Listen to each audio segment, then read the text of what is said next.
ಸುಬ್ರಹ್ಮಣ್ಯ ಸ್ವಾಮಿ ಕೃಪಾಪೋಷಿತ ಯಕ್ಷಗಾನ ಮಂಡಳಿ ನಾಗರೋಜರ ಕ್ಷೇತ್ರ ಪಾವಂಜೆಯ ಈ ತ್ರಿಜನ್ಮ ಮೋಕ್ಷ ಯಕ್ಷಗಾನ ಕಥೆ ನಡೆಯುತ್ತಿರುವಂತಹ ಸಂದರ್ಭದಲ್ಲಿ ಈ ಸುಂದರವಾದ ಕಥಾಭಾಗದ ಮಧ್ಯೆ ರಸದೌತಣವನ್ನು ಭಂಗ ಮಾಡಿರುವುದಕ್ಕೆ ತಮ್ಮೆಲ್ಲರ ಕ್ಷಮೆಯನ್ನು ಕೋರುತ್ತಾ ಕೇವಲ 10 ನಿಮಿಷದ ಒಂದು ಕಾರ್ಯಕ್ರಮ ಇಟ್ಟುಕೊಂಡಿದ್ದೇವೆ.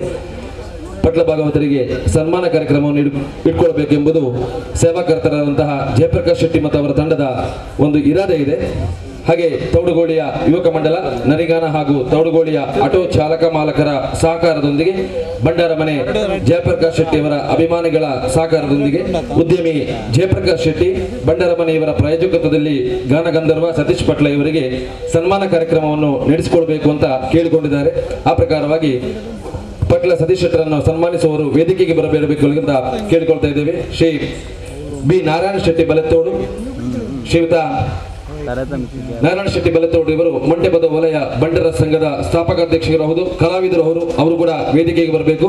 ಹಾಗೆ ಯುವಕ ಮಂಡಲದ ನರಿಗಾನದ ಅಧ್ಯಕ್ಷರಾದ ಗಿರೀಶ್ ಆಳ್ವ ಗರೋಡಿ ಅವರು, ಮುಂಬೈ ಉದ್ಯಮಿ ವಿವೇಕ್ ರೈ ನೆತ್ತಿಲಗೋಡಿ, ಯುವಕ ಮಂಡಲದ ಮಾಜಿ ಅಧ್ಯಕ್ಷರಾದಂಥ ನವೀನ್ ಶೆಟ್ಟಿ ಮಂಗಲ್ಪಾಡಿ, ಉದ್ಯಮಿ ಶಶಿಧರ್ ಶೆಟ್ಟಿ ಮುಂಬೈ, ದಿನೇಶ್ ಶೆಟ್ಟಿ ಅಸೈಗೋಡಿ, ಕೈರಂಗಲ ವ್ಯವಸಾಯ ಸೇವಾ ಸಹಕಾರಿ ಸಂಘದ ನಿರ್ದೇಶಕ ಉದಯಶಂಕರ್ ಶೆಟ್ಟಿ ಬಲೆತ್ತೋಡು, ಯುವ ಉದ್ಯಮಿ ಸುರಕ್ಷಿತ್ ಶೆಟ್ಟಿ ಭಂಡಾರ ಮನೆ ಇವೆಲ್ಲರೂ ಕೂಡ ಈ ವೇದಿಕೆಗೆ ಬರಬೇಕು ಅಂತ ತಮ್ಮಲ್ಲಿ ಕೇಳಿಕೊಳ್ತಾ ಇದ್ದೇವೆ.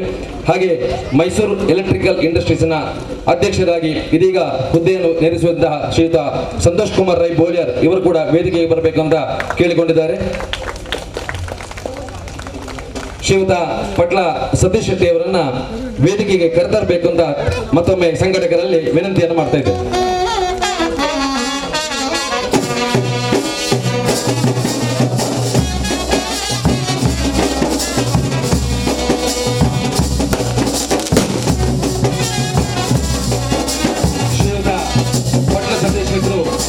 ಕೇವಲ ಕಲಾವಿದರಾಗಿ ಅಲ್ಲ, ಕಲಾವಿದರ ಕಾಮಧೇನವಾಗಿ ವಿಶೇಷವಾಗಿ ಕಲಾವಿದರ ಕಾಮಧೇನವಾಗಿ ಪಟ್ಲ ಫೌಂಡೇಶನ್ ಮೂಲಕ ಅನೇಕ ಕಲಾವಿದರ ಬದುಕಿಗೆ ಯಕ್ಷಗಾನವನ್ನು ವಿಶ್ವಾದ್ಯಂತ ಪಸರಿಸಿದ ಕೀರ್ತಿ ಶ್ರೀಯುತ ಪಟ್ಲ ಸತೀಶ್ ಶೆಟ್ಟರಿಗಿದೆ.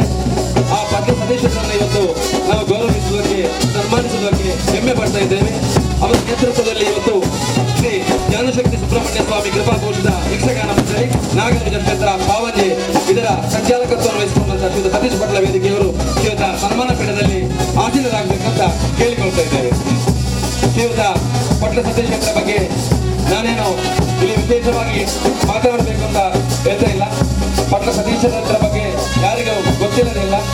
ವಿಶೇಷವಾಗಿ ಯಕ್ಷಗಾನದ ಧ್ರುವತಾರೆ, ಕಲಾವಿದರ ಕಾಮಧೇನು, ಪಟ್ಲ ಫೌಂಡೇಶನ್ ಮೂಲಕ ಶ್ರೀಯುತ ಪಟ್ಲ ಫೌಂಡೇಶನ್ ಸ್ಥಾಪಕ ಅಧ್ಯಕ್ಷರು ಪಟ್ಲಗುತ್ತು ಸತೀಶ್ ಶೆಟ್ಟಿ ಅವರು ಅವರನ್ನು ಈ ವೇದಿಕೆಯಲ್ಲಿ ಜಯಪ್ರಕಾಶ್ ಶೆಟ್ಟಿ ಮತ್ತು ಸಮಸ್ತ ಕಲಾಭಿಮಾನಿಗಳ ಪರವಾಗಿ ಸನ್ಮಾನಿಸಲು, ಗೌರವಿಸಲು ಬಹಳ ಸಂತೋಷ ಎನಿಸುತ್ತದೆ. ಪಟ್ಲ ಸತೀಶನ್ನ ಇದನ್ನ ಪ್ರೀತಿಪೂರ್ವಕವಾಗಿ ಸ್ವೀಕಾರ ಮಾಡ್ತಾನೆ ಅಂತ ಅವರಲ್ಲಿ ತಮ್ಮಲ್ಲಿ ಕಳಕಳಿಯಾದಂತಹ ವಿನಂತಿ ಇದೆ. ಕಲಾಭಿಮಾನಿಗಳೆಲ್ಲರೂ ಅವರನ್ನ ಚಪ್ಪಾಳೆಯ ಮೂಲಕ ಮತ್ತೊಮ್ಮೆ ಉಳಿದಿರುವಂತ ಕೇಳಿಕೊಳ್ತಾ ಇದ್ದೇನೆ. ನಾರಾಯಣ ಶೆಟ್ಟಿ ಬಲತೋಡು ಕೂಡ ತಾಳಮದ್ದಳೆ, ಯಕ್ಷಗಾನ, ನಾಟಕ ಹೀಗೆ ಹಲವಾರು ಕ್ರಿಯೆಗಳಲ್ಲಿ ಸಕ್ರಿಯರಾಗಿದ್ದುಕೊಂಡು ಇದೀಗ ಯುವಕ ಮಂಡಲದ ಸ್ಥಾಪಕ ಕಾರ್ಯದರ್ಶಿ ಕೂಡ ಹೌದು. ಹಲವಾರು ದೇವಸ್ಥಾನದ ಜೀರ್ಣೋದ್ಧಾರ ಕಾರ್ಯಗಳಲ್ಲಿ ಅಧ್ಯಕ್ಷರಾಗಿ ದುಡಿದಂತಹ ಕೀರ್ತಿ ಇವರಿಗಿದೆ. ಅಂತ ಹಿರಿಯರು ಪಟ್ಲ ಸತೀಶ್ ಶೆಟ್ಟರನ್ನ ಗೌರವಿಸಬೇಕು ಅಂತ ಕೇಳಿಕೊಳ್ತಾ ಇದ್ದೇನೆ. ಹಾಗೆ ಉಳಿದವರು ಅವರಿಗೆ ಜೊತೆಯಾಗಬೇಕು ಅಂತ ಮತ್ತೊಮ್ಮೆ ಕೇಳಿಕೊಳ್ತಾ ಇದ್ದೇನೆ. ಮೋಹನ್ ದಾಸ್ ಭಂಡಾರಿ ಗಡಿ ಪ್ರಧಾನರು ನೆತ್ತಿಲ ಬಾಳಿಗೆ, ಹಾಗೆ ಸಂತೋಷ್ ಕುಮಾರ್ ರೈ ಉದ್ಯಮಿ ಶಶಿಧರ್ ಶೆಟ್ಟಿ ಮುಂಬಾಯಿ, ದಿನೇಶ್ ಶೆಟ್ಟಿ ಅಸೈಗೋಳಿ, ಉದಯ್ ಶಂಕರ್ ಶೆಟ್ಟಿ ಬಲೆತ್ತೋಡು, ಯುವ ಉದ್ಯಮಿ ಸುರಕ್ಷಿತ್ ಶೆಟ್ಟಿ, ಗಿರೀಶ್ ಆಳ್ವ ಗರೋಡಿ ಇವರೆಲ್ಲರೂ ಇವರ ಈ ಸತೀಶ್ ಶೆಟ್ಟರ ಸನ್ಮಾನಕ್ಕೆ ಜೊತೆಯಾಗಬೇಕು ಅಂತ ಮತ್ತೊಮ್ಮೆ ಕೇಳಿಕೊಳ್ತಾ ಇದ್ದೇವೆ. ಪಟ್ಲ ಸತೀಶ್ ಶೆಟ್ಟರವರು ಮಾಬಲ ಶೆಟ್ಟಿಯವರ ಪುತ್ರನಾಗಿ ಅವರಿಗೆ ರಕ್ತದಿಂದಲೇ ಈ ಯಕ್ಷಗಾನದ ಕಲೆ ಪಸರಿಸಿದೆ ಎನ್ನುವುದರಲ್ಲಿ ಯಾವುದೇ ಸಂಶಯ ಇಲ್ಲ. ಇದೀಗ ಶ್ರೀ ಜ್ಞಾನಶಕ್ತಿ ಸುಬ್ರಹ್ಮಣ್ಯ ಸ್ವಾಮಿ ಕೃಪಾಪೋಷಿತ ಯಕ್ಷಗಾನ ಮಂಡಳಿ ಎಂಬುದಾಗಿ ನೂತನವಾಗಿ ಯಕ್ಷಗಾನ ಮೇಳವನ್ನು ಪ್ರಾರಂಭಿಸಿ ಈ ವರ್ಷದಿಂದ ದಿಗ್ವಿಜಯಕ್ಕೆ ಹೊರಟಂತಹ ಮೇಳ ಶ್ರೀ ಪಾವಂಜೆ ಮೇಳ. ಇದೀಗಾಗಲೇ ಹಲವಾರು ಪ್ರದರ್ಶನಗಳನ್ನು ನೀಡಿ ಅದ್ವಿತೀಯ ಪ್ರದರ್ಶನ ಎಂಬುದಕ್ಕೆ ಕಾರಣೀಕರ್ತರಾಗಿ ಪಾವಂಜಿ ಮೇಳ ಯಾವುದರಲ್ಲೂ ಇದರಲ್ಲಿ ಎನಿಸದೆ ಸಹಿ ಎನಿಸಿದೆ. ಅಂತಹ ನೇತೃತ್ವವನ್ನು ವಹಿಸಿಕೊಂಡಂತಹ ಪಟ್ಲ ಸತೀಶ್ ಶೆಟ್ಟರಿಗೆ ಮತ್ತೊಮ್ಮೆ ಮಗದೊಮ್ಮೆ ಕಲಾಭಿಮಾನಿಗಳ ಪರವಾಗಿ ತುಂಬ ಹೃದಯದ ಧನ್ಯವಾದಗಳು.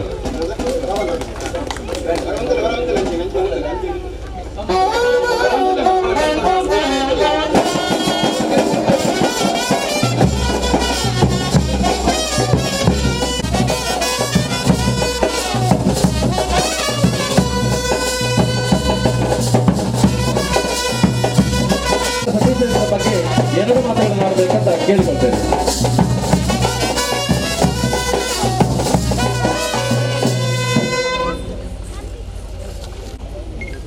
ಹಿರಿಯ ಕಿರಿಯ ಕಲಾಸಕ್ತ ಬಂಧುಗಳೇ,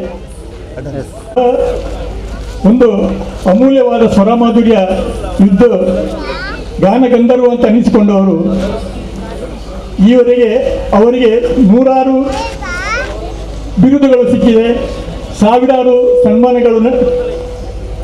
ಸನ್ಮಾನ ಮಾಡಲ್ಪಟ್ಟಿದೆ. ಇಷ್ಟೆಲ್ಲ ಇರುವಾಗ ವಿಶ್ವದಾದ್ಯಂತ ಅವರು ಜನಪ್ರಿಯ ವ್ಯಕ್ತಿಯಾಗಿ ಮೂಡಿ ಬಂದಿದ್ದಾರೆ. ಸಣ್ಣ ಹರೆಯದಲ್ಲಿ ಅವರು ಇಷ್ಟೆಲ್ಲ ಸಾಧನೆಯನ್ನು ಮಾಡಿದ್ದು ಅವರ ಪಟ್ಲ ಫೌಂಡೇಶನ್ನ ಬಗ್ಗೆ ಎಲ್ಲರಿಗೂ ಗೊತ್ತಿದೆ. ದುರ್ಬಲ ಕಲಾವಿದರಿಗೆ, ನಿವೃತ್ತರಾದವರಿಗೆ ಅವರ ನಿಧಿಯಿಂದ ಸಹಕರಿಸುತ್ತಿರುವುದು ಬಹಳ ಅತ್ಯಂತ ಶ್ಲಾಘನೀಯವಾದಂಥ ಕಾರ್ಯವಾಗಿದೆ. ಪಟ್ಲ ಸತೀಶ್ ಶೆಟ್ಟರ ಸಾಧನೆಯ ಹಾದಿಯಲ್ಲೇ ಇನ್ನು ಮುಂದೆಯೂ ಅವರು ಮಹತ್ತಾದ ಸಾಧನೆಯನ್ನು ಮಾಡಲಿಕ್ಕಿದೆ. ಅವರ ಸಾಧನೆಯ ಹಾದಿಯಲ್ಲಿ ಆ ಜ್ಞಾನಶಕ್ತಿ ಸುಬ್ರಹ್ಮಣ್ಯೇಶ್ವರ ಸ್ವಾಮಿ ಅವರಿಗೆ ಯಶಸ್ಸನ್ನು ನೀಡಲಿ ಮತ್ತು ಅವರ ಯೋಚನೆಗಳು ಈಡೇರುವಂತಾಗಲಿ ಅಂತ ಹೇಳಿ ನಾನು ಈ ಸಂದರ್ಭದಲ್ಲಿ ಹಾರೈಸುತ್ತೇನೆ. ನನ್ನ ಕಿರಿಯ ಬಂಧು ಕಿರು ಉದ್ಯಮಿ ಜಯಪ್ರಕಾಶ್ ಶೆಟ್ಟಿ ಭಂಡಾರಮನೆ ಮತ್ತು ಅವನ ಕುಟುಂಬಿಕರು, ಯುವಕ ಮಂಡಲದ ಸದಸ್ಯರು, ಮಿತ್ರರು ಎಲ್ಲರೂ ಸೇರಿ ಈ ಒಂದು ಕಲಾ ಸೇವೆಯನ್ನು ಮಾಡಲು ಹೊರಟಿರುವುದು ತುಂಬ ಸಂತೋಷದ ವಿಚಾರ. ಗೌಡುಗೋಡಿ ಅಂತ ಪ್ರದೇಶದಲ್ಲಿ ಕೆಂಡೆಯ ಸದ್ದು ಕೇಳದೆ ಬಹಳಷ್ಟು ವರ್ಷಗಳಾದವು. ಈ ಯುವಕ ಮಂಡಲದ ಈ ನಿವೇಶನ ಅತ್ಯಂತ ಗ್ರಾಮದ ಮಧ್ಯದಲ್ಲಿ ಮತ್ತು ಅತ್ಯಂತ ಔನ್ನತ್ಯ ಪ್ರದೇಶದಲ್ಲಿ ಇದೆ. ಇಂದು ಈ ಕೆಂಡೆಯ ಸದ್ದು ಹೇಳಿದಂತಹ ಭೂ ಪ್ರದೇಶವೆಲ್ಲವೂ ಪಾವನವಾಗಲಿ, ಎಲ್ಲರಿಗೂ ಶುಭವಾಗಲಿ ಅಂತ ಹಾರೈಸುತ್ತಾ ನನ್ನ ಎರಡು ಮಾತನ್ನು ಮುಗಿಸ್ತೇನೆ. ಸನ್ಮಾನವನ್ನು ಸ್ವೀಕರಿಸಿದಂತಹ ಪಟ್ಲ ಸತೀಶ್ ಶೆಟ್ಟರಿಗೆ ಧನ್ಯವಾದಗಳನ್ನು ಸಲ್ಲಿಸುತ್ತಾ, ಹಾಗೆ ಜ್ಞಾನಶಕ್ತಿ ಸುಬ್ರಹ್ಮಣ್ಯ ಸ್ವಾಮಿ ಕೃಪಾ ಪೋಷಿತ ಯಕ್ಷಗಾನ ಮಂಡಳಿಯ ದಿಗ್ವಿಜಯ ಪಟ್ಲ ಸತೀಶರ ನೇತೃತ್ವದಲ್ಲಿ ಯಶಸ್ವಿಯಾಗಿ ನಡೆಯಲಿ, ಯಕ್ಷಗಾನ ಉಳಿಯಲಿ, ಬೆಳೆಯಲಿ. ಹಾಗೆ ಈ ಕಥಾನಕದ ಮಧ್ಯೆ ರಸದೌತಣದ ಮಧ್ಯೆ ರಸಭಂಗ ಮಾಡಿರುವುದಕ್ಕೆ ಕ್ಷಮೆಯನ್ನು ಯಾಚಿಸುತ್ತಾ, ನಮ್ಮ ಅಂತರಂಗದಲ್ಲಿ ಬೇರೊಂದು ಪ್ರಚೋದನೆ ಹೇಳುತ್ತಾ ಉಂಟು. ಯಾವ ಕಾರಣ ಅಂತ ಗೊತ್ತಿಲ್ಲ, ಇವತ್ತೊಂದು ಕೆಲವರನ್ನು ತಡೆದು ಮಾತನಾಡಿಸಬೇಕು. ಹೌದೌದು, ದೂರದಲ್ಲಿ ಅದ್ಯಾರು ಬರ್ತಾ ಇರುವುದು? 4 ಮಂದಿ. ಬರ್ಲಿ ನೋಡಿ.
ಮನಸ್ಸು ಮಾಡಿದ್ರೆ ಎಷ್ಟು ಹಾರಿಯೇವು, ಆದ್ರೆ ನಿಮ್ಮಷ್ಟು ಹಾರುವ ಅಭ್ಯಾಸ ಹಾಗಲ್ಲ. ನನ್ನ ಮಾತಿನ ಅರ್ಥ ಏನೆಂಬುದಾಗ ಗೊತ್ತಾಯ್ತಾ? ಏನು? ಬ್ರಾಹ್ಮಣ ಪುತ್ರರು ಎಂಬುದಾಗಿ ಈ ಸಂದರ್ಭದಲ್ಲಿ ನಮ್ಮ ಮುಂದೆ ಬಂದಾಗ ತಡೆದು ನಿಲ್ಲಿಸಿದ್ದೇವೆ. ಕಾರಣ ಯಾಕೆ ಏನೆಂಬುದಾಗಿ ಗೊತ್ತಾಯ್ತಾ? ಗೊತ್ತಾಗ್ಲಿಕ್ಕಿಲ್ಲ. ನಮ್ಮನ್ನು ತಡೆಯುವ ಧೈರ್ಯ ನಿಮಗೆ ಬಂತಲ್ವಾ? ಅದು ಧೈರ್ಯ ನಮಗೆ ಅಷ್ಟು ಸಾಮರ್ಥ್ಯ ಉಂಟು, ಆದುದರಿಂದಲೇ ತಡೆದು ನಿಲ್ಲಿಸಿದ್ದೇವೆ. ಕಾರಣವಲ್ಲಿರ ಹಿಂದಿನಿಂದಲೇ ಬರುತ್ತಿರುವವರು ಹೌದು ಶ್ರೀಹರಿಯ ದರ್ಶನಕ್ಕೋಸ್ಕರ. ಹೌದು. ಆದರೆ ಈ ಸಂದರ್ಭದಲ್ಲಿ ತಡೆದು ನಿಲ್ಲಿಸಿದ್ದೇವೆ. ಒಂದು ಕಾರಣ ಉಂಟು. ಯಾವುದು? ಇಲ್ಲಿ ದ್ವಾರದಲ್ಲಿ ದ್ವಾರಪಾಲಕರಾದಂತಹ ಇಬ್ಬರು ಜಯ ವಿಜಯರು ಇದ್ದಾರೆ ಎನ್ನುವಂತಹ ಒಂದು ಸ್ವಲ್ಪ ನಮ್ಮನ್ನು ಲೆಕ್ಕಕ್ಕೆ ತೆಗೆಯದೆ ನೇರವಾಗಿ ಒಳಗೆ ಹೋಗುವುದಕ್ಕೆ ಪ್ರಯತ್ನ ಮಾಡುತ್ತಿದ್ದೀರಲ್ಲ. ಲೆಕ್ಕಕ್ಕೆ ತೆಗೆದುಕೊಳ್ಳುವಂತದ್ದೇನು? ನೀವು ಇರುವವರೇ ಲೆಕ್ಕಕ್ಕಿಲ್ಲದವರು. ದ್ವಾರ ಹೀಗಿದೆ. ಹಾಗಲ್ಲ, ನೀವು ದ್ವಾರದ ಬಳಿ ಬರುವಾಗ ಓಹೋ ದ್ವಾರದಲ್ಲಿ ಜಯ ವಿಜಯರಿದ್ದಾರೆ, ಒಂದು ನಮಸ್ಕಾರ ಮಾಡಿ ಜಯ ವಿಜಯರೇ ಒಳಗೆ ಹೋಗಬಹುದೇ ಎನ್ನುವಂತ ಮಾತನ್ನು ಆಡಿ ನಮ್ಮಲ್ಲಿ ಹೋಗಬಹುದಿತ್ತು. ಇದು ನಿಮ್ಮ ಒಂದು ಅನಿಸಿಕೆ. ಆದರೆ ನೀವು ಅದನ್ನು ಬಿಟ್ಟು ದನದ ಕೊಟ್ಟಿಗೆ ದನ ನುಗ್ಗಿದಾಗಿ ನೇರವಾಗಿ ನಮ್ಮನ್ನು ಕಡೆಗಣಿಸಿ ಹೋಗುತ್ತಿದ್ದೀರಲ್ಲ, ಇದು ತಪ್ಪು. ಹಾಗಿದ್ರೆ ಮಾತು ಬೇಡ, ಒಂದು ಕಣ್ಣು ಸನ್ನೆಯ ಮೂಲಕ ಹೀಗೆ ಅದೆಲ್ಲ ಮಾಡಿ ಅಭ್ಯಾಸ ಇಲ್ಲ. ಅಭ್ಯಾಸ ಇಲ್ವಾ? ಅಲ್ಲ, ನಿಮಗಿರ್ಬಹುದು, ನಮ್ಮ ಆಕ್ಷೇಪ ಇಲ್ಲ. ಅಲ್ಲ, ಅದು ಮಾತು ಬಾರದವರಿಗೆ ಮಾತ್ರ. ನಮ್ಗೆ ಬಾಯಿ ಬರ್ತದೆ, ನಿಮಗೆ ಮಾತು ಬರ್ತದೆ. ಆದ್ರೂ ಕೂಡ ನಮ್ಮಲ್ಲಿ ಮಾತನಾಡಿಸದೆ ನಮ್ಮನ್ನು ಸ್ವಲ್ಪ ಒಂದು ನಿಂದನೆ ಮಾಡಿ ಒಳಗೆ ಹೋಗುವುದಕ್ಕೆ ಪ್ರಯತ್ನ ಮಾಡುತ್ತಿದ್ದೀರಲ್ಲ, ಹೋಗುವುದು ಯಾಕೆ? ಪೂಜೆ ಮಾಡುವುದಕ್ಕಾಗಿ. ಇನ್ನು ಮುಂದೆ ನಮಗೆ ಮೊದಲ ಪೂಜೆ ಆಗ್ಬೇಕು, ಆನಂತರ ಒಳಗೆ ಹೋಗಬೇಕು. ಇಲ್ಲವಾದರೆ ನಿಮ್ಮನ್ನ ಒಳಗೆ ಹೋಗುವುದಕ್ಕೆ ನಾವು ಬಿಡುವುದಿಲ್ಲ.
ನಾವು ಮಾತನಾಡಿದಷ್ಟು ನಿಮ್ಮದು ಹೆಚ್ಚು ಬುದ್ಧಿವಾದಲ್ವ? ಎಂತ ನಿಮ್ಮದು ಪ್ರವಚನವಿಲ್ಲಿ? ಈ ಅತಿ ಬುದ್ಧಿವಂತರಾದ್ರೆ ಹೀಗೆ ಎಂತದ್ದು? ಅಲ್ಲ, ಬುದ್ಧಿ ಹೆಚ್ಚಾದ್ರೂ ಆಗುವುದು ಹೀಗೆ, ಬುದ್ಧಿ ಕಡಿಮೆ ಆದ್ರೂ ಆಗುವುದು ಹೀಗೆ. ನಾವು ಮತ್ತೊಬ್ಬರಿಗೆ ಕೇಳು ಬಯಸುವವರಲ್ಲ, ಲೋಕದ ಹಿತದೃಷ್ಟಿಯಲ್ಲಿಯೇ ಕೆಲಸ ಮಾಡುವಂತಹ ನಮ್ಮಂತಹ ಒಬ್ಬರು ಬ್ರಾಹ್ಮಣರನ್ನು ನೀವು ತಡೀತೀರಿ ಅಂತಂದ್ರೆ ಅದಕ್ಕೆ ಬುದ್ಧಿ ಇಲ್ಲ ಅಂತ ಹೇಳಿ. ಹಾಗಾದ್ರೆ ನೀವು ಅತಿ ಬುದ್ಧಿವಂತರು. ನಾವು ಅತಿ ಅಲ್ಲ, ಮತ್ತೆ ನಾವು ಮಿತ ಬುದ್ಧಿವಂತ. ಮಿತ ಬುದ್ಧಿವಂತರು. ಹಾಗಿದ್ರೆ ಹಾಗೆ ಅತಿ ನಮ್ಮಲ್ಲಿ ಒಂದು ಮಾತನ್ನು ಕೇಳಿ ಆಮೇಲೆ ಹೊರಗೆ ಹೋಗುತ್ತಿತ್ತಲ್ಲ. ಹೇಳುವುದು ಯಾರು? ಯಾರು? ಅಪರೂಪಕ್ಕೆ ಆಗಮಿಸುವಂತಹ ಒಬ್ಬ ಆಗಂತುಕ ಹೌದು ಅಂತಾದ್ರೆ ಅವರ ಅಂದ್ರೆ ಅಣ್ಣ ನಾನು ಸ್ವಲ್ಪ ಹೊರಗೆ ಹೋಗಿ ಬರ್ತೇನೆ ಅದಕ್ಕೆ ನಾವು ಹಾಗಲ್ಲ, ನಮ್ಮ ನಿತ್ಯದ ಪದ್ಧತಿ ಇದು. ಹಾಗಿದ್ರೆ ನಮಗೆ ಇಲ್ಲಿ ಕೆಲಸ ಏನು? ನಿಮಗೆ ಕೆಲಸ ಇದ್ದು ಬಂದವರು ವಿಚಾರಣೆ ಮಾಡಿ ಒಳಗೆ ಹೋಗು. ನಮ್ಮನ್ನು ವಿಚಾರಣೆ ಮಾಡ್ಲಿಕ್ಕೆ ನಮ್ಮ ಪರಿಚಯ ಉಂಟೋ ಇಲ್ವೋ? ಪರಿಚಯ ಇದ್ರೆ ಮತ್ತೆ ಯಾಕೆ ವಿಚಾರಣೆ ಮಾಡಬೇಕು? ಬ್ರಾಹ್ಮಣ್ಯವನ್ನು ಸಿದ್ಧಿಸುವುದು ಯಾವುದರಿಂದ? ಸಂಸ್ಕಾರದ ಬಲದಿಂದ. ಆ ಸಂಸ್ಕಾರ ನಿಮ್ಮಲ್ಲಿ ಇದ್ದಾಗ ನನಗೆ ಕಾಣುವುದೇ ಇಲ್ಲ. ಯಾಕೆ? ಯಾವ ಸಂಸ್ಕಾರದಲ್ಲಿ ಕೊರತೆ ಕಂಡಿದ್ದೀರಿ? ಈಗ ನಾವಿಲ್ಲ ಜೀವಂತವಾಗಿಲ್ವ? ಅಲ್ಲ, ಜೀವಂತವಾಗಿ ಇದ್ದೀರಿ ಅಂತ ಮಾತಾಡಿದಾಗ ಗೊತ್ತಾಗಿದೆ. ಮತ್ತೆ ಹಾಗಾದ್ರೆ ಏನು ಸಂಸ್ಕಾರ ಉಂಟಂತಾದ್ರೆ ಒಳ ಹೋಗುವಾಗ ಒಂದು ಕ್ರಮ ಉಂಟು. ನಾವು ಹೋಗುತ್ತೇವೆ ಅಥವಾ ನಮ್ಮನ್ನು ನೋಡುವುದು ಎಂತದಿಲ್ಲ. ನಾವು ಅದನ್ನೇ ಹೇಳಿದ್ದಾರೆ. ಅಪರೂಪಕ್ಕೆ ಬರುವವರು ಅದನ್ನು ಕೇಳಬೇಕು. ನಿತ್ಯ ನಮ್ಮ ಮನೆಗೆ ನಾವು ಬರುವಾಗ ಕೇಳುವ ಕ್ರಮ ಉಂಟು. ಇವತ್ತು ಶೈಲಿ ಬದಲಿಸಿದ್ದೇವೆ ನಾವು. ಅದಕ್ಕೆ ಹೇಳಿದ್ದು ನಾವು ಅತಿ ಬುದ್ಧಿವಾದರ. ಅದು ಹೇಗೆ ನೀವು ಭಾವಿಸುವ ದೊಡ್ಡ ವಿಷಯ ಅಲ್ಲ. ನಮ್ಮ ಬುದ್ಧಿವಂತಿಗೆ ನಿಮಗೆ ಇಷ್ಟೆಲ್ಲ ಕಾಣಲಿಲ್ಲಲ್ಲ, ಇವತ್ತು ಕಾಣಿಸ್ತೇವೆ. ಇನ್ನೇನಾಗಬೇಕು ಅದನ್ನು ಹೇಳಿ. ಇವತ್ತು ನೀವು ಹೋಗುವುದು ಅಂತ ಇದ್ರೆ ಸಿರಿಯ ರಸವನ್ನು ಪೂಜಿಸುವ ಮೊದಲು ನಮ್ಮ ಪಾದಗಳಿಗೆ ಎರಗಿ ನಮ್ಮ ಪಾದ ಪೂಜೆ ಮಾಡಿ ನಾವು ಏನಾದ್ರು ಕೊಟ್ಟು ಸ್ವೀಕರಿಸಿ ಪೂಜೆ ಮಾಡಿದ್ರೆ ಮತ್ತೆ ನಿಮ್ಮ ಭಕ್ತಿಯಿಂದ ನಮಗೆ ಸಂತೋಷ ಆಗಬೇಕು, ಅದು ವಿಷಯ ಬೇರೆ. ಅಷ್ಟು ಮಾಡದೆ ಒಳ ಹೋಗುವುದಕ್ಕೆ ನಾವು ಬಿಡುವುದಿಲ್ಲ. ಈಗ ಅರ್ಥ ಆಯ್ತು. ಈಗ ನಿಮಗೆ ಈಗ ನಾರಾಯಣನಿಗಿಂತಲೂ ಅಧಿಕರಾಗಬೇಕು ಅನ್ನೋ ಒಂದು ಆಸೆ ಅಧಿಕವೇನ ಹರಿಗೆ ಸಮಾನ, ದಿವಾಕರನಿಗೆ ಸಮಾನ ಅಂತ ಭಾವಿಸಿಕೊಂಡು ನಾವು ಒಳಪ್ರವೇಶಕ್ಕೆ ಬಂದವರು. ಪೂಜೆ ಇವರ ಬುದ್ಧಿಯೂ ನಿಮ್ಮಲ್ಲಿಲ್ಲ, ದೇವರಲ್ಲಿ ಇಲ್ಲ. ಹಾಗಾದ್ರೆ ನಿಮಗೆ ಪೂಜೆ ಅಲ್ವಾ ನಮಗೆ? ನಿಮಗೆ ಪೂಜೆ ಮಾಡುದಲ್ಲ, ನಾವಲ್ಲ, ಮಾಡಬೇಕಾದವರು ಮಾಡಿ. ಯಾಕಂದ್ರೆ ನಾವು ಒಂದು ಮಾತಾಡಿದ್ರೆ ತಪ್ಪು, ಮುಳ್ಳಿಗೆ ಮುತ್ತು ಕೊಟ್ಟ ಗಾದೆ ಆಯ್ತು. ಇವರಲ್ಲಿ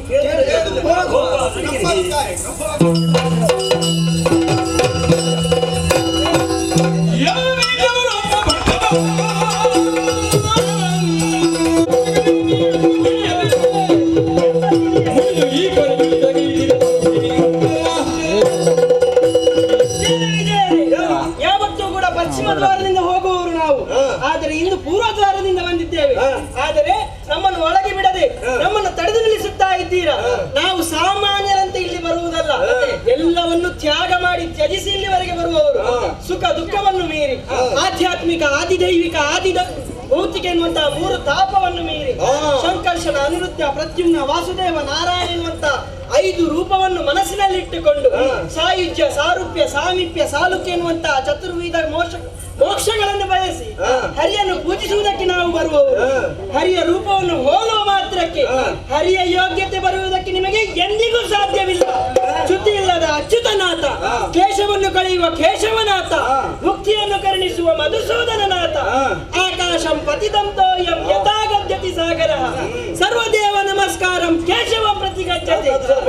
ಆಕಾಶದಿಂದ ಬಿದ್ದಂತಹ ಮಳೆ ಹನಿಯ ನೀರು ನದಿಯ ರೂಪದಲ್ಲಿ ಹೇಗೆ ಸಮುದ್ರ ಗರ್ಭವನ್ನು ಸೇರಿಕೊಳ್ಳುತ್ತದೋ ಹಾಗೆ ಎಲ್ಲಾ ದೇವರಿಗೆ ಮಾಡಿದಂತಹ ನಮಸ್ಕಾರ.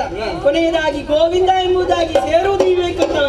ನಾವು ಕಲ್ತದ್ದು ಹೆಚ್ಚಾಯಿತು, ನೀವು ಏನು ಕಲಿಯಿಲ್ಲ ಎಂಬುದಕ್ಕೆ ನಿಮ್ಮ ಬುದ್ಧಿಯನ್ನು ನೋಡುವ ಗೊತ್ತಾಗ್ತದೆ. ಸಾತ್ವಿಕತೆಯು ತುಂಬಿದಂತಹ ಈ ಲೋಕದಲ್ಲಿ ರಾಜಸ ತಾಮಸ ಗುಣಭರಿತರಾಗಿ ವರ್ತಿಸುತ್ತಾ ಇದ್ದೀರಾ.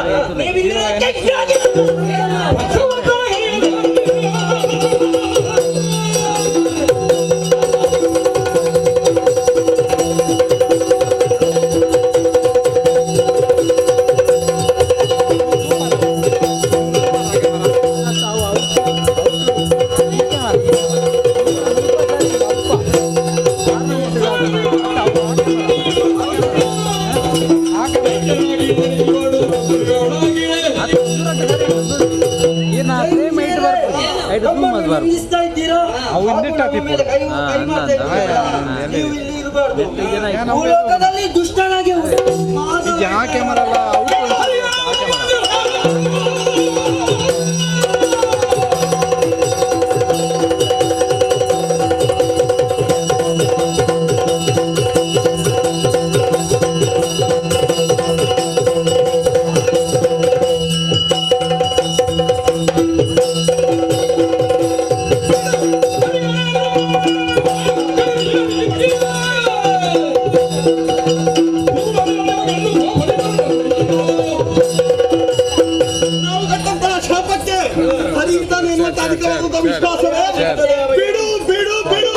ನಾವು ಕೊಟ್ಟಂತಹ ಶಾಪಕ್ಕೆ ಹರಿಯಲ್ಲ, ಒಟ್ಟಿನಲ್ಲಿ 3 ಮೂರ್ತಿಗಳಿಂದ ಪರಿಹಾರ.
ಸತ್ಯದ ಪ್ರತಿಬಿಂಬ ಗೋಚರಿಸುವುದಕ್ಕೆ ಸಾಧ್ಯ ಉಂಟೆ ಹೇಳುವುದು?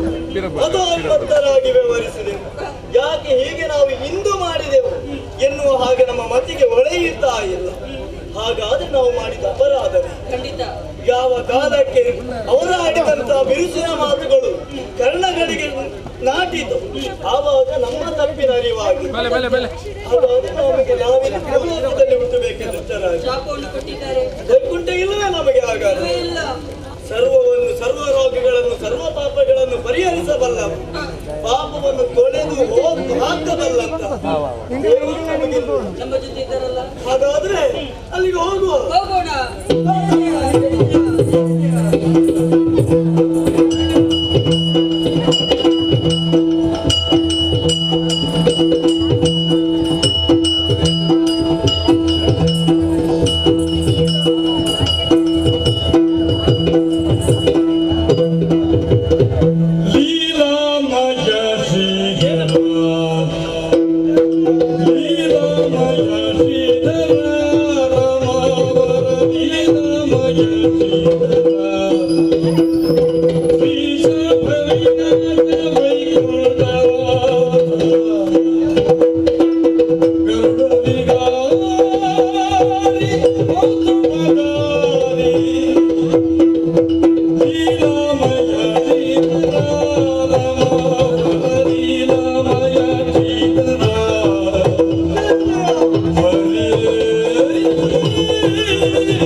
ನಮಸ್ತೆ ಸರ್ವಲೋಕಾತ್ಮನ್, ನಮಸ್ತೆ ದೀಕ್ಷ ಚಕ್ರಣಿ, ಅಚ್ಯುತ ಅನಂತ ಕೇಶವ ಮಾಧವ ಕಾಪಾಡು ಸ್ವಾಮಿ.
ವೈಕುಂಠ ಲೋಕಕ್ಕೆ ಭೂಷಣ ಪ್ರಾಯದ ತಾವುಗಳು ಹರಿಗಿಂತಲೂ ಮಿಗಿಲು. ಅಲ್ಲ, ನೀವು ಹೇಳಿಕೊಂಡು ಬಂದದ್ದನ್ನು ನಾನು ನನ್ನ ಕಿವಿಯಾರ ಕೇಳಿಸಿಕೊಂಡಿದ್ದೇನೆ. ನನಗೆ ಬೇಸರ ಇಲ್ಲ, ನನಗೆ ಬೇಸರ ಇಲ್ಲ. ಯಾವತ್ತು ಹಾಗಾಗಬೇಕು ಎನ್ನುವ ಹಾಗೆ ಭಾವಿಸುವ ನಾನು ಜಯ ವಿಜಯರ ಎದೆಯುಬ್ಬಿಸಿ ನಡೆಯುವಂತಹ ನೀವುಗಳು ಈ ದಿವಸ ನತಮಸ್ತಕರಾಗಿದ್ದೀರಿ. ಕಣ್ಣಿನಲ್ಲಿ ನೀರು, ಯಾವುದೋ ಒಂದು ವ್ಯಥೆ ನಿಮ್ಮನ್ನು ಬಾಧಿಸುತ್ತಾ ಉಂಟು. ಹೌದಾ? ನಿಮಗೆ ಏನಿದೆ ಎನ್ನುವುದು ಸ್ಪಷ್ಟ. ಏನು ಏನಿದೆ, ಏನು ಅಡಸಿದೆ ಎನ್ನುವುದು ಈಗಲಾದರೂ ನಿಮಗೆ ತಿಳಿಯಿತು ಎನ್ನುವುದು ಗೊತ್ತಾಗುತ್ತಾ ಉಂಟು. ಆದರೆ ಯಾವ ಕಾರಣ ಅಲ್ಲಿಯ ಊಳಿಗೆ ಬಂದು ಬಿಟ್ಟು ಇಲ್ಲಿ ಬಂದು ಈ ರೀತಿಯಾಗಿ ಪ್ರಾರ್ಥಿಸುವರೆ? ಏನಾದರೂ ಘನವಾದಂತಹ ಕಾರ್ಯ ಇರಬೇಕಲ್ಲ. ಯಾಕೆ ಬಂದಿರಿ? ಏನಾಯಿತು? ಸವಿಸ್ತಾರವಾಗಿ ತಿಳಿಸಿ.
ಜಯ ವಿಜಯವಿರ ನಮಗೆ ಬಂದಂತ ಕಷ್ಟವನ್ನು ಯಾವ ರೀತಿಯಲ್ಲಿ ಯಾವ ಬಾಯಲ್ಲಿ ಹೇಳಬೇಕು ಎಂಬುದಾಗಿ ತೋಚುತ್ತಿಲ್ಲ ತಂದೆ.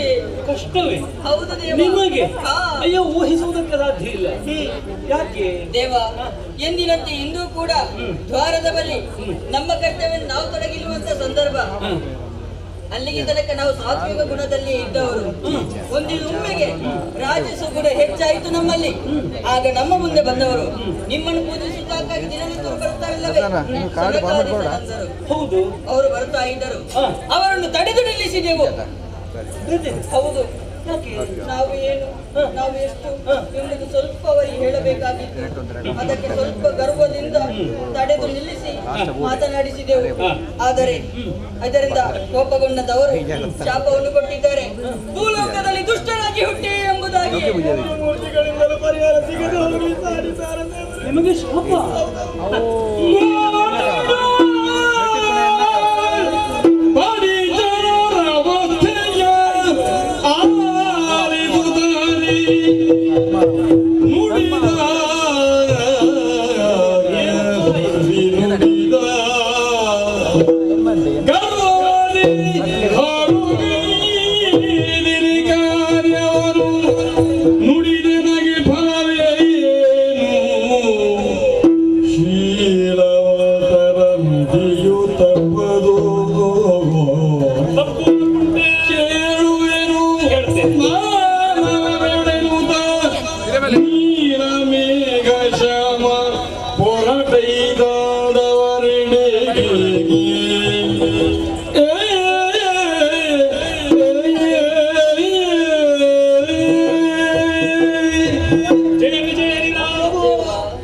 ಇದುವರೆಗೂ ನಿಮ್ಮನ್ನು ದ್ವಾರಪಾಲರು ಎನ್ನುವ ಹಾಗೆ ನಾನು ಸಂಬೋಧಿಸಿಲ್ಲ.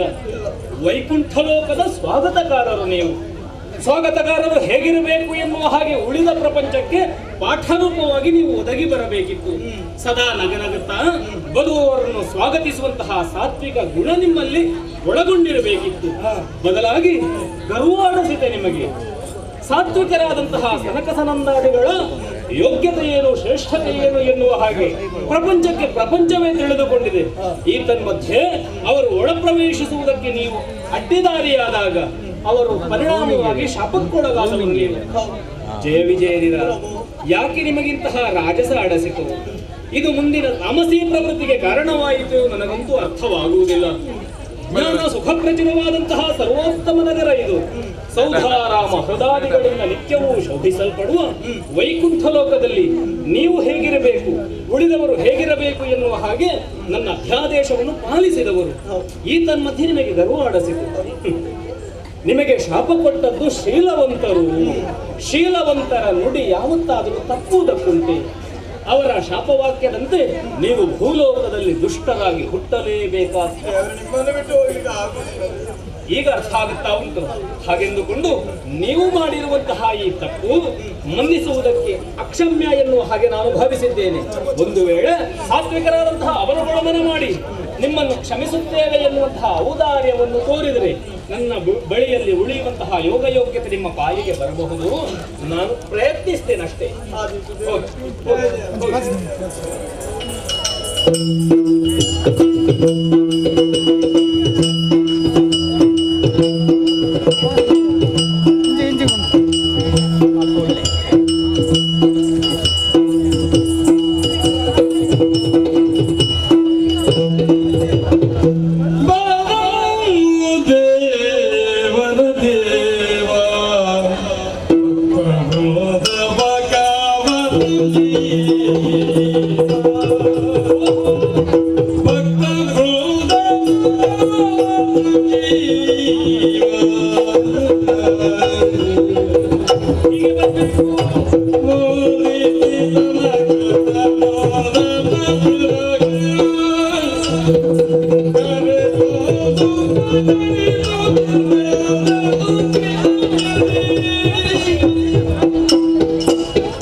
ಮೊದಲೇ ಬರುತ್ತಿರುವಂತಹ ನಿಮ್ಮನ್ನು ಗಮನಿಸಿದೆ.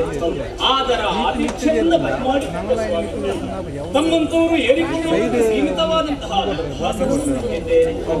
ನಿಮ್ಮ ಮುಖಮಂಡಲಕ್ಕೆ ಮಂಗಳಾರತಿಯನ್ನು ಬೆಳಗಿದ್ದು ಮಾತ್ರವಲ್ಲ, ಪಾವನವಾದಂತಹ ಪದಯುಗಗಳನ್ನು ತೊಳೆದೆ ಅದನ್ನೇ ತೀರ್ಥವಾಗಿ ಸ್ವೀಕರಿಸಿಕೊಂಡವ ನಾನು. ನಿಮ್ಮಂಥವರು ಬರುವ ಕಾರಣವೇ ಅಲ್ಲಿ ಇದು ವೈಕುಂಠ ಅನ್ನಿಸಲ್ಪಟ್ಟದ್ದು. ದೇವರಾದಂತಹ ನಿಮಗೆ ಭಕ್ತರ ಮೇಲಿರುವಂತಹ ಪ್ರೀತಿ ಎನ್ನುವುದು ಭಕ್ತಿಯಿಂದ ಅರ್ಥವಾಗುತ್ತದೆ. ದೇವರ ಮನೆಯಲ್ಲಿ ಭಕ್ತನಿಗೆ ಆತಿಥ್ಯ ಆಶ್ಚರ್ಯ ಆಗಿದೆ ದೇವರೇ. ಅತಿಥಿ ದೇವೋಭವ ನನಗೂ ಪ್ರಾಮಾಣಿಕವಾಗಿ ಅದನ್ನು ಪಾಲಿಸಲೇಬೇಕು. ಹಾಗಾಗಿ ಅಲ್ಲಿ ಉಳಿದವರೆಲ್ಲರೂ ಅದನ್ನು ಪಾಲಿಸುವುದಕ್ಕೆ ಅವಕಾಶವನ್ನು ಮಾಡಿಕೊಟ್ಟವ ನಾನು. ತನಕ ಆನಂದಾತ್ಯರೇ ಭಗವಂತ ತಾವು ಬಂದದ್ದರಿಂದ ಪುಳಕಿತಾನಂದ ಗಾತ್ರನಾದ ನಾನು. ಒಂದು ವಿಷಯ ಸ್ವಾಮಿ, ಏನು ನೀವು ತಿಳಿದವರು, ನಾನು ಹೇಳುವಂತಹ ಅವಶ್ಯಕತೆ ಇಲ್ಲ. ಮಕ್ಕಳು ತಾಯಿಯಾದವಳ ಎದೆಗೆ ಒದೆಯುತ್ತಾರೆ. ಆ ಸಂದರ್ಭದಲ್ಲಿ ಮಾತೆ ಒಂದೊಮ್ಮೆಗೆ ಕುಪಿತಳಾದರೂ ಕೂಡ ಆ ಬಳಿಕ ಆ ಮಗುವನ್ನು ಮುದ್ದಿನಿಂದ ತಮ್ಮ ಎದೆಗೆ ಆಣಿಸಿ ಮುತ್ತಿಕ್ಕಿ ಹಾಲು ಹಣ್ಣನ್ನು ನೀಡಿ ಆ ಮಗುವನ್ನು ಸಂತಾನಗೊಳಿಸುತ್ತಾಳಂತೆ. ಅಂತೆಯೇ ನಿಮಗೆ ಎದುರಾದಂತಹ ನಮ್ಮವರು ಏನೋ ನಿಮಗೆ ಅಪರಾಧ ಮಾಡಿದ್ದಾರೆ ಎನ್ನುವಂತಹ ವಿಚಾರವನ್ನು ತಿಳಿದಿದ್ದೇನೆ. ಓಹೋ, ನಿಮ್ಮ ಬಳಿಗೆ ಬಂತು? ಹೌದು, ಬರಲೇ ಕ್ಷಮಾಗುಣಿಗಳಾದಂತಹ ನೀವುಗಳು ಅವರನ್ನು ಮನ್ನಿಸುತ್ತೀರಿ ಎನ್ನುವಂತಹ ಆಶಾಭಾವನೆಯನ್ನು ಹೊಂದಿದ್ದೇನೆ. ದೊಡ್ಡ ಮನಸ್ಸು ಮಾಡಬೇಕು, ಅವರಿಗೊಂದು ಕ್ಷಮೆ ಕೊಡಬೇಕು. ಓ ಪರಮಾತ್ಮ, ಇಂದಿರಾಯ ರಮಣ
ಇಂದಿನ ರೀತಿಯ ನಿನ್ನ ಕ್ರಮವೇ ಅಲ್ಲ ಎಂದು ನಾವೇ ಬಂದು ನಿನ್ನನ್ನು ಮಾತಾಡಿಸುತ್ತಿದ್ದವರು.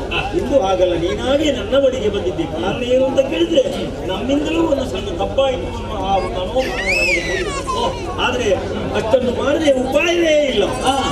ಹಾಗೆ ಶಾಪವನ್ನು ಪಡೆದುಕೊಂಡು ಬಂದವರು ನಿನ್ನಲ್ಲಿ ಪರಮಾತ್ಮ ಅನ್ಯಾಯ ಮಾಡಿದವರಿಗೆ ಸರಿಯಾದ ಶಿಕ್ಷೆಯನ್ನು ನಾವು ಕೊಟ್ಟಿದ್ದೇವೆ ಎಂಬ ಹಾಗೆ ನಾವು ಖಂಡಿತವಾಗಿ ಹೇಳುವುದಿಲ್ಲ. ಯಾಕಂದ್ರೆ ಮನಸ್ಸಿಗೆ ಪಿತ ನೀನು ನಮ್ಮ ಮನಸ್ಸಲ್ಲಿ ಆ ರೀತಿಯಾದಂತಹ ಒಂದು ಕ್ರೋಧವನ್ನು ಹುಟ್ಟಿಸಿ ಅಂತಹ ಒಂದು ಕೆಲಸವನ್ನು ನೀನು ಮಾಡಿಸಿದ್ದಿ ಅಂತ ಭಾವಿಸಿದ್ದೇನೆ. ಯಾಕಂದ್ರೆ ಪರಮ ಪಾವನವಾದಂತಹ ವೈಕುಂಠ ಲೋಕವಿದು, ಸಾತ್ವಿಕತೆಯ ಮೂರ್ತಿಯಾದಂತಹ ನಿನ್ನ ಮನೆ ಇದು. ಇಲ್ಲಿಗೆ ಭಕ್ತರಾದವರಿಗೆ ಬರುವುದಕ್ಕೆ ಹೇಗೂ ಬರಬಹುದು ಅಲ್ಲವೇ? ಅಂತಹದ್ರಲ್ಲಿ ಅವರು ಈ ರೀತಿಯ ಕೃತ್ಯವನ್ನು ಎಸಗಿದ್ದರಿಂದ ನಮ್ಮ ಕೈಯಿಂದಂತಹ ಕೆಲಸವನ್ನು ಮಾಡಿಸಿದ್ದಿ. ಅಂತೂ ಒಂದು ಬಂದು ನನ್ನಲ್ಲಿ ಕೇಳಿಕೊಂಡಿದ್ದಾರೆ ಎನ್ನುವ ವಿಷಯ ತಿಳಿಯಿತಲ್ಲ. ಆದ್ದರಿಂದ ನಿನ್ನ ಆ ಅಪ್ಪಣೆಯಂತೆ ಅವಳು ಎರಡು ದಾರಿಯನ್ನು ತೋರಿಸಿಕೊಡ್ತೇವೆ. ಹಾಗಾದರೆ ಕ್ಷಮೆಯನ್ನು ತಾಳಿದ್ದೀರಿ. ಅವರಿಗೆ ಬದುಕುವುದಕ್ಕೂ ವೈಕುಂಠ ಲೋಕದಲ್ಲಿ ಇರುವುದಕ್ಕೂ ಒಂದು ಸಣ್ಣ ಅವಕಾಶ ಉಂಟು ಎನ್ನುವುದು ಸ್ಪಷ್ಟ ಆಯಿತು. ಸದ್ಯಕ್ಕೆ ಇಲ್ಲಿ ಕೊಯ್ಯುವುದಕ್ಕೆ ಸಾಧ್ಯವೇ ಇಲ್ಲ. ಆದ್ರೆ ಎರಡು ದಾರಿಗಳು. ಹೌದು, ಅವರು ಒಪ್ಪುತ್ತಾರೆ ಅಂತಾದ್ರೆ 3 ಜನ್ಮದಲ್ಲಿ ರಾಕ್ಷಸರಾಗಿ ಹುಟ್ಟಬೇಕು. 3 ಲೋಕದಲ್ಲಿ ಮಾಡಬಾರದ ಅನ್ಯಾಯಗಳನ್ನೆಲ್ಲ ಮಾಡಿ ಅಧರ್ಮಿಗಳಾಗಿ ಮೆರೆದು ಅವರ ಆ ಉಪದ್ರವವನ್ನು ತಾಳಲಾರದೆ ನೀನೇ ಭೂಮಿಗಿಳಿದು ಅವರನ್ನು ಕೊಂದು 3 ಜನ್ಮವನ್ನು ತಾಳಿ ಆ ಮೇಲಿನನ್ನು ಸೇರಿಕೊಳ್ಳುವುದು ಒಂದು ದಾರಿ.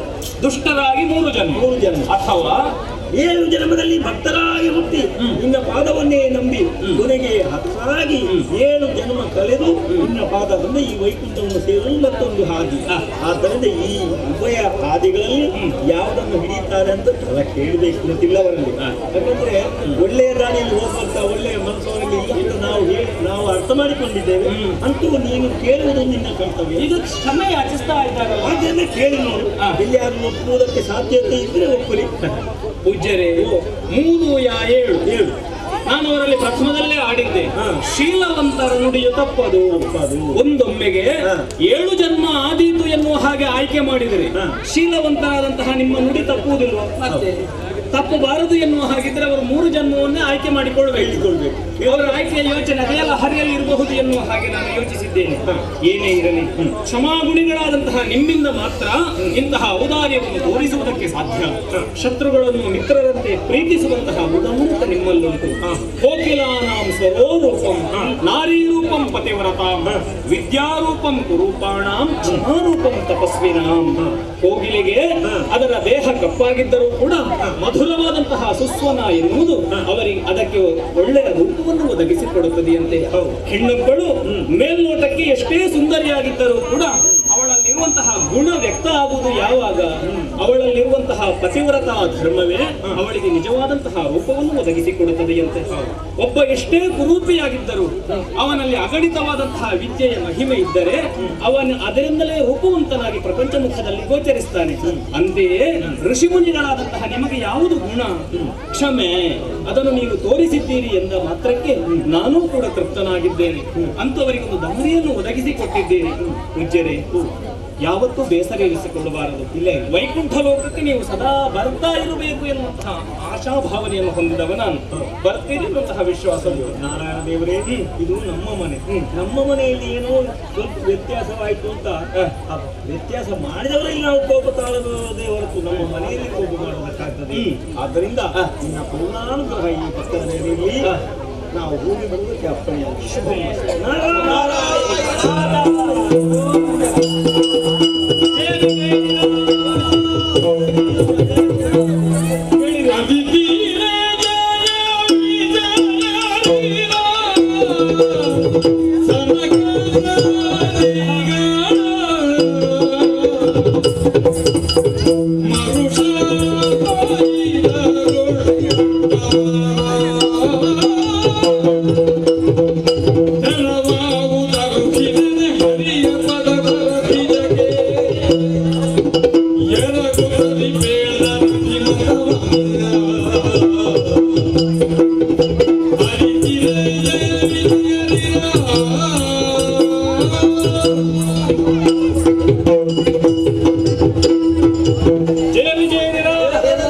ನಿಮ್ಮ ಮುಂದಿನ ಭವಿಷ್ಯ ಉತ್ಕರ್ಷ ಎನ್ನುವುದು ಆ ಸನಕಸನಂದಾದಿಗಳ ಕೈಯಲ್ಲಿತ್ತು.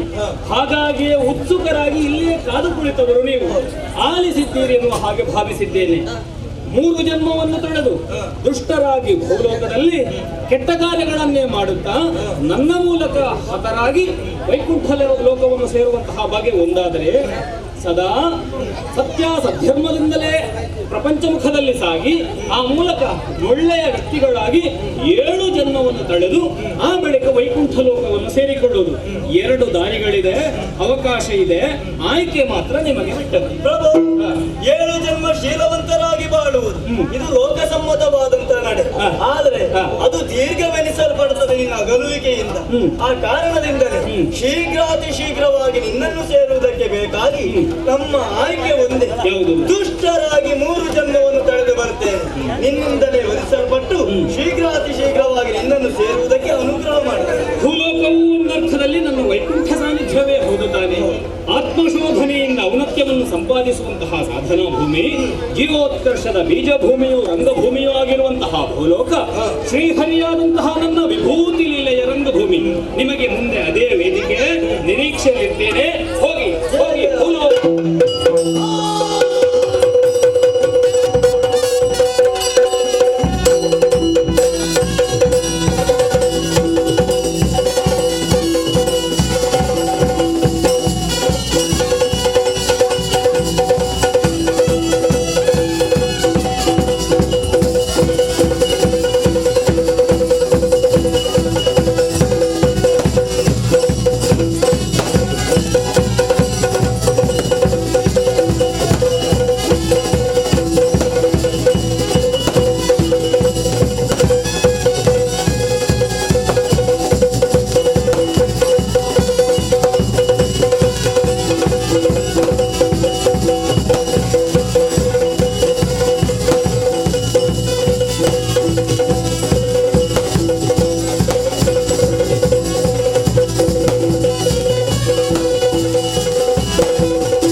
ಹಿರಣ್ಯಕಶ್ಯಪರು ಎಂಬುದಾಗಿ ಕಿರಿಯ ಹಿರಣ್ಯಾಕ್ಷರೇನಾಗಿದ್ದೇನೆ.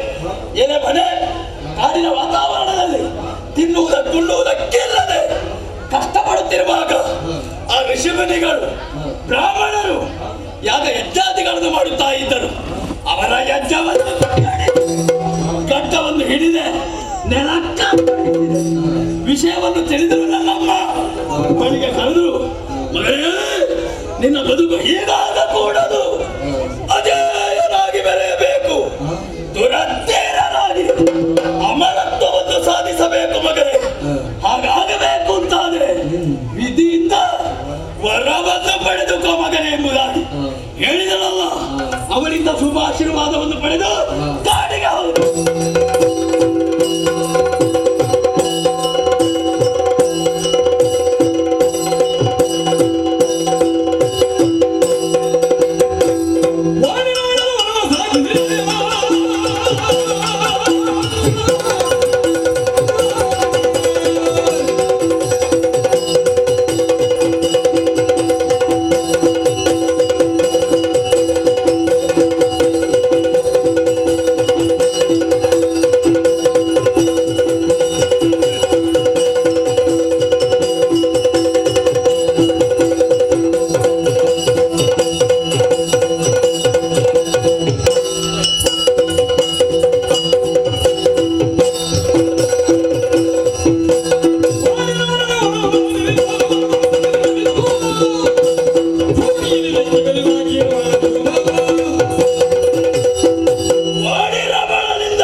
ಒಲಿದು ಬಂದ ಬ್ರಹ್ಮದೇವ ಏನು ಬೇಕು ಅಂತ ಕೇಳಿದ. ಹೊಟ್ಟೆ ಯಾವತ್ತೂ ಉಪವಾಸದಿಂದ ಇರುವುದು, ತಿನ್ನುವುದಕ್ಕಿಲ್ಲ ಉಣ್ಣುವುದಕ್ಕಿಲ್ಲ, ಅದಕ್ಕಾಗಿಯೇ ಕೇಳಿಕೊಂಡದ್ದು. ಕೊಡುವೆಯಾದರೆ ಶತವರಾಹ ದಿನ ಒಂದಕ್ಕೆ 100 ಹಂದಿಗಳು ದೊರಕುವಂತೆ ಅನುಗ್ರಹಿಸು ತಂದೆ ಅಂತ ಕೇಳಿಕೊಂಡಾಗ ತಥಾಸ್ತು ಒಂದೇ ಶಬ್ದದಲ್ಲಿ ಮುಗಿಸಿದ. ಸಂತೋಷವಾಯಿತು. ಮತ್ತೊಂದು ವರವನ್ನು ಕೇಳಿದೆ, ಪ್ರಪಂಚದಲ್ಲಿ ನನಗೆ ಮರಣ ಕೂಡದು. ಅವಾಗ ಹೇಳಿದ, ಮರಣ ಎಂಬುದು ಎಲ್ಲರಿಗೂ ಕಟ್ಟಿಟ್ಟ ಬುತ್ತಿ. ಗದಾ ದಂಡವನ್ನು ಅನುಗ್ರಹಿಸಿದ. ಈ ಗದೆ ನಿನ್ನ ಕೈ ತಪ್ಪಿದಾಗ ನಿನಗೆ ಮರಣ. ಯಾವ ಕಾರಣಕ್ಕೂ ನಮ್ಮಲ್ಲಿ ಇರುವಂತಹ ವಸ್ತು ಕೈ ತಪ್ಪುವುದಕ್ಕುಂಟೆ, ಅದರಲ್ಲಿಯೂ ಗದೆ ತಪ್ಪಲಿಕ್ಕಿಲ್ಲ. ಹಾಗಾದರೆ ನನಗೆ ಮರಣವಿಲ್ಲ. ಆದರೆ ಒಂದು ಮಾತನ್ನು ಹೇಳಿದ್ದಾನೆ, ಎಚ್ಚರಿಸಿದ್ದಾನೆ, ನಿನಗೆ ಮರಣ ಬರುವುದಿದ್ದರೆ ನೀನು ತಿನ್ನುವಂತ ಆಹಾರದಿಂದ ಮಾತ್ರ ನಿನಗೆ ಮರಣ. ನಾನು ತಿನ್ನುವುದು ಯಾವುದನ್ನು? ಹಂದಿಗಳು ನನ್ನನ್ನು ಕೊಲ್ಲುವುದಕ್ಕುಂಟೆ. ತಿನ್ನುವ ಆಹಾರದಿಂದಲೇ ಒಬ್ಬನಿಗೆ ಮರಣ ಬರ್ತದೆ ಅಂತಾದ್ರೆ ಅವನಿಗೆ ಪ್ರಪಂಚದಲ್ಲಿ ಬದುಕುವಂತ ಅಧಿಕಾರ ಹಕ್ಕನ್ನು ಕಳೆದುಕೊಂಡ ಎಂಬುದೇ ತಾತ್ಪರ್ಯ. ಹಾಗಾದ್ರೆ ನನಗೆ ಮರಣ ಇಲ್ಲ, ಅಜೇಯನಾಗಿದ್ದೇನೆ. ಆಮೇಲೆ ತಾಯಿಗೆ ವಿಷಯವನ್ನು ಹೇಳಿದಾಗ ಸಂತೋಷಗೊಂಡಳು. ಅವಳ ಆಶೀರ್ವಾದವನ್ನು ಪಡೆದು ಪಾತಾಳವನ್ನು ಸೇರಿದೆ. ಉರಗಾದಿಗಳ ತಲೆ ಭೂಭುಜನ ದರ್ಪವನ್ನು ಮುರಿದೆ. ಈಗ ಉಳಿದಿರುವುದು ಯಾವುದು? ನಾಕಾಚ್ಯಂತೆ.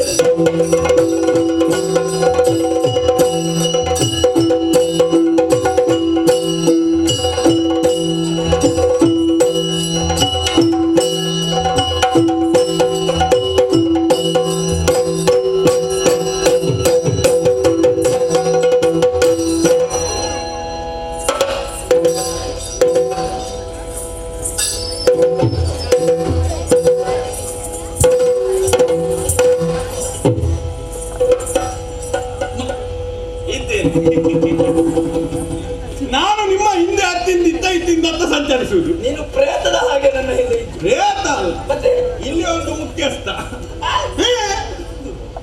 ಇಲ್ಲಿಗೆ ಹೌದು, ನೀನು ದೇವರಾಣಿಗೆ ದೇವರಾಣಿಗೂ ನಾನೇ. ಸ್ವರ್ಗದ ಮಹಾದ್ವಾರ. ಹೌದಪ್ಪ, ಹೆಬ್ಬಾಗಿಲನ್ನು ನೋಡಿದೆ. ಆ ಕಡೆ ಈ ಕಡೆ ಸಂಚರಿಸಿದೆ.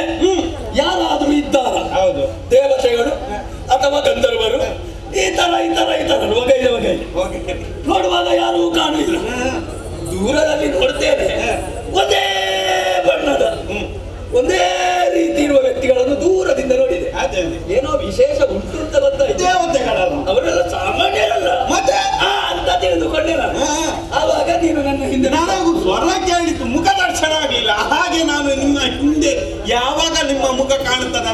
ಬಂದದ್ದು. ನಮಸ್ಕಾರ ಸ್ವಾಮಿ. ಬಂತು ಒಳ್ಳೇದು ಒಳ್ಳೇದು. ಎಂತದ್ದು ಒಳ್ಳೆದು?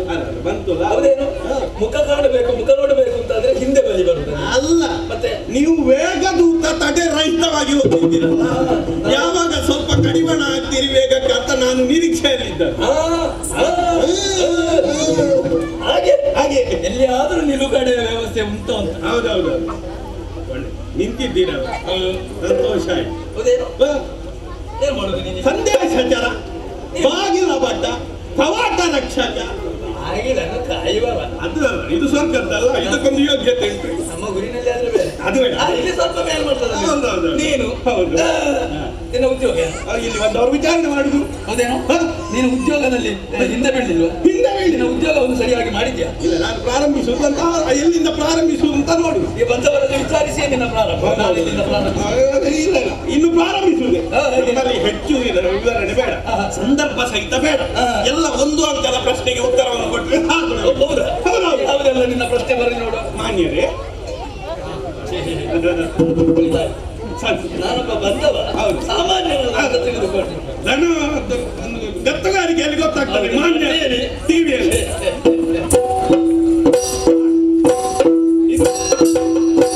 ಅದು ಮುಕ್ತಾಯ. ಮುದ್ದೆ, ಇದು ನಿಮ್ಮ ಟಿವಿ. ಮಾನ್ಯರು ಸಂತೋಷ. ಇದು ಆರಂಭಿಸುವ. ತಾವು ಯಾರು? ತಮ್ಮ ಶುಭ ನಾಮಕ್ಕೆ ನಿಮ್ಮದು ಉರುಂಟ? ಅಲ್ಲ ಚರ್ಚೆ ಆಗಿದೆ. ಅದಲ್ಲ, ಒಂದು ನೆಲೆಗೊಳ್ಳುವುದಕ್ಕೆ ಕೆಳಗೆ ಊರು ಎಂಬುದು ಒಂದು ಉಂಟೋ? ಉಂಟೋ ಉಂಟೋ ಉಂಟೋ ಉಂಟೋ ಇದ್ದರೆ ಅದು ಯಾವುದು? ಅಲ್ಲಿಂದ ಇಲ್ಲಿವರೆಗೆ ಬರುವರೇ ಕಾರಣವೇನು? ತಮ್ಮ ಅಂದಾಜು ವಯಸ್ಸು? ಯಾಕೆ ನಿನ್ನಲ್ಲಿ ನಿನ್ನ ಮಗಳಿಗ? ಇದು ಆಯ್ಕೆಗೆ ಬಿಟ್ಟದ್ದು, ಉತ್ತರಿಸಲೇಬೇಕು ಅಂತ ಇಲ್ಲ. ಆಯ್ಕೆಗೆ ಬಿಟ್ಟದ್ದು ಪ್ರಶ್ನೆ ಮಾತ್ರ. ಲಿಂಗ ಶ್ರೀಲಿಂಗವ ಪುಳ್ಳಿಂಗವ? ಅದು ಮೀಸೆ ಕಟ್ಟಿದ್ದ ಹುಟ್ಟಿದ್ದ? ಅಲ್ಲ, ಅದು ಇದ್ದದ್ದು ಹೀಗೆ ಕೇಳಬೇಕು. ನಿಮ್ಮ ಪ್ರಶ್ನೆ ಪತ್ರಿಕೆಯಲ್ಲಿ ಉಂಟು. ಹೀಗೆ ಕೇಳಬೇಕು ಅಂತ ಉಂಟು. ಹಾಗಾಗಿ ಎಲ್ಲ ನಮ್ಮ ಶ್ರೀಮುಖದಿಂದ ಬಂದ್ರೆ ನನಗೆ ಉತ್ತರಿಸುವುದಕ್ಕೊಂದು ಸುಲಭ ಆಗುತ್ತದಲ್ಲ.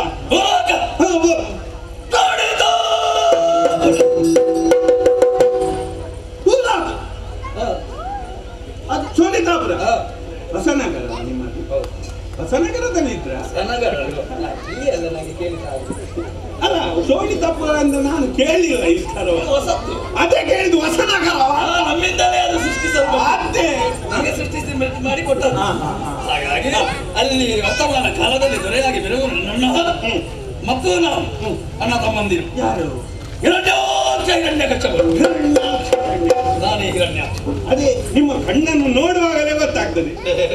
ಕಣ್ಣಲ್ಲಿ ಇದ್ದರೆ ಚಿನ್ನ, ಅಲ್ಲ, ಚಿನ್ನದಂತ ಕಣ್ಣುಗಳು.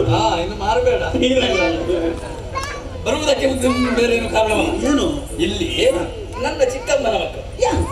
ಏನಿದ್ದೇವೆ ಅಂದ್ರ ಚಿಕ್ಕಮ್ಮನ ನಾನು ದಿತಿ ಇದ್ದೇನೆ. ಸಂಬಂಧದಲ್ಲಿ ಅವುಗಳೆಲ್ಲ ನಾವು ಒಟ್ಟಿನಲ್ಲಿ ದೇವತೆಗಳು. ದೇವತೆಗಳು ಹುಡುಗಕ್ಕೆ ನೀನು ಆದ್ರೆ ತಾಯಿ ಬೇರೆ ಇರ್ತಾಳೆ. ಹೌದಲ್ಲ? ಹಾಗೆ ಅದು ಸರಿಯಲ್ಲ. ಅದು ಪ್ರಕೃತಿ ವಿರುದ್ಧವಾಗಿರ್ತದೆ, ಒಂದು ನಿಯಮಕ್ಕೊಂದು ವಿರುದ್ಧವಾಗಿರ್ತದೆ. ಹಿರಿಯ ಬೆಲೆ ಮಕ್ಕಳು ಅದು ಈ ದೇವರ ಮಕ್ಕ. ಆದ ಕಾರಣ ಹಿರಿಯ ಭಾಗಿಗಳಾಗಿರುವಂತಹ ನಮಗೆ ಇದೆಲ್ಲವನ್ನು ಒಪ್ಪಿಸಿ ಶರಣಾಗತರಾಗಿ ಬದುಕುವುದಿದ್ರೆ ನಾನೊಂದು ಒಳ್ಳೆ ಅವಕಾಶ ಮಾಡಿ ಕೊಡ್ತೇನೆ. ಅವನ ಹತ್ರ ಹೋಗಿ ಹೇಳಬೇಕೆಲ್ಲ ಒಪ್ಪಿಸಬೇಕು. ಇದು ನನ್ನ ಕಟ್ಟ ಆಜ್ಞೆ.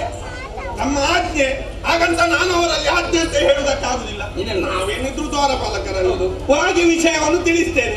ಅವರಿಂದ ಏನು ವರ್ತಮಾನ ಬರ್ತದೆ ಅದನ್ನು ಒಂದು ತಮ್ಮಲ್ಲಿ ಅರುಹುತ್ತೇನೆ. ಅಲ್ಲಿಯವರೆಗೆ ದಯವಿಟ್ಟು ಇಲ್ಲೇ ನಿಲ್ಲಬೇಕು. ನಮ್ಮ ಕರ್ತವ್ಯಕ್ಕೊಂದು ಚ್ಯುತಿ ಬರುವ ಸಂಸ್ಕಾರ ಉಂಟು ಅಂತ ನೋಡುವಾಗಲೇ ಗೊತ್ತಾಗ್ತದೆ. ಒಳ್ಳೆಯದು.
ವಿಜಯ ಏನು ಸ್ವರ್ಗದ ಬಾಗಿಲಲ್ಲಿ ಇರುವಾಗ ಪ್ರವೇಶ ಆಯಿತು. ಯಾರದ್ದು ಅಂತ ತಡೆದು ನಿಲ್ಲಿಸಿದೆ, ವಿಚಾರಿಸಿದೆ. ಯಾರಂತೆ? ಮಾಹಿತಿಯನ್ನು ಸ್ಪಷ್ಟವಾಗಿ ನೀಡಿದ್ದಾರೆ. ಅದು ನಿನ್ನ ಕರ್ತವ್ಯ ತಾನೆ. ಹೌದೌದು. ಹೊಸತಾದಂತಹ ಭೂಲೋಕದಲ್ಲಿ ಸೋನಿತಾಪುರ ಎನ್ನುವ ಅಂತನ್ನು ನಿರ್ಮಿಸಿದ್ದು ಹಿರಣ್ಯಾಕ್ಷ ಹಿರಣ್ಯಕಶಪರಂತೆ. ಇಲ್ಲಿಗೆ ಬಂದವ ಯಾರು? ಬಂದವ ಹಿರಣ್ಯಾಕ್ಷ ಎನ್ನುವ ದಿಟ್ಟಿ ಸಂಜಾತರು. ಸಕ್ಕಿನ ಪಟ್ಟ ಬಿಟ್ಟು ಕೊಡತಕ್ಕದ್ದು, ಇಲ್ಲದಿದ್ದರೆ ಬಲವಂತವಾಗಿ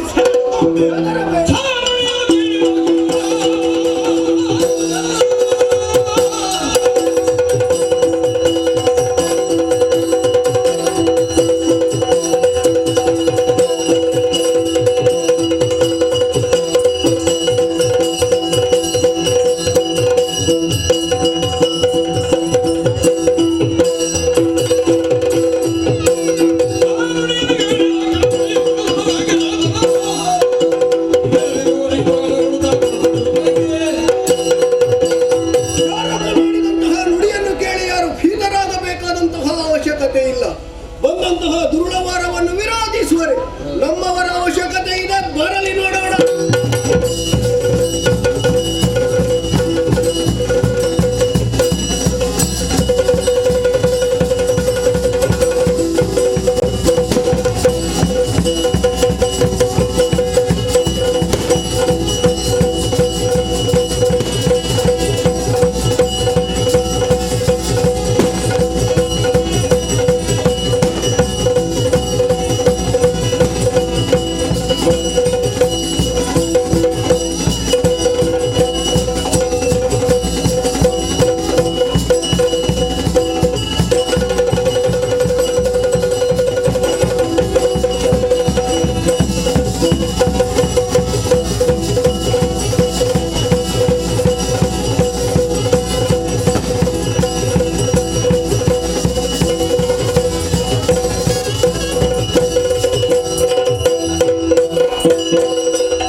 ಎದುರಿಸಬೇಕಾದ ಕರ್ತವ್ಯ ಸಾಧು.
ಆಕಾಶದಲ್ಲಿ ಹಾರಾಡುತ್ತಿದ್ದಂತಹ ರಣಹದ್ದೊಂದು ಕೆಂಪಿನ ಮಾಣಿಕ್ಯವೊಂದನ್ನು ಕಂಡು ಮಾಂಸದ ತುಂಡೆಂದು ಭ್ರಮಿಸುತ್ತದೆ.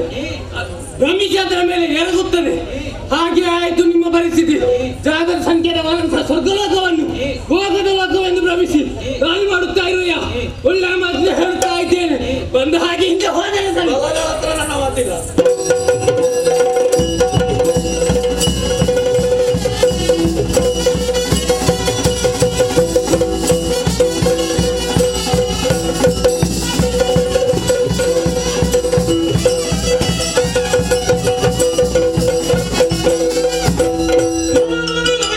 Oh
ನೀನು ಸೊಕ್ಕಿನಿಂದಲೇ ಈ ನಾಟದಲ್ಲಿ ಮೆರೆಯುತ್ತಾ ಇರುವೆ ಎನ್ನುವ ವಿಚಾರದಿಂದ ತಿಳಿದು ಬಂದಿದ್ದೇನೆ.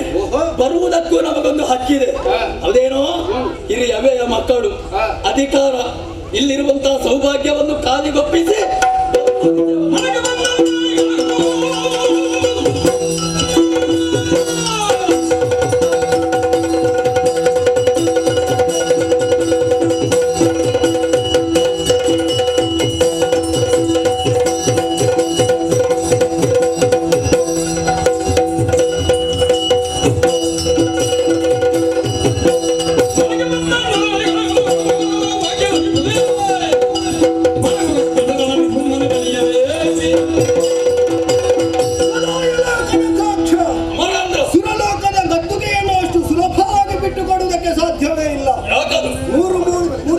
ಅರ್ಚಿಸಿ ಮೆಚ್ಚಿಸಿ ಪಡೆದಂತಹ ಪೀಠ ಇದು. ವಯಸ್ಸು ಬಂದ ಎಂದಾದ್ರೆ ಶೈಪಿನಿಯ ದಾರಿ ತೋರಿಸಿ.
ಇಷ್ಟಾಗಬೇಕು ಎನ್ನುವ ಕಲ್ಪನೆಯಿಂದಲೇ ಬಂದಿದ್ದೇನೆ.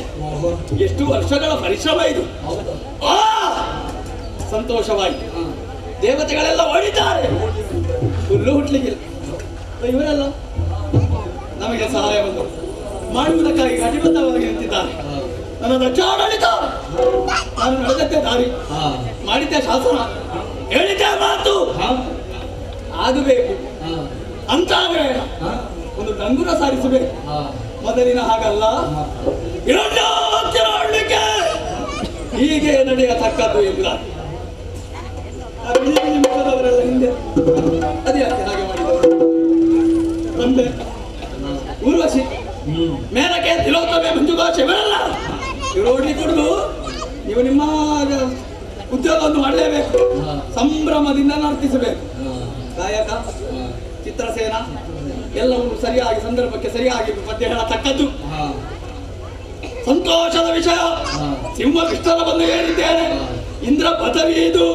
ಸ್ವಲ್ಪ ಸಂತೋಷದಿಂದ ಅನುಭವಿಸ್ತೇನೆ ನೋಡು.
ಏನಿದು ಆಸ್ಥಾನ?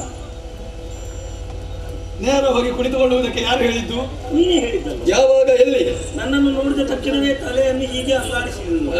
ನಾನು ಪ್ರಾಯಶಃ ಕೂತ್ಕೊಂಡು ಹೇಳಿದ್ದು ಅಂತ ಆದಿಂದ ಆ ಭಾವನೆಗೆ ಹೋಗಿ ಕೂತದ್ದು. ಓಹೋ, ನನ್ನ ಅಭಿನಯಕ್ಕೆ ಹೋಗಿ ಕುಳಿತುಕೊಂಡ. ನನ್ನ ಪದ್ಯಕ್ಕೆ ನೀನು ಅರ್ಥ ಅಲ್ಲ, ನನಗೆ ಮತ್ತೆ ಮರ್ಯಾದೆ ಯಾರಿಗೆ ಎಲ್ಲಿ ಸಿಗುದಿಲ್ವೋ ಅಲ್ಲಿ ನಿಲ್ಲುವ. ಏನಿದೆ? ಹೋದರೆ ಜಾಗ್ರತೆ. ಹೋಗ್ತೇನೆ, ಸುಮ್ಮನೆ ಯಾಕೆ ನಾವು ಈಗ ನನಗೆ ಗೌರವ ಕೊಡ್ಲಿಕ್ಕೆ ಗೊತ್ತಿಲ್ಲ ಅಂತ. ನನ್ನ ಗೌರವ ಯಾವ ರೀತಿಯಲ್ಲಿ ಗೊತ್ತುಂಟ? ಮೊದಲಿದ್ದ, ಹೌದಪ್ಪ, ಮೊದಲೊಬ್ಬ ಇದ್ದ ನರ ಸತ್ತವ ದೇವೇಂದ್ರ. ಪಾತ್ರದ ವಿವೇಚನೆ ಇಲ್ಲ, ಬಂದವರನ್ನೆಲ್ಲ ಹೋಗಿ ಕೂತ್ಕೊಳ್ತೀವಿ. ಎಲ್ಲಿದ್ದ ಇಲ್ಲ. ನಮ್ಮ ಕ್ರಮ ಆಗಲ್ಲ. ಪೀಠ ಎಲ್ಲ ಸರಿ ಉಂಟಂತ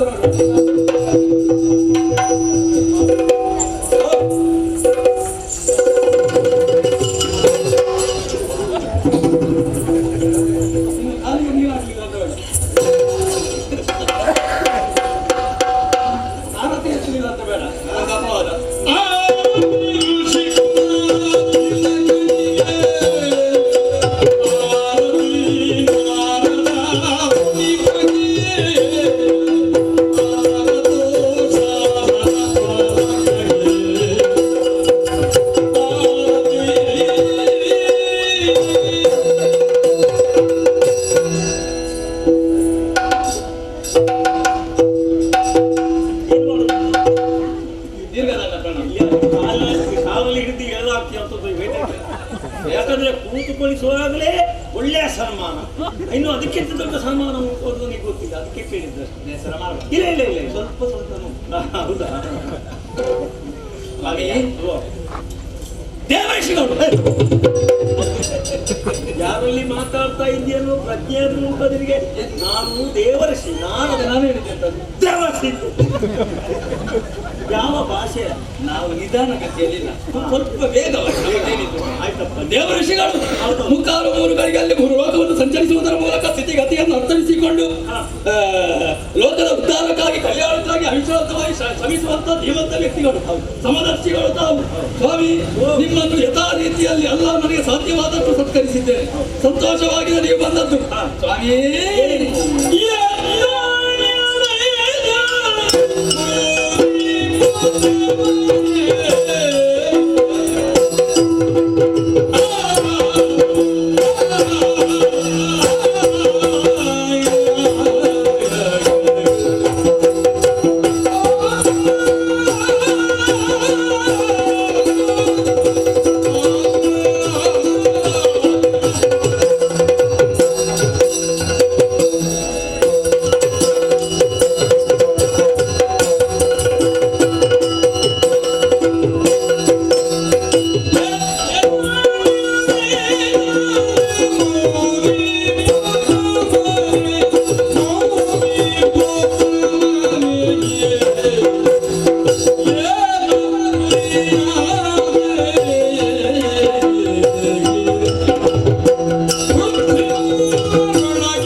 ಪ್ರಪಂಚದ ಏಳಿಗೆಗೆ ಬೇಕಾಗಿ ಒದಗಿಸುವವರು ತಾವು. ನನ್ನ ಈ ಆಸ್ಥಾನಕ್ಕೆ ಬನ್ನಿ ಅಂತ ಕರೆದಾಗ ಬರುವವರು ತಾವಲ್ಲ. ಬರಬೇಡಿ ಎನ್ನುವ ಹಾಗೆ ತಡೆ ಹಿಡಿದರೂ ಕೂಡ ಬಾರದೇ ಇರುವ ಸ್ವಭಾವ ತಮ್ಮದ್ದಲ್ಲ. ಸರ್ವ ತಂತ್ರರು ಸ್ವತಂತ್ರರು ತಾವು. ಇದು ಹಾಗೆ ಆಗಮಿಸಿತ್ತು, ಸಂತೋಷವಾಯಿ ತಾಡಿದಿರ ನನ್ನೊಮ್ಮೆ. ಸಾಗರದಲ್ಲಿರುವಂತ ನೀರನ್ನೇ ಬತ್ತಿಸಬೇಕು.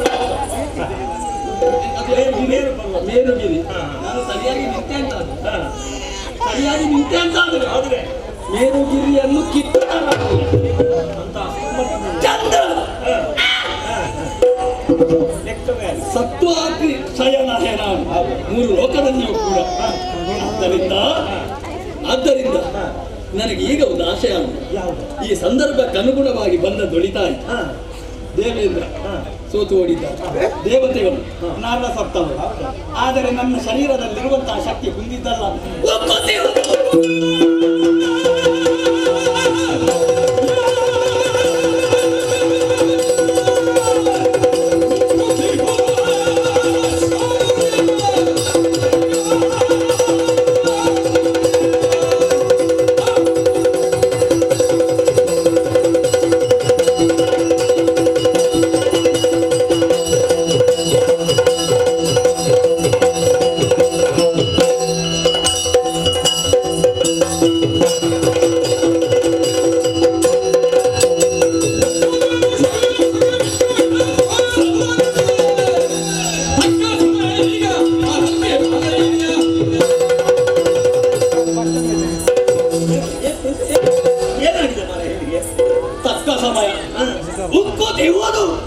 ಭುಜದ ಶೌರ್ಯ ತಕ್ಕ ಸಮಯದಲ್ಲಿ ಬಂದಿದ್ದಿ. ಬಾ ತಾಗೋಣವ ಸ್ತಂಭಕ್ಕೆ ತಾಗೋಣವ ಎನ್ನುವ ಹಾಗೆ ಆಸೆ ಆಗುತ್ತಾಳೆ. ನಿನಗೆ ತಾಗುವುದು. ಬಾ ಹೋರಾಟ ಮಾಡುವ.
ಅವಸರಕ್ಕೆ ಬರುವಾಗ ಶಬ್ದ ಹಿಂದೆ ಮುಂದೆ ಬೇಸರ ಮಾಡಬೇಡ.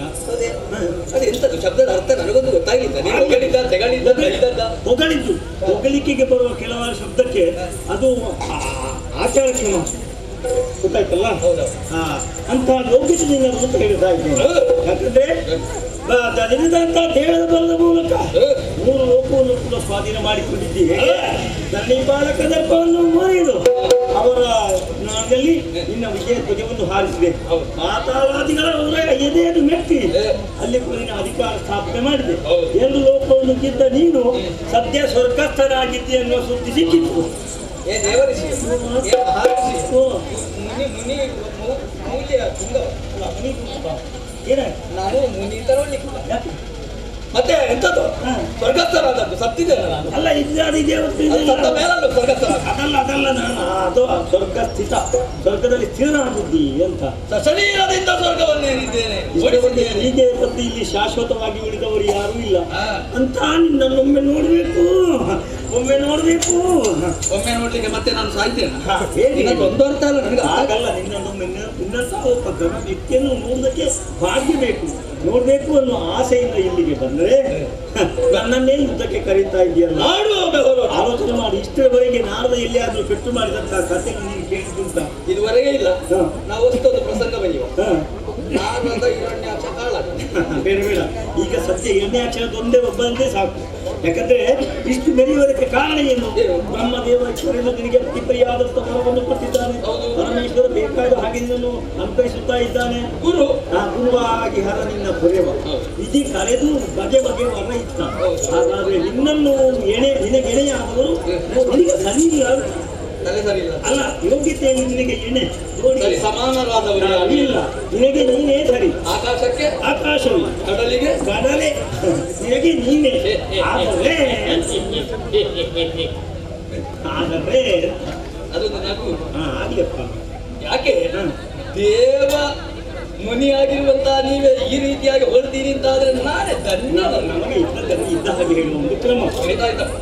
ಲೋಕದಲ್ಲಿ ಇದಿರಾದವರು ಯಾರು ಇಲ್ಲ ಅಂತ ಕೇಳಿದ್ರೆ ಒಬ್ಬ ಇದ್ದಾನೆ. ನನಗೆ ಹೌದೌದು. ಯಾರವರು? ಅವನಿಗೊಂದು ಬಿರುದೇ ಉಂಟು. ಹೇಗೆ? ದಿತಿಜ ಅಂತ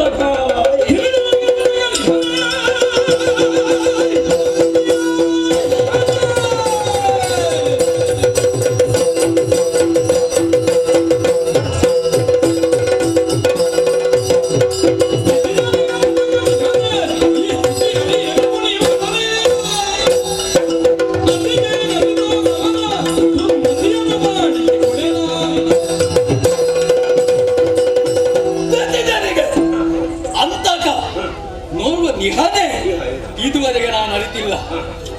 ಅವನನ್ನು ಈಗಲೇ ತೋರಿಸು. ಎಲ್ಲಿದ್ದಾನನು? ಹೇಗಿದ್ದಾನೆ? ಕಾಂತಗಳಿದ್ದೇನೆ ಅವನು. ತೋರಿಸು. ನಾನು ಎಂದು ತೋಪೆ ಕೌತು ಜನಕನ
ಹುಡುಕಿದವ ಸಿಗಬೇಕಲ್ಲ.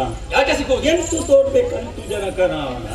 ಅವ ಅಷ್ಟು ಸುಲಭವಾಗಿ ಸಿಗುವುದಕ್ಕೆ ಸಾಧ್ಯ ಇಲ್ಲ. ಯಾಕಂದ್ರೆ ಅಸುರನಿಗೆ ಆ ವೈರಿ ಎನ್ನುವ ವಿಷಯ ನಿಮಗೆ ಗೊತ್ತಾಗಿದೆಯಲ್ಲ. ಈ ವಿಷಯ ತಿಳಿದುಕೊಂಡು ಅವನದಾದಂತಹ ವೈಕುಂಠ ಲೋಕವನ್ನು ಬಿಟ್ಟು ಎಲ್ಲೋ ಅಡಗಿ ಕುಳಿತಿದ್ದಾನೆ. ಹಾಗಾಗಿ ನಿಮಗೆ ಹೆದರಿ ಆದ್ರೆ ಅವನು ಅಲ್ಲಿದ್ದಾನೆ ಅಂತ ಹೇಳೋದಕ್ಕೆ ಆಗುದಿಲ್ಲ. ಯಾಕಂದ್ರೆ ಅವನನ್ನು ಸರ್ವಾಂತರ್ಯಾಮಿ ಅಂತ ಹೇಳ್ತಾರೆ. ಎಲ್ಲೆಲ್ಲೂ ಇದ್ದಾನೆ. ಇದ್ದೊಟ್ಟಿಗೆ ಎಲ್ಲಿಯೂ ಇಲ್ಲ. ಹಾಗಾದ್ರೆ ಅವನನ್ನು ತೋರಿಸುವುದಕ್ಕೆ ನಮ್ಮಿಂದ ಮಾತ್ರ ಸಾಧ್ಯ ಇಲ್ಲ. ನಾರದ ಮಹರ್ಷಿಯೇ ತಪ್ಪಿಸಿಕೊಳ್ಳುವಂತ ಆಲೋಚನೆ ಮಾಡಬೇಡ. ಸಮದರ್ಶಿ ಪ್ರಪಂಚದಲ್ಲಿ ಯಾರೇ ಎಲ್ಲಿ ಹೇಗೆ ಇದ್ದರೂ ಕೂಡ ಅವರನ್ನು ನೋಡಿಕೊಳ್ಳುವ ತಿಳಿದುಕೊಳ್ಳುವ ಶಕ್ತಿ ನಿನ್ನಲ್ಲಿ ಹಾಗಾದ ಕಾರಣ ಅವನನ್ನು ತೋರಿಸಿದೆ ಅಲ್ಲ ಅಂತಾದ್ರೆ ಹೂವ ಕಂಬಕ್ಕೆ ಎಲ್ಲಿಗೆ ಹೋಗಲಾಗೆ ಮಾಡ್ತೇನೆ. ಹಾಗಲ್ಲ, ತೋರಿಸುವುದಕ್ಕೆ ಸಾಧ್ಯ ಇಲ್ಲ. ಅವನನ್ನು ನೋಡುವಂತ ಒಂದು ದಾರಿ ತೋರಿಸಬಹುದು. ಅಷ್ಟು ಸಾಕು. ಹೌದು, ದಾರಿ ಸಿಕ್ಕಿದ್ರೆ ಮತ್ತೆ ಹಿರಣ್ಯಾಕ್ಷ ಎಲ್ಲವರ ಹಾಗಲ್ಲ. ಅವನಿಗೆ ಇಬ್ಬರು ಹೆಂಡಿರು. ನನ್ನ ಅಪ್ಪನಿಗೆ 13 ಮಂದಿ ಮಡದಿಯರು. ಮದುವೆ ಎಷ್ಟು ಆಗಬಹುದು, ತನ್ನ ಹೆಂಡತಿಯನ್ನು ಯಾವ ರೀತಿ ಆದರೂ ಕಾಪಾಡಿಕೊಂಡು ಬರ್ತಾನೆ ಎನ್ನುವುದನ್ನು ನಾನು ನೋಡ್ಬೇಕಾಗಿದೆ. ನನ್ನ ಅಪ್ಪನ ಬಗ್ಗೆ ಹೇಳ್ಬೇಕು ಅಂತ ಇಲ್ಲ, ನನ್ನನ್ನು ನೋಡಿದ್ರೆ ಗೊತ್ತಾಗ. ಅಯ್ಯೋ, ಆವಾಗಲೇ ನಿನ್ನ ಅಪ್ಪ ಅಮ್ಮನ ಗುಣ ಗೊತ್ತಾಗ್ತದೆ. ಇಲ್ಲಿ ಒಬ್ಬ ಆಕೆ ಶ್ರೀದೇವಿ, ಇನ್ನೊಬ್ಬ ಆಕೆ ಧರಾದೇವಿ. ಶ್ರೀದೇವಿ ತನ್ನ ವಕ್ಷಸ್ಥಳದಲ್ಲಿ ಎದೆಯಲ್ಲಿ ಸ್ಥಾನ ಕೊಟ್ಟಿದ್ದಾನೆ. ಎದೆಯಲ್ಲಿ ಎಂತೆಂತ ಹುಷಾರಿಲ್ಲ ಇದ್ದಾನೆ. ಹೆಂಡತಿಯನ್ನು ಎದೆಯ ಮೇಲೆ ಕೂತೋಳಿಸಿ ಅಂತ ಬಾಂಧವ್ಯವ. ಬಾಂಧವ್ಯಕ್ಕೆ ಮತ್ತೊಬ್ಬಳು ಧರಣಿ ದೇವಿ, ಭೂದೇವಿ. ಅವಳು ಅವನಿಂದ ದೂರಕ್ಕೆ ಭೂತಾಯಿ. ಭೂಮಿ ದೇವಿಯನ್ನು ಅವನನ್ನು ನೋಡ್ಬೇಕು ಅಂತಾದ್ರೆ ಭೂಮಿ ದೇವಿಯನ್ನು ನೀನು ಪೀಡಿಸಿದೆ ಎಂದಾದ್ರೆ ಈ ವಿಷಯವನ್ನು ತಿಳಿದರೆ ಅವನಿಗೆ. ಯಾಕಂದ್ರೆ ಹೆಂಡತಿಗೆ ಅನ್ಯ ಪುರುಷರಿಂದ ಅನ್ಯಾಯವಾಗುತ್ತೆ ಅಂತ ತಿಳಿದ್ರೆ ಗಂಡನಾದವ ಗಂಡು ಸಾದ್ರೆ ಬಾರದೆ ಇರ್ತಾನ ಮಾನವಿಸಲಿಕ್ಕೆ. ಆವಾಗ ನಿನಗೆ ಅವರನ್ನು ಕೊಲ್ಲಬಹುದು.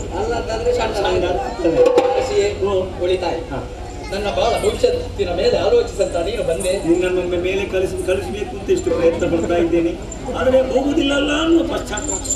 ಎಲ್ಲಿಗೆ ಮೇಲೆ? ಸ್ವರ್ಗಕ್ಕೆ ಬಂದಿಯಾ? ಇನ್ನು ಜಾಗ ಇಲ್ಲ ಮೇಲೆ. ಮತ್ತೆ 14 ಲೋಕ ಹೋಗ್ತದೆ, ಸತ್ಯಲೋಕ, ಆ ಲೋಕ, ಈ ಲೋಕ, ಮತ್ತೆ ಕೊನೆಗೂ ಹೌದು. ನಿನಗೆ ಇದುವರೆಗೆ ಸನ್ಮಾನ ಇಲ್ಲ. ನಾವು ಆ ಸನ್ಮಾನ ಆಸೆಯಲ್ಲಿ ಬೆದರೆ ಬೇಡ. ನಾನು ಶುಭಾಶೀರ್ವಾದದಿಂದ ಒಂದು ವಿಜೃಂಭಣೆಯಿಂದ ಸನ್ಮಾನ ಇಲ್ಲೆಲ್ಲ ಅವರನ್ನೆಲ್ಲ ಕರೆದು ಅಲ್ಲಿ ಎಲ್ಲಿ ವೈಕುಂಠ. ಈಗ ನನ್ನ ಹಗೆಯಾಗಿರುವಂತಹ ಹರಿ ಅವನನ್ನು ಕೊಲ್ತೇನೆ.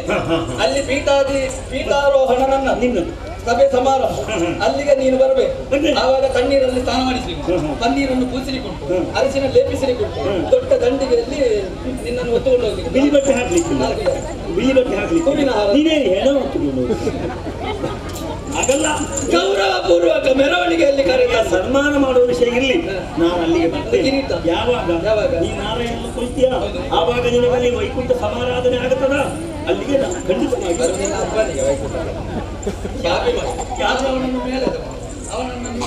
ಯಾಕೆ ಏನಾಯ್ತು? ಮತ್ತೆ ವೈಕುಂಠ ಈಗ ಅಲ್ಲಿ ನಾರಾಯಣ ಹೋದ್ರೆ ಯಾರು? ನೀನು ಲೋಕಕ್ಕೆ ಗೊತ್ತಾಗ್ಬೇಕು. ಆವಾಗ ಒಂದು ಸಮಾರಂಭ ಆ ಸಮಾರಂಭಕ್ಕೆ ಬರ್ತೀನಿ. ಹಾಗೆ ನನ್ನ ಆಶೀರ್ವಾದ ಇದೆ. ಒಳ್ಳೆಯದು ಬೇಗ ಆಯ್ತು. ಅದು ಅಲ್ಲಿಗೆ ವೈಕುಂಠ ಸಮಾರಂಭಕ್ಕೆ ಹೋಗಿ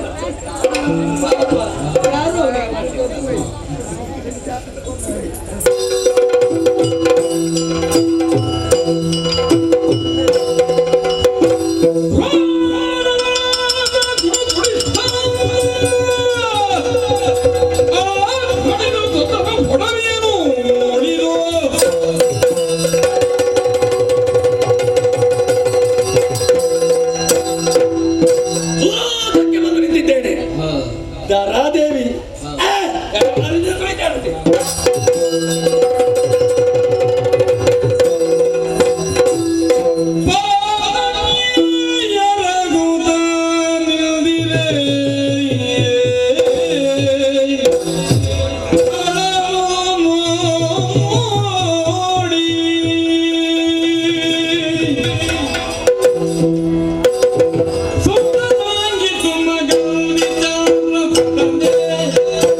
ಸುಮ್ಮನೆ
ಆಕಾಶದಿಂದ ಮಿಂಚಿನಂತೆ ಸಮಕ್ಷದಲ್ಲಿ ನಿಂತಿದ್ದೀಯ ಸುಂದರ ಸುಮಗಂಧಿರಿ ಚಂದ್ರವದನೆ ಹಸಿಯ ನಡುವಿನ ನಿಮ್ಮ ನಾಭಿಯ ಮುಸುಳ ಭಾಷೆಯ ತೋರ ಗುಚಗಳ ಎಸೆವ ಕಂಗಳ ತೊಡಗಿ ಬೆಳಗುವ ಮಿಸುಳ ಕಾಂತಿಯ ಬಿಸದ ಗಂಧಿ ನೀನು ಎಸದ ಎಡಮಿಂಚು ರಂಜಿಸಿದ ರತ್ನಸಲಾಕಿಯು ದೇವ ದರ್ಶಿಸಿದ ನಡಿ ನಂಬು ಏನಾಯ್ತು? ನಿನ್ನದಾಗಿರುವಂತಹ ಸೌಂದರ್ಯದ ಬಗ್ಗೆ ಹೊಗಳುವುದಕ್ಕೆ ನನಗೆ ಶಬ್ದವೇ ಸಿಕ್ಕುವುದಿಲ್ಲ. ಹೌದಾ? ಆದ್ರೆ ಮುಂದೆ ನಿಂತಿದ್ದಿ, ತಲೆಯನ್ನು ತಗ್ಗಿಸಿದ್ದಿ, ಆನನ ಕಂದಿ ಹೋಗಿದೆ, ಏನೋ ಬೇಸರ, ಹೌದು, ದುಗುಡ.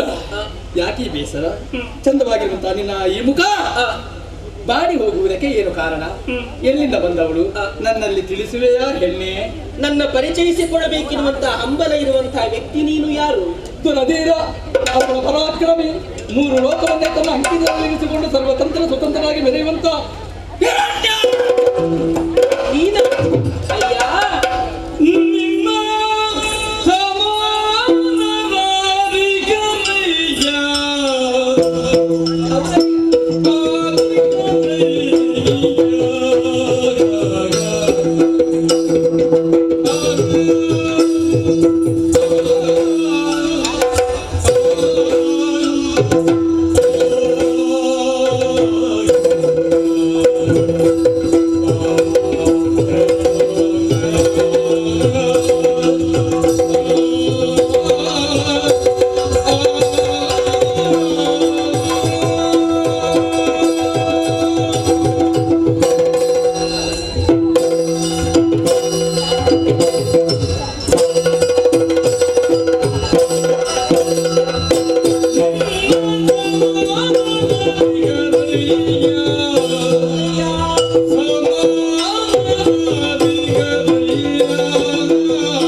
ನೀನು ದೂರವ ಹತ್ತಿರ ಬರಬಾರದು ಹಾಗೆಲ್ಲ ಹೇಳಿದ್ದು. ಮತ್ತೆ ಯಾವುದೇ ಒಂದು ವ್ಯಕ್ತಿಯ ಎದುರು ನಿಂತು ಮಾತನಾಡಿ ಅಭ್ಯಾಸ ಇಲ್ಲ ನನಗೆ. ಹೌದಾ?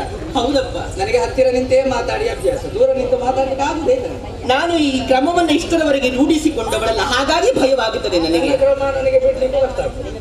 ಅಯ್ಯ, ನಿನ್ನ ಕಂಡಾಕ್ಷಣದಲ್ಲಿ ನನಗೆ ಅರ್ಥವಾಗಿದೆ. ನೀನಾಡಿದಂತಹ ಮಾತು, ನಿಂತಹ ನಿಲುಮೆ, ಉಟ್ಟಂತಹ ವಸ್ತ್ರದ ವೈಖರಿ, ಇದೆಲ್ಲವನ್ನ ಕಂಡಾಕ್ಷಣದಲ್ಲಿ ನೀನೊಬ್ಬ ಅರಸು ಕುವರ ಎನ್ನುವುದರಲ್ಲಿ 2 ಮಾತಿಲ್ಲ. ಹಿರಣ್ಯಾಕ್ಷ ಎನ್ನುವ ಹಾಗೆ ಆಡಿದೆ ಎಲ್ಲ. ಆವಾಗ ನಾನು ಅರ್ಥ ಮಾಡಿಕೊಂಡದ್ದು ಹೇಗೆ?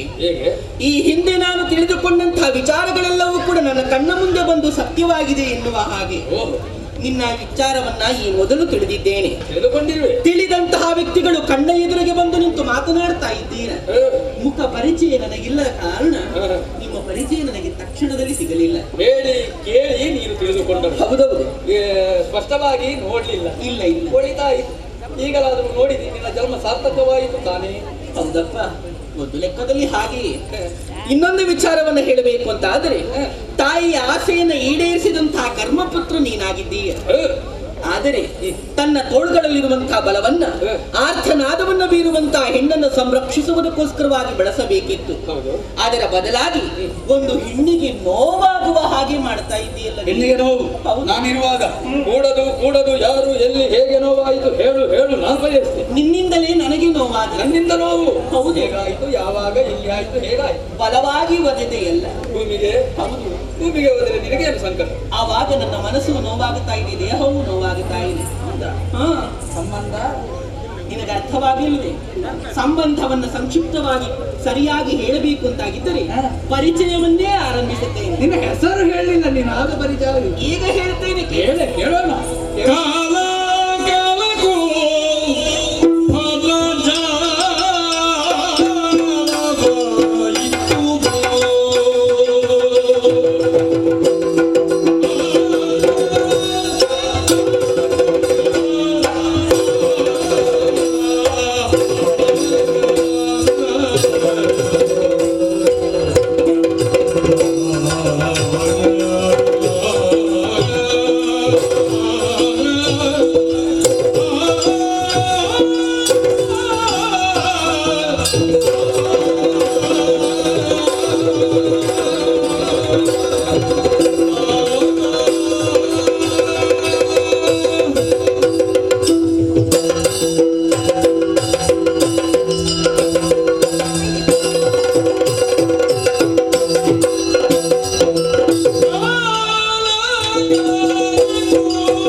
ನಿನ್ನ ಮಾತುಗಳನ್ನು ಕೇಳುವಾಗ ನನ್ನ ಪರಿಚಯ ನಿನಗೆ ಸಂಪೂರ್ಣವಾಗಿ ಆಗಲಿಲ್ಲ ಎನ್ನುವಂತಹ ವಿಚಾರ ನನಗೆ ವೇದ್ಯವಾಗುತ್ತಾ ಇದೆ.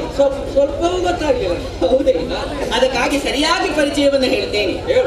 ಪ್ರಪಂಚವೆಲ್ಲವೂ ಕೂಡ ಹಚ್ಚ ಹಸುರಿನಿಂದ ಕಣ್ಮುಣಿಸಬೇಕು ಅಂತಾಗಿದ್ದರೆ ಅದಕ್ಕೆ ಮೂಲ ಕಾರಣಗಳೇ ನಾನಾಗಿದ್ದೇನೆ. ಹೌದಾ? ಹೌದು. ಅದಕ್ಕೆಲ್ಲ ನೀರನ್ನು ಎರೆಯುವವಳು ನೀನೇ ಇರಬೇಕಲ್ಲ. ಒಂದು ರೀತಿಯಲ್ಲಿ ಹಾಗಿರಬಹುದು. ಗೊಬ್ಬರ ಹೊತ್ತು ಹಾಕುವವಳು ಹಾಗಲ್ಲ, ಎಲ್ಲವನ್ನೂ ಕೂಡ ಪಾಲಿಸಿ ಪೋಷಿಸುವಂತ ಹೊಣೆ ನನ್ನದು ಎನ್ನುವ ಹಾಗೆ ಹೇಳಿ. ಅಷ್ಟು ಮಾತ್ರ ಅಲ್ಲ, ಪ್ರಪಂಚದಲ್ಲಿ ಸಂಚರಿಸುವಂತಹ ಸಕಲ ಜೀವರಾಶಿಗಳಿಗೆ ಉಣಬಡಿಸುವವಳೇ ನಾನು. ನೀವು ಹೊರ ಸಾರಿಗೆ ಸೇರಿದ ಹೇಗೆ ಆಹಾರವನ್ನು ಮಾಡಿ ಬಳಸುವುದು. ಹೌದು. ಯಾಕೆ? ಎಲ್ಲದಕ್ಕೂ ಬದುಕಬೇಕು ಅಂತಾಗಿದ್ದರೆ ಅನ್ನ ಎನ್ನುವುದು ಮುಖ್ಯವಾದದ್ದು, ಹೌದಲ್ವೇ? ಅದು ಹೆಚ್ಚಾಯಿತು ಅಂತಾದರೆ ಕೆಲವರಿಗೆ ಜೀರ್ಣವಾಗುತ್ತದೆ, ಇನ್ನು ಕೆಲವರಿಗೆ ಅಜೀರ್ಣವಾಗುತ್ತದೆ. ಆ ಸಮಯದಲ್ಲಿ ಔಷಧಿ ಎನ್ನುವುದು ಬೇಕಾಗುತ್ತದೆ. ಸಕಲ ಔಷಧೀಯ ಸತ್ವಗಳು ಕೂಡ ನನ್ನಲ್ಲೇ ಅಡಕವಾಗಿದೆ. ಹಾಗಾದ್ರೆ ವೈದ್ಯ ಮಹಿಳಾ ವೈದ್ಯ ಪಂಡಿತಳು ಹೀಗಿರುವಾಗ ಸಂಕ್ಷಿಪ್ತವಾಗಿ ಹೇಳಬೇಕೆಂದಾದರೆ ಎಲ್ಲರಿಗೂ ಮಾತೆಯ ಸ್ಥಾನದಲ್ಲಿ ನಿಲ್ಲುವವಳು ನಾನು. ಎಲ್ಲರಿಗೂ ತಾಯಿ, ಅಮ್ಮ ಬೇರೆ ಇದ್ದಾಳೆ, ಅವಳಿಗೂ ತಾಯಿ. ಬೇಡ ಬೇಡ, ನನ್ನಮ್ಮನಿಗೆ ನೀನು ತಾಯಿ ಆದರೆ ನನಗೆ ನೀನು ವಿದ್ಯಾರ್ಥಿ, ನೀನು ತಂದೆ, ನಿನ್ನನ್ನು ಅತ್ತಿಯಿಂದ ಕರೆಯುವುದಕ್ಕೆ ನನ್ನ ಮನಸ್ಸು ಒಪ್ಪುವುದಿಲ್ಲ. ನಾನು ಆ ರೀತಿಯಲ್ಲಿ ಹೇಳಿದ್ದಲ್ಲ. ನಿನಗೆ ಶ್ರೀಮನ್ನಾರಾಯಣ ಗೊತ್ತಿದೆ ನನ್ನ ಬದ್ಧವೈರಿ. ಅವರಾಗಿ ಇಬ್ಬರು ಮಡದಿಯರು ಒಬ್ಬಳು ಶ್ರೀದೇವಿ, ಇನ್ನೊಬ್ಬಳು ಭೂದೇವಿ. ಅದರಲ್ಲಿ ಎರಡನೆಯವಳಾದಂತಹ ಭೂದೇವಿಯೇ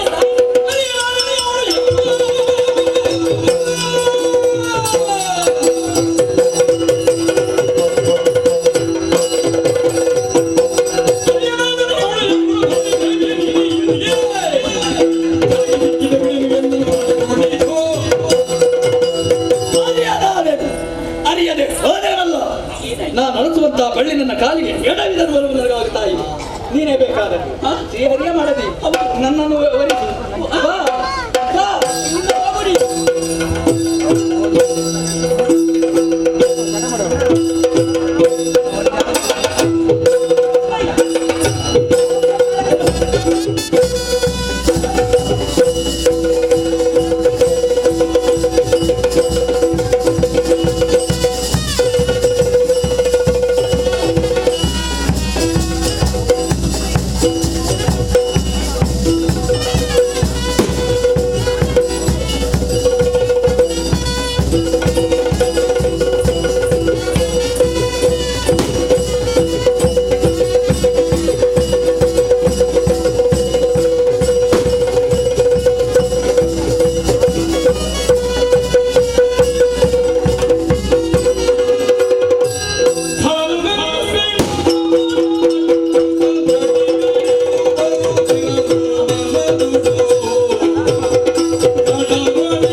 ಹೇಗೆ ಗೋವುಗಳ ಮಂದೆಯೊಂದು ಕಾಣ್ತಾ ಉಂಟು, ನಾನೊಂದು ಗೋವಾಗುತ್ತೇನೆ.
ಗೋವುಗಳಾಗಿ ಮುಂಬರುತ್ತಿರುವಂತಹ ವೇಳೆಯಲ್ಲಿ ಎಲ್ಲಾ ಗೋವುಗಳನ್ನ ಕಡಿಯುತ್ತಾ ಬರ್ತಾ ಇದ್ದಾನೆ.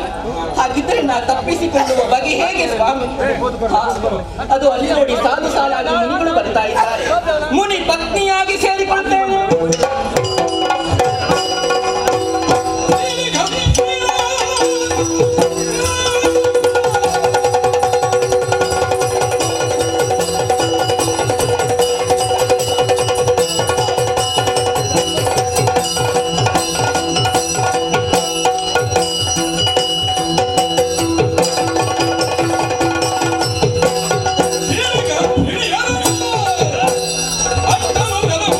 Hey!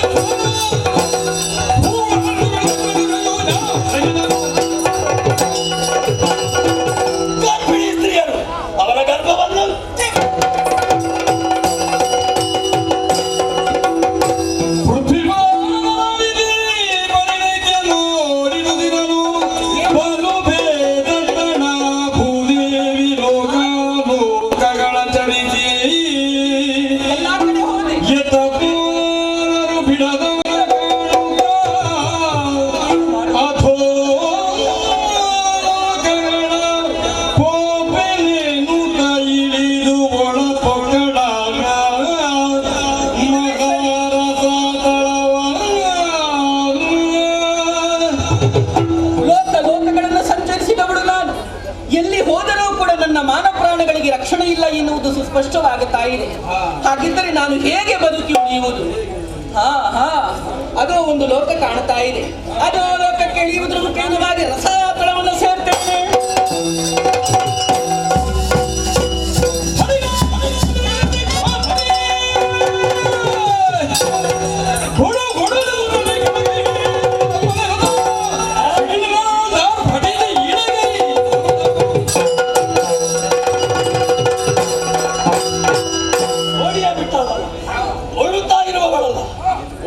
ಓಡುತ್ತಾ ಅವಳು ಸೇರಿಕೊಂಡದಲ್ಲಿಗ ರಸಾತಳಕ್ಕೆ ಯಾವ ಲೋಕಕ್ಕೆ ಏರಿದವಲ್ಲ. ರಸಾತಳಕ್ಕೆ ಇಳಿಯುವುದಕ್ಕೆ ನನಗೆ ಕಷ್ಟವೇ. ನನ್ನ ಎಡಗಾಲಿಂದ ತುಳಿದು ರಸಾತಳವನ್ನು ಸೇರಿ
ನಿಲ್ಲಲ್ಲಿ ಯಾಕೆ ದಿನ 100 ಹಂದಿಗಳನ್ನು ತಿಂದು ಬದುಕುವವನು ಹಾ ಓಡಿದೆ ಎಂದಾದ್ರೆ ಬಿಡ್ತೇನ ಏನು ಅಲ್ಲದಾದರೆ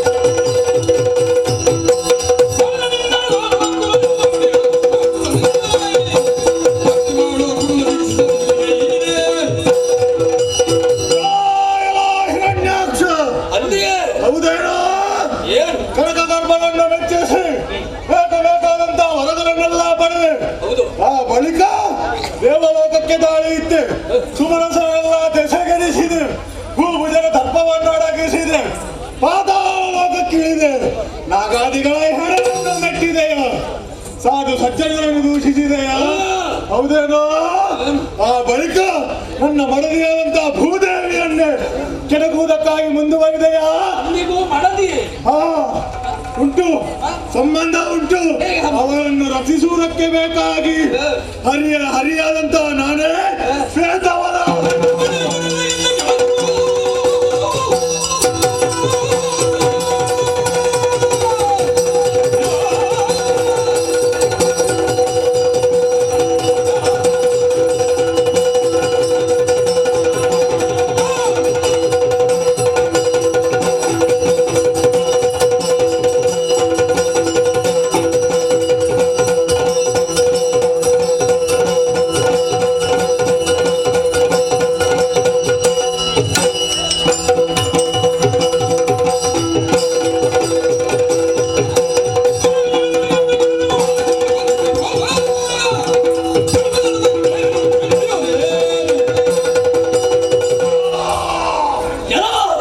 ಏನು ಹಂದಿ ವರಹ ಸಾಮಾನ್ಯ ಹಂದಿ ಅಲ್ಲ ಬಿಳಿ ಹಂದಿ ಶ್ವೇತವರ ಕಪ್ಪು ಹಂದಿಯನ್ನೇ ತಿನ್ನುತ್ತಾ ಇದ್ದವನು ಬಿಳಿ ಹಂದಿ ರುಚಿ ಹೆಚ್ಚಿಗೆ ತನ್ನ ಹೆಂಡತಿಯನ್ನು ರಕ್ಷಿಸುವುದಕ್ಕಾಗಿ ಬೇಸಿಗೆ ರೂಪವನ್ನು ಅರ್ಥ ಬಂದೆಯ ನನ್ನನ್ನು ಕೊಲ್ಲಿಸಿ.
ಹಂದಿಯನ್ನು ಭಕ್ಷಿಸುವುದಕ್ಕಾಗಿ ಮುಂದುವರಿಯುತ್ತಾ ಇದ್ದೀಯ ನಿನ್ನ ವರಬಲವನ್ನು ತಿಳಿದುಕೊಂಡಿದ್ದೇನೆ ಮೆಣಸು ಸ್ವಲ್ಪ ಜಾಸ್ತಿ ಹಾಕ್ತೇನೆ ಹೌದು 100 ಹಂದಿಗಳನ್ನು ತಿಂದಿದ್ದಿ ಹೌದು 101ನೆಯ ಹಂದಿಯಾಗಿ ಬಂದಿದ್ದೇನೆ ನಿನ್ನ ಕಂಠದಲ್ಲಿ ಇವತ್ತು ನಾನು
ದೇವಾನುದೇವತೆಗಳು ಅಂಬರಬರದಲ್ಲಿ ನಿಂತು ಪುಷ್ಪವೃಷ್ಟಿಯನ್ನೇ ಸುರಿಸುತ್ತಾ ಇದ್ದಾರೆ.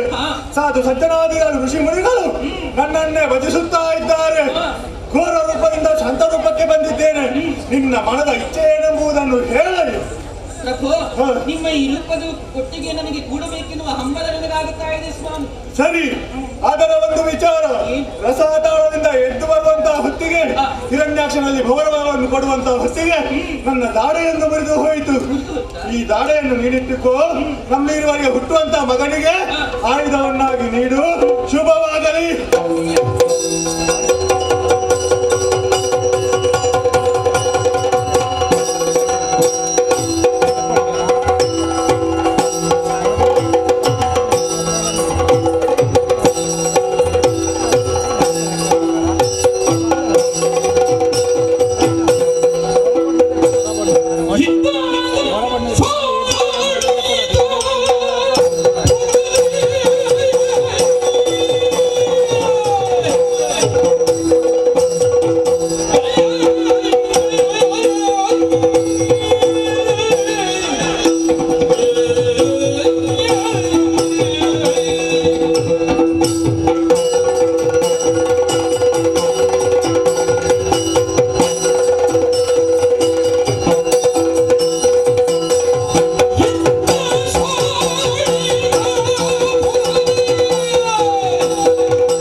ಪ್ರಪಂಚದಲ್ಲಿರುವಂತಹ ಎಲ್ಲಾ ಪ್ರಾಣಿಗಳು ಇರುವಂತಹ ದಾರಿಯಲ್ಲೇ ಮುಂದುವರಿದರೆ ಮದ ತುಂಬಿದಂತಹ ಆನೆ ಮಾತ್ರ ಹಾಗಲ್ಲ, ಸ್ವಯಂ ದಾರಿಯನ್ನು ನಿರ್ಮಿಸಿಕೊಂಡು ಮುಂದುವರಿಯುತ್ತದೆ.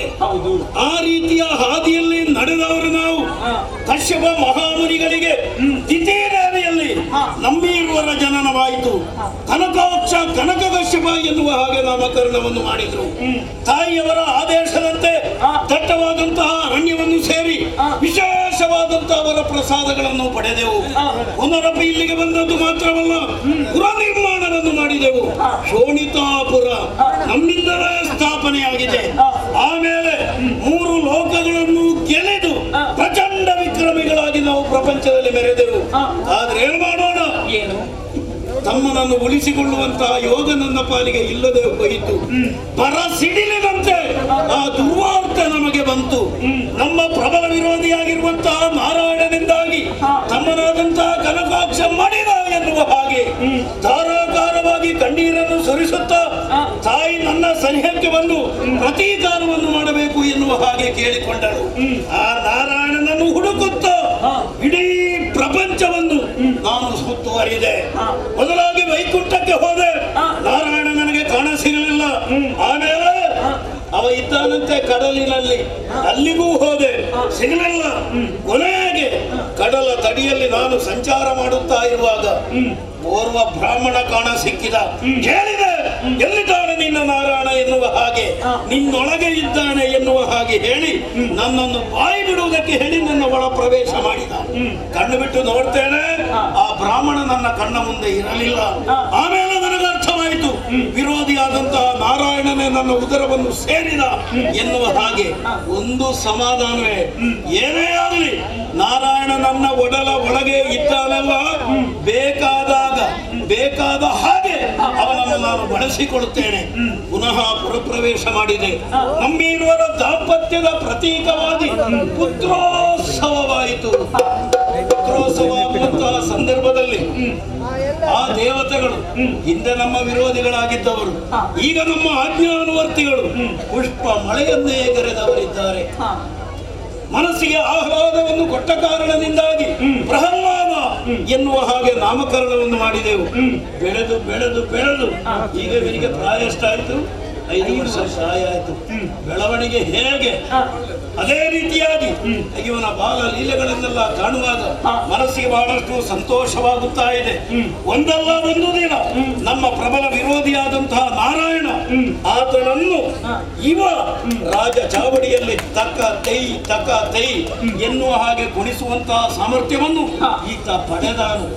ಆದ್ರೆ ಪ್ರಿಯ, ಸಕಾಲಕ್ಕೆ ಸರಿಯಾಗಿ ವಿದ್ಯಾಭ್ಯಾಸವನ್ನು ಕೊಡಿಸಬೇಕಾದುದು ಹಿರಿಯರಾಗಿ ನಮ್ಮ ಕರ್ತವ್ಯ.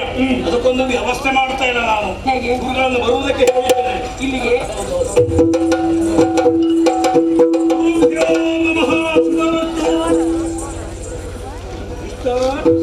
ಬರಬೇಕು, ಕುಳಿತುಕೊಳ್ಬೇಕು. ಓ ಗುರುರಾಯ,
ದೀಪವನ್ನು ತೋರ್ಪಡಿಸುವವನೇ ಗುರು. ಆದ ಕಾರಣವೇ ಗುರು. ಗುರು ಅಂದ್ರೆ ಶ್ರೇಷ್ಠ. ಇಲ್ಲಿಗೆ ಬರಮಾಡಿಸಿಕೊಳ್ಬೇಕಾದ್ರೆ ಬೇರೆ ಯಾವ ಕಾರಣವಲ್ಲ. ನೋಡಿ ಅಲ್ಲಿ ಹರನೊಲುಮೆಯಿಂದ ನಾನು ಈತನನ್ನು ಪಡೆದಿದ್ದೇನೆ. ಮಗ ನನ್ನ ಸುಪುತ್ರ ಪ್ರಹ್ಲಾದ. ಸಕಾಲಕ್ಕೆ ಸರಿಯಾಗಿ ವಿದ್ಯಾಭ್ಯಾಸವನ್ನು ಕೊಡಿಸಬೇಕಾದದು ಹಿರಿಯರಾಗಿ ನಮ್ಮ ಕರ್ತವ್ಯ. ವಿದ್ಯಾ ದಧಾತಿ ವಿನಯಂ. ವಿನಯದಿಂದ ಸಮಾಜದಲ್ಲಿ ಪಾತ್ರತೆ, ಆ ಸಮಾಜದಲ್ಲಿ ಸ್ಥಾನಮಾನದಿಂದಾಗಿ ಬೇಕಾದಷ್ಟು ಧನ ಕನಕಗಳು, ಅದರಿಂದಾಗಿ ಜೀವನದಲ್ಲಿ ಶಾಂತಿ ಪ್ರತಿಯೊಬ್ಬರಿಗೂ ಸಿಗುವುದಕ್ಕೆ ಸಾಧ್ಯತೆ ಇದೆ. ಸ್ವತಂತ್ರ ವ್ಯಕ್ತಿ ಓರ್ವ ಆಗಬೇಕು ಎಂದಾದರೆ ಆತ ವಿದ್ಯೆಯನ್ನು ಕಲಿಯಲೇಬೇಕು. ಇವರಿಗೆ ವಿದ್ಯಾಭ್ಯಾಸವನ್ನು ಮಾಡಿಸಬೇಕು ಎನ್ನುವ ಹಾಗೆ ನಿಮ್ಮಲ್ಲಿ ನಮ್ಮ ಪ್ರಾರ್ಥನೆ. ಅಲ್ಲ, ತಮ್ಮ ಕೇಳಿಕೆಗೆ ನಾನು ಆಕ್ಷೇಪ ಮಾಡ್ತೇನೆ ಅಂತ ಭಾವಿಸಿಕೊಳ್ಳಬಾರದು. ಮತ್ತೆ ವಿದ್ಯೆ ಹೇಳಿಕೊಳ್ಳುವುದಕ್ಕೊಂದು ಪ್ರಾಯದ ಮಿತಿ ಅಂತ ಉಂಟಲ್ಲ, ಉಂಟು. ಈಗ ಅವರಿಗೆ ಎಷ್ಟು ವರ್ಷ ಆಯ್ತು? ಹಾಗೆ ವರ್ಷ ಎಷ್ಟು ಅಂತ ಗೊತ್ತಿಲ್ಲ ನಿನಗೆ.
ಎನ್ನುವ ಹಾಗೆ ನಿಮಗೆ ತಿಳಿದಿದೆಯೇ?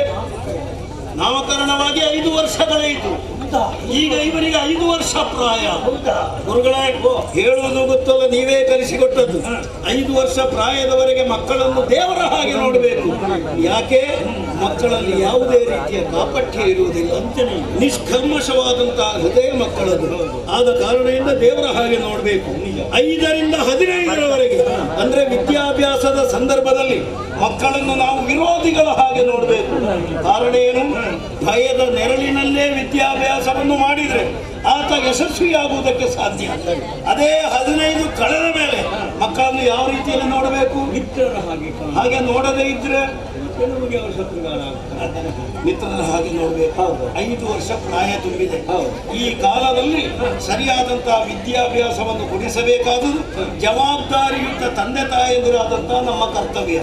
ಆದ ಕಾರಣ ನಿಮ್ಮನ್ನು ಬರಮಾಡಿಸಿಕೊಂಡಿದ್ದೇನೆ. ವಿದ್ಯೆ ಹೌದು, ಎಲ್ಲಿ? ಇಲ್ಲಿ ಅಲ್ಲ, ಕರೆದೊಯ್ದು ನೀವು ವಿದ್ಯೆಯನ್ನು ಕೊಡಬೇಕು. ಕಾರಣ ಏನು ಬಲ್ಲಿರ? ಇಲ್ಲಿ ನನಗೆ ವ್ಯವಸ್ಥೆ ಮಾಡುವಂತಹ ಸಾಮರ್ಥ್ಯ ಇದೆ. ನಾನು ಹೇಳಿದರೆ ನೀವು ಅಲ್ಲಗಳೆಯುವವರಲ್ಲ. ಇಲ್ಲಿಯೇ ನೀವು ಪಾಠವನ್ನು ಕಲಿಸಿಕೊಡುವುದಕ್ಕೆ ಸಾಧ್ಯ. ಹಾಗಾಗಬಾರದು. ಜನರೊಂದಿಗೆ ಬೆರೆತು ಈತ ವಿದ್ಯೆಯನ್ನು ಕಲಿಬೇಕು. ನಿಮ್ಮ ವಿದ್ಯಾರ್ಥಿಗಳಲ್ಲಿ ಉಳ್ಳವರು ಇರ್ತಾರೆ, ಇಲ್ಲದವರು ಇರ್ತಾರೆ, ಸವರ್ಣೀಯರಿರ್ತಾರೆ, ಅವರ್ಣೀಯರಿರ್ತಾರೆ, ಅದೇ ರೀತಿಯಾಗಿ ಬಿಳಿಯರಿರ್ತಾರೆ, ಕರಿಯರಿರ್ತಾರೆ. ಎಲ್ಲರೊಂದಿಗೆ ಬೆರೆತು ಜನ ಜೀವನ ಹೇಗೆ, ಯಾಕೆ ನಾಳೆ ದಿನ ಪ್ರಪಂಚದ ಅಧಿಕಾರಿಯಾಗುವುದಕ್ಕೆ ಇರುವವ, ಅದನ್ನೆಲ್ಲ ಕಲಿತುಕೊಳ್ಬೇಕು. ಆ ಸದುದ್ದೇಶದಿಂದ ಗುರು ಮಠಕ್ಕೆ ಅವನನ್ನು ನಾನು ಕಳಿಸ್ತೇನೆ. ತಮ್ಮ ಅಪ್ಪಣೆಯನ್ನು ಶಿರಸ ವಹಿಸ್ತೇನೆ. ಆದ್ರೆ ಅದಕ್ಕಿಂತ ಮೊದಲೇ ವಿಷಯ ತಿಳಿಸಬೇಕಿತ್ತು. ತಿಳಿಸುವುದಕ್ಕೆ ಸ್ವಲ್ಪ ಕಷ್ಟ ಆಯ್ತು. ಅಂದ್ರೆ ನೀವೇನು ಯೋಚನೆ ಇದ್ದೀರನ್ನೋ ವಿಷಯ ಗೊತ್ತಾಗಿ ಸುಮ್ಮನೆ ಕೂತಿದ್ದೇನೆ. ನಮ್ಮ ಮಠ ಸ್ವಲ್ಪ ದಟ್ಟಪಟ ಆಗಿದೆ. ಮಠ ಹಾಗಾಗಬಾರದು. ಯಾವ ರಾಜ್ಯದಲ್ಲಿ ವಿದ್ಯಾಲಯ ಮತ್ತು ದೇವಾಲಯಗಳು ಸುಸೂತ್ರವಾಗಿ ಇದೆಯೋ ಆ ರಾಜ್ಯ ಸುಸಂಸ್ಕೃತವಾಗುವುದಕ್ಕೆ ಸಾಧ್ಯ. ಮತ್ತೆ ಇದನ್ನೆಲ್ಲ ಸರಿಪಡಿಸು. ಹಾಗಾದ್ರೆ ಮಗನನ್ನು ಸರಿ, ಇಲ್ಲಿ ಬರೆ. ನೀನೇನು ಮುಖ ಮಾಡಿಸ್ತಾ ಇದ್ದಿ? ಇದೆಲ್ಲ ಜೀವನದಲ್ಲಿ ಅನಿವಾರ್ಯ. ಏನು? ಒಂದು 10 ವರ್ಷ ವಿದ್ಯಾಭ್ಯಾಸಕ್ಕೆ ಕಳುಹಿಸಲೇಬೇಕು. ನಾನು ಯೋಚನೆ ಮಾಡಿದ್ದು ಇಲ್ಲಿ ಅವರಿಗೆ ವಿದ್ಯಾಭ್ಯಾಸವನ್ನು ಕೊಡಿಸಬೇಕು. ಬೇಡ ಬೇಡ, ನೀವು ಹೇಳಿದ್ದು ಸರಿಯಾಗಿದೆ. ಅರ್ಥ ಆಗಿದಲ್ಲ ನಿಮಗೆ? ಒಂದು ಶಿಲೆಯ ಖಂಡವನ್ನು ನಿಮ್ಮ ಕೈಗೆ ನಾನು ನೀಡುತ್ತಾ ಇದ್ದೇನೆ. ಇದನ್ನು ಸುಂದರವಾಗಿ ಕೆತ್ತಿ ಸುಂದರವಾದಂತಹ ಮೂರ್ತಿಯನ್ನಾಗಿಸಬೇಕು ಎನ್ನುವ ಹಾಗೆ ಪ್ರಾರ್ಥನೆ. ನಿಮ್ಮ ಮನಸ್ಸಿನ ಅಭೀಷ್ಟವನ್ನು ನಡೆಸುವಂತಹ ಸೌಭಾಗ್ಯವನ್ನು ಹಾಗಾದ್ರೆ ಮನೆಯಿಂದ ಹೋಗುವಾಗ ಅರಮನೆಗೆ ಅಂತ ಗೊತ್ತಾಯ್ತಾ? ಆವಾಗ ನಾನೇ ಒಂದು ಆಲೋಚನೆ ಮಾಡಿಕೊಂಡೆ. ಮಗನ ನಾಮಕರಣಕ್ಕೆ ಕೊಟ್ಟಂತ ಧೋತಿ ಸ್ವಲ್ಪ ಅರ್ಥ ಆಗಿದೆ, ಅದು ಜಾಗೃತ ಅದನ್ನು ಇಟ್ಟುಕೊಂಡಿದ್ದೇನೆ ಅಂತ ಹೇಳಿದ್ರು. ಹೋದವರೊಮ್ಮೆ ಮಹಾರಾಣಿಯನ್ನು ನೋಡಿಬಿಡಿ ಅಂತ. ಒಂದು ಬಟ್ಟೆ ಏನು ಯೋಚಿಸಬೇಡಿ. ನಿಮಗೆ ಯಾವ ಸಂದರ್ಭದಲ್ಲಿ ಯಾವ ವ್ಯವಸ್ಥೆ ಆಗಬೇಕು ಹೇಳಿ ಕಳುಹಿಸಿದ್ರೆ ಸಾಕು, ವ್ಯವಸ್ಥೆ ಆಗ್ತದೆ. ಈಗ ಇದೊಂದು ಉಡುಗೊರೆ ಅಲ್ಲ? ಹೌದು ಹೌದು, ಉಡುಗೊರೆ ಅಂತಲೂ ತಿಳ್ಕೊಳ್ಳಿ. ಅಲ್ಲ ಬ್ರಾಹ್ಮಣರಾದ ಕಾರಣ ಎಂದೊಂದು ದಕ್ಷಿಣೆ ಅಂತ ತಿಳ್ಕೊಳ್ಳಿ. ಎಲ್ಲ ಉಂಟು ಇದರ ಒಳಗೆ. ಇನ್ನು ಮಗನಿಗೆ ಏನು ವ್ಯವಸ್ಥೆ ಆಗಬೇಕು ಅದನ್ನೆಲ್ಲ ನೀನೇ ಹೇಳಿ. ಏನು ಕಡಿಮೆ ಆಗಬಾರ್ದು ಅಂತ ಹೇಳಿ. ವಿದ್ಯೆಯನ್ನು ಕಲಿಯುವುದಕ್ಕೆ ಬೇಕಾಗಿ ಗುರುಮಟ್ಟಕ್ಕೆ ತೆರಳುವ ವಿದ್ಯೆ. ಇನ್ನೊಬ್ಬರಿಗೆ ಹಂಚಬಹುದಾದಂತಹ ಸಂಪತ್ತಿದ್ರದು ವಿದ್ಯೆ. ಮತ್ತೊಬ್ಬರಿಂದ ಕಸಿಯಲಾಗದಂತಹ ಸಂಪತ್ತು ಅಂತ ಹೇಳಿದ್ರೆ ಅದು ವಿದ್ಯೆ ಮಗನಿಗೆ. ಹಾಗಾಗಿ ಬಲ್ಲವರೊಂದು ಮಾತನ್ನು ಹೇಳಿದ್ದಾರೆ. ಮಾತೇವ ರಕ್ಷತಿ ಪಿತೇವ ಹಿತೇ ನಿಯುಕ್ತೆ ಕಾಂತೇವ ಚಾಪಿ ರಮಯ ಅಪನೀಯ ಖೇದಂ ಕೀರ್ತಿಂ ಚ ದಿಕ್ಷುಂ ವಿಮಲಂ ವಿತನೋತಿ ಲಕ್ಷ್ಮಿ ಕಿಂ ಕಿಂ ನ ಸಾಧಯತೆ ಕಲ್ಪಲತೇವ ವಿದ್ಯಾ. ವಿದ್ಯೆಯನ್ನು ಕಲ್ಪಲತೆ ಎನ್ನುವ ಹಾಗೆ ಬಲ್ಲವರು ಕೊಂಡಾಡಿದ್ದಾರೆ. ಮಗನಿಗೆ ಮಾತೆಯಂತೆ ರಕ್ಷಣೆ ಕೊಡುತ್ತದೆ, ಗಂಡನಂತೆ ಕಾಯುತ್ತದೆ, ಮಾತ್ರವಲ್ಲ ತಂದೆಯಂತೆ ಹಿತವನ್ನು ಬಯಸುತ್ತದೆ, ದಿಕ್ಕು ದಿಕ್ಕುಗಳಿಂದ ಕೀರ್ತಿಯನ್ನು ಸಂಪತ್ತನ್ನು ಸಂಪಾದಿಸಿ ಕೊಡುತ್ತದೆ. ಹಾಗಾಗಿ ಅದನ್ನು ಕಲ್ಪಲತೆ ಎನ್ನುವುದು. ಮಗನೇ, ನಿನ್ನನ್ನು ಈ ಸಮಯದಲ್ಲಿ ಗುರುವಿಗೆ ನಿನ್ನನ್ನು ಕೊಟ್ಟು ಕಳುಹಿಸುವಂತಹ ಹೊಣೆಗಾರಿಕೆ ನಮ್ಮದು. ಆಮೇಲೆ ಹೇಳಿ ಏನು ದಾಕ್ಷಿಣ್ಯ ಮಾಡಬೇಕು. ಹೇಳಬೇಕು. ನಿಮ್ಮ ಮಗನನ್ನು ಕಳಿಸಿಕೊಡುದು ಮತ್ತೆ ಸುಮ್ಮನೆ ಹಿಂದೆ ನೋಡುದು ಯಾಕೆ? ಅರಮನೆಯಲ್ಲೇ ಬೆಳೆದಂತಹ ಮಗ. ಹೌದು, ಅವನಿಗೆ ಊಟ ಉಪಚಾರ ಎಲ್ಲ ನಾವು ಹೀಗೆ ಎನ್ನುವ ಹಾಗೆ ಅಭ್ಯಾಸ ಮಾಡಿಟ್ಟಿದ್ದೇವೆ. ನಿಮ್ಮ ಮನೆ ಒಂದು ಕ್ರಮ ಉಂಟಲ್ಲ. ಹೌದು, ಹಾಗೆ ಕುಡಿಯುವುದಕ್ಕೆ ಹಾಲೇ ಆಗಬೇಕು. ನಮ್ಮ ಬಾಯಾರಿಕೆ ಹಾಲೇ ಕುಡಿ. ಹೌದು, ನೀರು ಕುಡಿಯುವ ಅಭ್ಯಾಸ ಇಲ್ಲ. ಅದರಲ್ಲಿ ದನದ ಹಾಲೇ ಆಗ್ಬೇಕು. ದನದ ಹಾಲೇ ಆಗಬೇಕು. ಬುದ್ಧಿ ಅಭಿವೃದ್ಧಿ ಆಗ್ಬೇಕಾದ್ರೆ ದನದ ಹಾಲು ಕುಡಿಬೇಕು. ಎಲ್ಲಾ ಪೌಷ್ಟಿಕಾಂಶ ಇರುವುದು ದನದ ಹಾಲು. ಹೌದು, ಹಾಗಾಗಿ ದನದ ಹಾಲು ನಾನು ಕೊಡ್ಬೇಕು. ಹೌದು, ವ್ಯವಸ್ಥೆ. ದನ ದನ ಇತ್ತು. ಎರಡು ದನ ಇತ್ತು. ಒಂದು ಸಲ ಮಳೆಗಾಲದಲ್ಲಿ ಗುಡ್ಡದಲ್ಲಿ ಕರು ಹಾಕಿದೆ. ಒಂದು ಮೊನ್ನೆ ಇತ್ತೀಚೆಗೆ ಕುತ್ತಿಗೆಯಲ್ಲಿ ಕರು ಹಾಕಿದೆ. ಕರು ಹಾಕಿದೆ ಅಲ್ಲ? ಹಾಕಿದೆ. ಹಾಕಿದ್ರೆ ತೊಂದರೆ ಇಲ್ಲ, ಹಾಲು ಕೊಡಿಲ್ಲ. ಅದನ್ನು ಬೂತು ಅಲ್ಲಿಂದ ತೆಗೆದೇ ಕಡಿಬೇಕು. ಸತ್ತು ಹೋಗಿದೆ ಅಮ್ಮ. ಹಾಗೆ ಹೇಳಿದ್ದಲ್ಲಿ ನಾವು ಚಿಂತೆ ಮಾಡಬೇಡಿ, ನಿಮಗೆ ಬೇಕಾದಂತ ವ್ಯವಸ್ಥೆಯನ್ನು ನಾವು ಮಾಡಿಕೊಡ್ತೇವೆ. ಇನ್ನು ನನ್ನ ಮಗನಿಗೆ ಮೊಸರಿನಲ್ಲಿ ಊಟ ಮಾಡಿ ಅಭ್ಯಾಸ. ಅದು ದೇಹ ನೋಡುವಾಗ ಗೊತ್ತಾಗ್ತದೆ ಸರ್. ಮೊಸರಿನಲ್ಲಿ ಕಲಸಿಯ ಊಟ ಮಾಡಿದ ಶರೀರ ಆಯ್ತು. ಹೌದು, ಮೊಸರು ಎಮ್ಮೆದ್ದೆ ಆಗಲಿ. ಎಮ್ಮೆ ಮೊಸರೇ ಎಮ್ಮೆದ್ದೆ ಆಗಲಿ. ಹೌದು, ಎಮ್ಮೆ. ಅಲ್ಲ, ನೀವು ಪದೇ ಪದೇ ನನ್ನನ್ನು ನೋಡಿ ಹೇಳುವಾಗ ಆಗಲ್ಲ ಎಮ್ಮೆದ್ದೆ ಆಗಬೇಕು ಅಂತ. ಎಮ್ಮೆದ್ದೆ ಅಂದ್ರೆ ಬ್ರಾಹ್ಮಣರು ಎಮ್ಮೆ ಸಾಕುವುದಿಲ್ಲ, ಹಾಗೆ ನೀವು ಹೇಳಿದ್ದು. ಅದರ ವ್ಯವಸ್ಥೆಯನ್ನು ನಾನು ಮಾಡಿಕೊಡ್ತೀನಿ. ಇನ್ನು ಗುರುಗಳೇ, ವಿದ್ಯೆಯನ್ನು ಕಲಿಸುವಂತಹ ಸಂದರ್ಭದಲ್ಲಿ ಕೆಲವೊಮ್ಮೆ ಮಕ್ಕಳಾಟಿಕೆ ಮಾಡುವುದುಂಟು. ಮಕ್ಕಳ ಗೊತ್ತಿಲ್ಲ. ಇದು ಹೋಗುತ್ತದೆ, ಒಮ್ಮೆ ಹೇಳಿ ಹೋಗುತ್ತದೆ. ಆದ್ರೆ ಅವನೇನಾದ್ರೂ ಉಪದ್ರವವನ್ನು ಮಾಡಿದ್ರಿ, ತಪ್ಪು ಮಾಡಿದ್ರಿ, ಹೊಡೆಯಿರಿ, ಬಡಿಯಿರಿ, ಎಷ್ಟು ಬೇಕಾದ್ರೂ ಹೊಡೆಯಿರಿ, ಆದ್ರೆ ನನ್ನ ಮಗನಿಗೆ ನೋವು ಆಗಬಾರದು. ಬಹಳ ಒಳ್ಳೆಯ ವಿಷಯ. ಬಡಿಬೇಕು, ನೋವಾಗಬಾರದು ಅಂತ.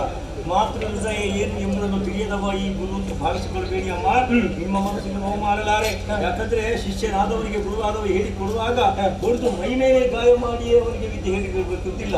ಮನಸ್ಸಿಗೆ ನೋವಾದ್ರೆ ವಿದ್ಯೆ ತನ್ನಂತಾನೇ ಬುದ್ಧಿಗೆ ಹೊಳೆಯುತ್ತದೆ. ಆದ್ದರಿಂದ ಆ ರೀತಿ ನೋವು ಮಾಡ್ತೇನೆ ಹೊರತು ಯಾವ ಕಾರಣಕ್ಕೂ ಮೈಗೆ ನೋವು ಮಾಡುವುದಿಲ್ಲ.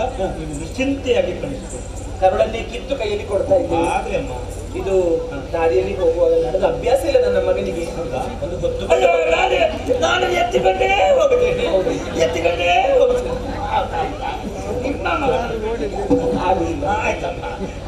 ನೆನಪಿದೆಯಲ್ವಾ?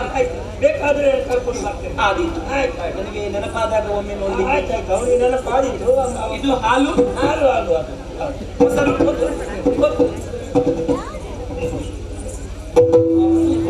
ಆಗುದು ಹೀಗೆ. ಒಂದೊಂದು ಮಕ್ಕಳು ಅದ್ರ ಕೆಳಗೆ ಇಟ್ಟಿಕೊಳ್ಳ, ಮೇಲೆ ಇಟ್ಟಿಕೊಳ್ಳ. ಬಡೀರಿ ನೋವಾಗಬಾರ್ದು. ಇಲ್ಲ, ಇನ್ನೊಂದು ಪೂಜೆ ಮಾಡ್ಬೇಕಲ್ಲಿ ಕರ್ಕೊಂಡು. ಎಲ್ಲ ವಿಷಯ ಹೌದು. ಯಾಕೆ ಮಾತಾಡಿದೆ ಅಲ್ವಾ ಮಗು? ಅಮ್ಮ ಹೇಳಿದ ಮಾತು ಕೇಳಿದೆಯಲ್ಲ. ಇಲ್ಲಿ ಎಲ್ಲ ವಿದ್ಯೆ ಕಲಿಯುವುದು ಎಲ್ಲಿ? ಮಠದಲ್ಲಿ. ಮಗು ನಡೆಯುವುದಕ್ಕಾಗುವುದಿಲ್ಲ. ನನ್ನಲ್ಲಿ ಹೇಳಿದೆ ಅಂತ ಇನ್ನೊಬ್ಬರಲ್ಲಿ ಹೇಳಬೇಡ. ಅಲ್ಲ, ಇಷ್ಟು ಎತ್ತರಕ್ಕೆ ಬೆಳೆದಿದ್ದೀವಿ, ನಡಿಲಿಕ್ಕೆ ಆಗುದಿಲ್ಲ. ಎತ್ತಿಕೊಂಡು ಹೋಗಿ ಗುರುಗಳೇ. ನಿಮಗಲ್ಲ, ಈ ಶ್ರೀಮಂತರ ಕ್ರಮವೇ ಹಾಗೆ. ಮಕ್ಕಳು ಬೀಳ್ತಾರೆ ಅಂತ ಎತ್ತಿಕೊಡುವುದು, ಇಲ್ಲದಿದ್ರೆ ದಾರಿಯಲ್ಲಿ ದೂಡಿಕೊಂಡು ಹೋಗುದು. ಆ ಮಕ್ಕಳು 7-8 ವರ್ಷ ಆದರೂ ನಡಿಲಿಕ್ಕಿಲ್ಲ. ಈಗ ನನ್ನಿಂದ ಆಗ್ಲಿಕ್ಕಿಲ್ಲ ಅಂತ ಹೇಳಿದ್ದಲ್ಲ. ಮುಖ ಬಾಡಿಸ್ತಾ ಇದ್ದಾನೆ. ಅವನಿಗೆ ಕೂಡಿದ್ರೆ ಎತ್ತಿಕೊಳ್ತೇನೆ. ಅವರಲ್ಲಿ ಹೇಳಿದ್ದು ಯಾಕೆ? ದೊಡ್ಡವರು ಸ್ವಾಮಿ ನಲಿಲಿಕ್ಕೆ ಕೊಡುದಿಲ್ಲ, ಅಮ್ಮ ಎತ್ತಿಕೊಂಡು ಹೋಗ್ತಾವ, ಅವನಿಗೆ ಸಂತೋಷ ಆಗುತ್ತೆ ಅಂತ ಹೇಳಿದ್ವಿ. ನೀನು ಅದನ್ನೇ ಗಟ್ಟಿಯಾಗಿ ಹಿಡ್ಕೊಳ್ತಿದ್ದ ನನಗೆ ಗೊತ್ತುಂಟು. ನೋಡು, ಎಲ್ಲ ಕೂತ್ಕೋ. ಇಲ್ಲಿ ಎಲ್ಲಿ ಹತ್ರ ನಮ್ಮ ಸ್ವಂತ ಮರಿಬೇಡ. ಕೂತ್ಕೋ.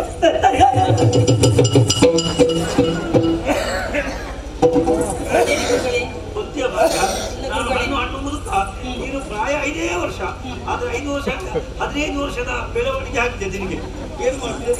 ಹೇಗೆ ಉಪಾಯ ಮಾಡುವ ನಡೀಲಿಕ್ಕೆ ಕಷ್ಟ ದಾರಿ ಉತ್ತರಿಸುವಾಗ ಆಯಾಸವಾಗದಂತೆ ಈಗೊಂದು ಕತೆ ಹೇಳ್ತೇನೆ. ಕತೆ ಕೇಳ್ತಾ ದಾರಿ ನಡೀತಾ ಬಾಯಿ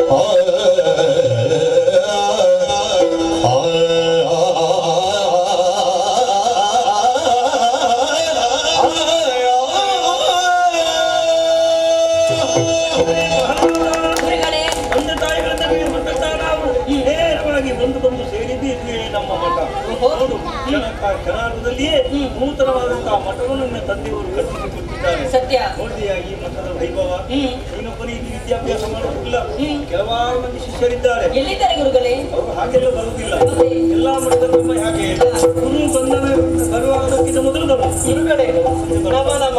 ನಾಮ ಒಂದೇ ಸಾಲದೆ ಗುರುವಿನ ನಾಮ ಒಂದೇ ಸಾಲದೆ ಗುರುವಿನ ಅದು ಮಾತ್ರ ಸಿಕ್ಕಿಲ್ಲ.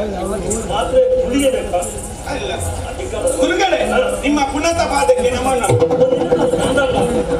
ಅದು ಪರಮ ಪುನೀತ ಪಾದ ಪುನೀತ ಪಾದಕ್ಕೆ ನಮೋ ನಮಃ.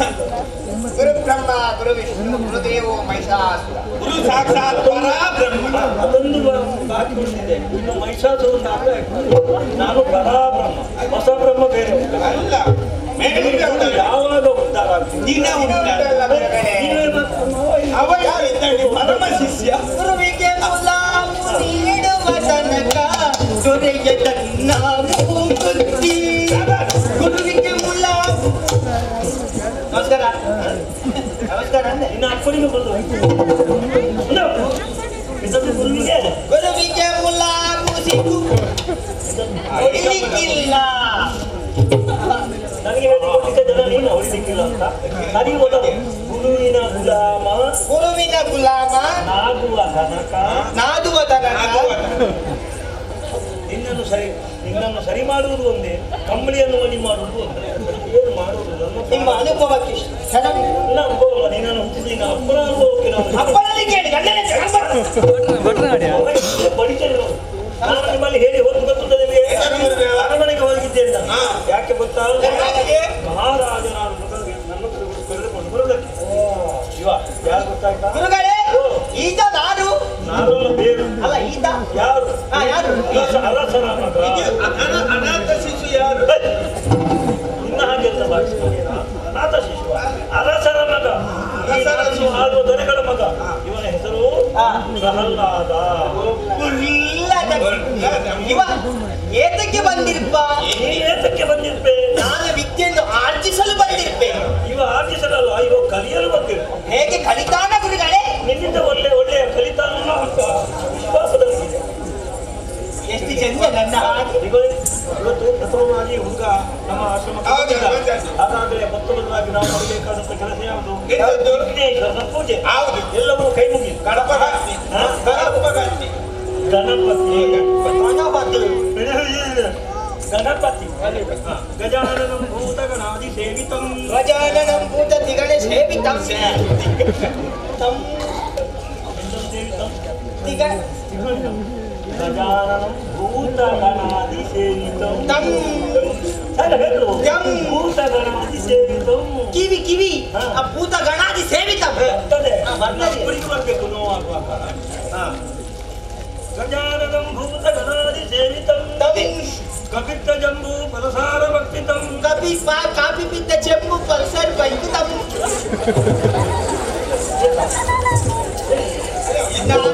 ನಾನು ಹೇಳಿ 2 ವಾರ ಆಯ್ತು, ಇನ್ನು ಕೂಡ ಬರಲಿಲ್ಲ.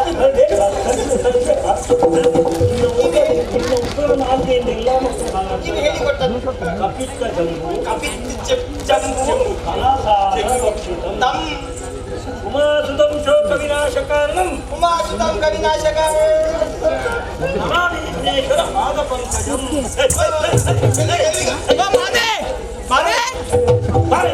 ಇಷ್ಟು ಮಂದಿ ಇದ್ದಾರೆ, ಇದರಲ್ಲಿ ನನ್ನ ಮಾಮಿ ಯಾರು? ನಮ್ಮ ಮಾಮಿಯ ನನ್ನ ಮಾಮಿ. ನಮಾಮಿ ಅಂದ್ರೆ ಕೈ ಮುಗಿಸ್ತೇನೆ. ಪಾದ ಪಂಕಜಂ. ಪಾದ ಪಂಕಜ. ಆಯ್ತಲ್ಲ? ಕುಳಿತುಕೊಳ್ಳಿ. ನಾಯಿಯಲ್ಲಿ ಕೂಡ ಒಂದು ಹುಟ್ಟಿದೆಪ್ಪ. ಇಲ್ಲಿ ಅದು ಬೂದಿ ಉಂಟಲ್ಲ. ಉತ್ತಮವಾಗಿ ವಿಘ್ನೇಶ್ವರ ಧ್ಯಾನ ಮಾಡಿದ್ದೇವೆ. ಮಾತ್ರ ಅವರಿಗೆ ಮುಖ್ಯ ಪೂಜಾರಿಗಳಿಂದ ಪೂಜೆ ಮಾಡಿ ಅವನ ಪುನಃ ಶಿಸ್ತು ಬೇಕು. ಗುರುಮಠ ಅಲ್ಲ, ಗೊತ್ತಲ್ಲ ಎಂತ ಗುರುಮಠ ಉಚ್ಚಾರ ಅವನಿಗೆ ಬೈದೊಂದು ಬೈಲಿಕ್ಕೆ ಜನ ಇಲ್ಲ. ಗುರುಗಳಿರುವಾಗ ನೀನ ನಾನಿದ್ದೇನೆ ಮಾತಾಡ.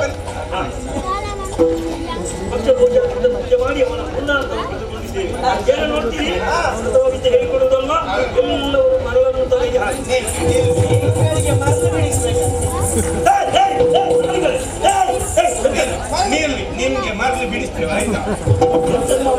ಮರಳಿ ಬೀಳಿಸ್ತೀನಿ ಎಲ್ಲಿಗೆ ನನ್ನದಾಗಿ ಮತ್ತೆ ಎಲ್ಲಿ? ಆ ತಲೆಗೆ ಆ ತಲೆ. ಗುರುಗಳೇ ಮರಳಿ ಯಾಕೆ ಗುರುಗಳಿಗೆ ಪ್ರಥಮವಾಗಿ ನಾವು ವಿದ್ಯಾಭ್ಯಾಸ ಮಾಡುವಾಗ ಬೇರೆ ಯಾವುದೇ ಪರಿಕರಗಳಿಂದ ನಾವು ಅಭ್ಯಾಸ ಮಾಡುವುದಲ್ಲ. ಆ ಮರಳಿನ ಮೇಲೆ ಬೆಲ್ಲ ಕುಡಿಯುವುದು ಬರಿಬೇಕು. ಯಾಕೆ ಬೆಲ್ಲ ಕುಡಿ ಸವಿಯುತ್ತದೆ, ನೋವಾಗ್ತದೆ. ಆ ಮೂಲಕ ಬರೆದಂತಹ ಯಾವ ಅಕ್ಷರ ಇದೆಯೋ ಅದು ನೇರವಾಗಿ ನಮ್ಮ ಜ್ಞಾನ ಮಂದಿರದಲ್ಲಿ ಶಾಶ್ವತವಾಗಿ ಉಳಿತದೆ. ಹೀಗಿದ್ದಲ್ಲ ದಾನವರ ಸೂನವು ತೆಗೆದು ತೊಡೆಯೊಳಗಿಟ್ಟು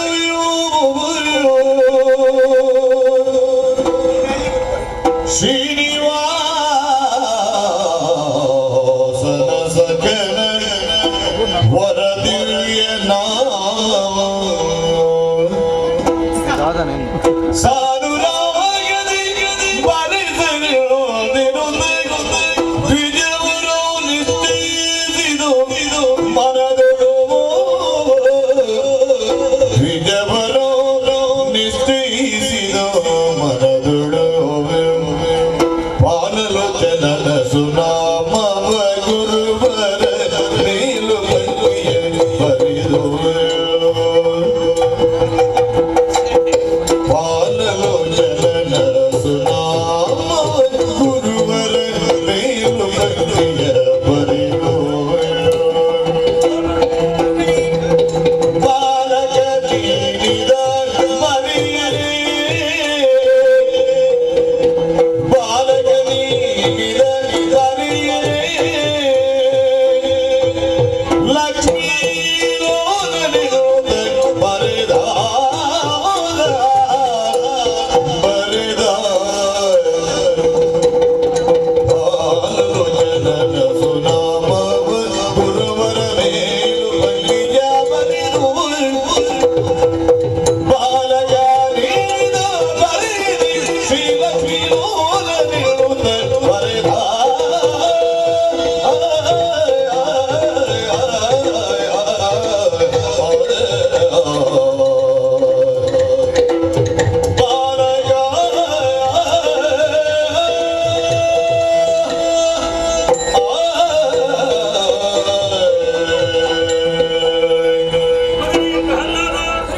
ಪ್ರಥಮವಾಗಿ ನಾವು ಅಕ್ಷರದ ಅಭ್ಯಾಸ ಮಾಡುವಾಗ ನಮ್ಮ ಕುಲದೇವರಾದಂತಹ ಪರಮಾತ್ಮನ ನಾಮದಲ್ಲೇ ಪ್ರಾರಂಭ ಮಾಡಬೇಕು. ಆಯ್ತು ಗುರುಗಳೇ. ಆದ್ದರಿಂದ ಅದು ಮೇಲ್ಪಂಕ್ತಿಯಲ್ಲಿ ನಾನು ಬರೀತೇನೆ. ಅದನ್ನು ನೋಡಿ ಚೆನ್ನಾಗಿ ಆಲೋಚನೆ ಮಾಡಿ ಕೆಳ ಪಂಕ್ತಿಯಲ್ಲಿ ನಾನು ಹೇಗೆ ಬಂದಿದ್ದೇನೋ ಹಾಗೆಯೇ ಬರೀಬೇಕು. ಆಯ್ತಾ? ಕೆಳಗೆ ಅವನಿಗೆ ಮಲಗಿದ್ದು ಅದು ನನ್ನ ಭಂಗಿ, ನನ್ನ ಕೂತ್ಕೊಂಡು ಬರೀಲಿಕ್ಕೆ ಆಗುದಿಲ್ಲ ಅದಕ್ಕೆ. ನನಗೆ ಅದು ಭಂಗಿ ಸಿಕ್ಕ ಮನೆ ಭಂಗಿ ಬೇಕಾ ಭಂಗಿ ಬೇಡ ಉಂಟ ನನ್ನದು ಅಂಗಿ. ಸರಿಯಾಗಿ ನೋಡು. ಬಾಲಲೋಚನ ಕಮಲ ಲೋಚನ ಅಲ್ಲ ಬಾಲೆಯ ಬಾಲೆ ಬಾಲೆ ಲೋಚನ ಬಾಲೆ ಯಾಕೆ ಸೆಗಣಿ ಸಾಧಿಸಲಿಕ್ಕೆ ಆಸೆ ಬಿಟ್ಟು ಹೇಳಿಕೊಡುವಾಗ ಆಲೋಚನೆ ಮಾಡಿಕೊಡ್ಬೇಕು. ಬಾಲ ಬಾಲಲೋಚನ ಕಮಲ ಲೋಚನ ಕಮಲ ಕಮಲ ಗುರುಮಠಕ್ಕೆ ಬಂದು ಗೊತ್ತಾಗ್ಲಿಲ್ಲ ಇಷ್ಟು ಬೇಗ. ಕಮಲ ಎಲ್ಲಿ ಎಲ್ಲಿ ಸಿಕ್ಕಿದವಳು ಅದಕ್ಕೆ ಅಲ್ಲ ನನ್ನ ಮನೆಗೆ ದಿನ ಹಾಲು ತರುವವರು ಇವನಿಗೆ ಹೇಗೆ ಗೊತ್ತಾಯ್ತು?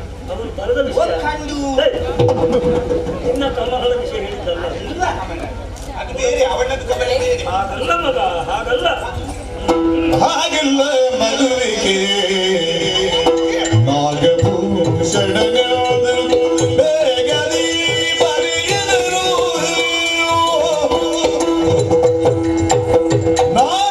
ನಾಗರಾಜನದು ಬರೆದನು ಬಾಲಕ ಆಗಲಿ ದೋಷಗಳು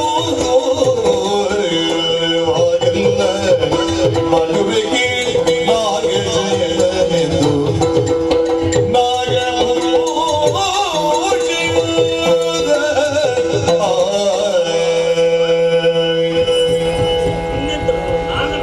ಅಂಬಿ ಅಂಬಿನೆ ಅಂಬಿನೆ ಅಮ್ಮಿನೆ ಅಮ್ಮಿನೆ ಅಯ್ಯೋ ದೇವ್ರೇ, ಅಭಿನಯ ಮಾಡಿ ಅವನು ನೋಡಿ ಅದು ಕಲಿ ಅವನಿಗೆ ಈಗ ಕಲಿಸುವುದು ನೀನ ನಾನು ನೀವೇ ಅವನಿಗೆ ಗುರುಗಳಿರುವಾಗ ನಿನ್ನ ಕೆಲಸ ಅಭಿನಯ ಹೇಳಿಕೊಡ್ತೀನಿ. ಇಲ್ಲ ಹೇಳಿ ಹೇಳಿ ಯಾಕೆ ಯಾಕೆ ಯಾಕೆ ಅವನಿಗೆ ಉಚ್ಚರೆ ದೋಷ ಬರೋದಿಲ್ಲ ಪಾಪ. ನಿಮಗೆ ಎಲ್ಲಾ ದೋಷ ಕಡಿಮೆ ಉಂಟು, ಒಂದೇ ದೋಷ ಇರುವುದು ಎಂತದು? ಉಚ್ಚರೆ ದೋಷ. ಉಚ್ಚರೆ ದೋಷ. ಹೌದಾ? ಅದು ಬೇಡ, ಅದು ಬೇಡ. ಯಾವುದು? ಯಾವುದು? ನೋಡ್ಬೋದು? ಅದೆಲ್ಲ ಬಂದು ಸರಿಯಾಗಿ ನೋಡಿ. ನಾಗಭೂಷಣ. ನಾಗಶಯನ. ಛೈ! ಫು, ಫು, ಫು. ನಾಭಿಯಿಂದ ಬರಲಿ ಎಡಗಿ ಒತ್ತು ಒತ್ತು ಫು, ಫು. ಅವ ಅಲ್ಲಿಗೆ ಸೈಡ್ ಅಲ್ಲಿಗೆ ಮಲಗಿಸಿ ಹಾಗಲ್ಲ ಮಗ. ನೋಡು, ಪಾರ್ವತಿ ಪತಿ. ಲಕ್ಷ್ಮೀಪತಿ. ಅಲ್ಲ ಮಾರ್ರೆ, ಪಾರ್ವತಿಗೆ ಪತ್ತ ಇದೆ.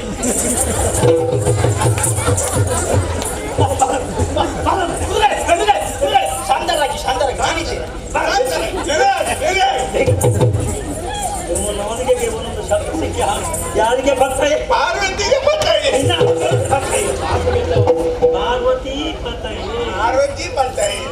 ಸರಿ ಹೇಳಿಕೆ ನಿಮಗೆ ಸಂಕಟ. ನಿಮ್ಮ ಜೊತೆಯಲ್ಲಿ ಈ ಮುಂದಕ್ಕೆ ಒಳ್ಳೆಯದಾದ ಆಗ್ತಾನೆ. ಒಳ್ಳೆಯದಾಗುದಿದ್ರೆ ನನ್ನ ಜೊತೆ ಸೇರಿಸಿ. ಅದು ತ್ರಿಶೂಲಪಾಣಿ. ಚಕ್ರಪಾಣಿ. ಚಕ್ಕುಲೆಲ್ಲ ಚಕ್ರಪಾಣಿ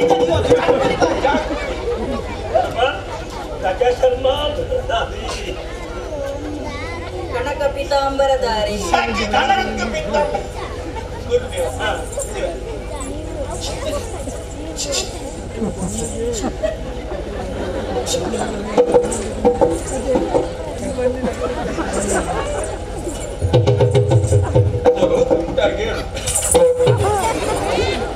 ನಾನೇ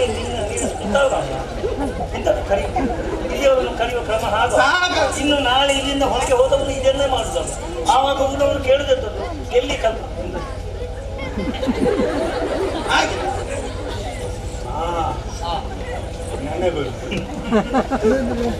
ಅಯ್ಯೋ ಮಾರಿಗಳೇ, ನಿಮ್ಮನ್ನು ಯಾವ ಬ್ರಹ್ಮ ಸೃಷ್ಟಿ ಮಾಡಿದ್ದಾನೋ ದೇವರಿಗೆ. ಬ್ರಹ್ಮ ಸೃಷ್ಟಿಸಿದಲ್ಲ, ನನ್ನ ಅಪ್ಪ. ನನ್ನನ್ನು ಮಾತ್ರ ಅಪ್ಪ ಸೃಷ್ಟಿಸಿದಲ್ಲ, ಮತ್ತೆ ನಾನು ಅದಕ್ಕೆ ಬಿಟ್ಟಿದ್ದಲ್ಲ. ಓ, ಹರಕೆಗೆ ಕುರಿ ಹಾಗೆ ಇನ್ನು ಅದನ್ನೇ ಮಾಡುದು. ನಾನು ಹೇಳಿದೆ ಎರಡು ಮಾತಿಗೆ ಒಂದು ಅವಕಾಶ. ಏನು ನೋಡಿ ಎಷ್ಟು ಚಂದದ ಮಗು ನನ್ನ ಹಾಗೆ ಕುಂಡಿ ಅವ ಫುಟ್ಬಾಲ್ ಬಾಲ. ನೀವು ಇಷ್ಟಿಷ್ಟು ಉದ್ದದ್ದು ಹೇಳಿದ ಅರ್ಥ ಆಗ್ತದ? ಅವನ ಮಂಡೆ ಸಣ್ಣದಲ್ಲವೇ ಗುರುದೇವ, ನಾವೀಗ ಹೊಸಬರನ್ನು ಕರ್ಕೊಂಡು ಹೋಗುವಾಗ ಒಮ್ಮೆಲೆ ಅವರಿಗೆ ಹಿಡಿ ಕೊಡ್ಬಾರ್ದು. ಈಗ ಒಮ್ಮೆ ಕರ್ಕೊಂಡು ಹೋಗುವಾಗ ಮೊದಲ ಹಂತದಲ್ಲಿ ನಾವೊಂದು ಇಷ್ಟು ಕೊಡ್ಬೇಕು, ಆಮೇಲೆ ಒಂದು ಇಷ್ಟಿಷ್ಟೇ ಕೊಟ್ಟು ಕೊನೆಗೆ ಇಡೀ ಕೊಡುವಂತ ಪ್ರಯತ್ನ ಮಾಡ್ಬೇಕು. ಅದು ಅವರಿಗೆ ತಡೆದುಕೊಳ್ಳಿಕ್ಕೆ ಆಗುದಿಲ್ಲ. ನಾವು ಹಾಗೆ ಕಲ್ತದಲ್ಲ. ಒಳ್ಳೆ ಅನುಭವ ನಿನ್ನ. ಸರಿ, ವಾಕ್ಯ ಅಂದ್ರೆ ಶಬ್ದ ಉದ್ದಾಯ್ತು ದೊಡ್ಡದಾಯ್ತು ಅಂತಾದ್ರೆ ಅವನಿಗೆ ಸ್ವಲ್ಪ ಸಣ್ಣದು ಮಾಡಬೇಕು. ನಿಮ್ಗೆ ಮಂಡೆ ಉಂಟು ಗುರುಗಳೇ. ನಾವ್ ಹೇಳಿದ ಅರ್ಥ ನಮ್ಮ ಹೌದಾ? ಅದನ್ನು ಮೊದಲೇ ಹೇಳುದಲ್ವಾ? ಎರಡೇ ಎರಡು ಅಕ್ಷರ, ಹೆಚ್ಚಿಲ್ಲ. ಸರಿಯಾಗಿ ನೋಡಿ ಬರಬೇಕು. ಮೊದಲ ಅಕ್ಷರ ಹ. ಏನಾಯ್ತು? ಒಂದು ಬಂದ್ರೆ ಸಾಕಾಗುದಿಲ್ಲ, ಎರಡು ಒಟ್ಟಿಗೆ ಬರಲಿ. ನೋಡುವ. ಒಂದು ಬರ್ತದೆ ಎತ್ತುದಿಲ್ಲ ಕೈ. ಒಂದು ಅಕ್ಷರ ಇನ್ನೊಂದು ಬರ್ತದೆ. ಆಮೇಲೆ ರ.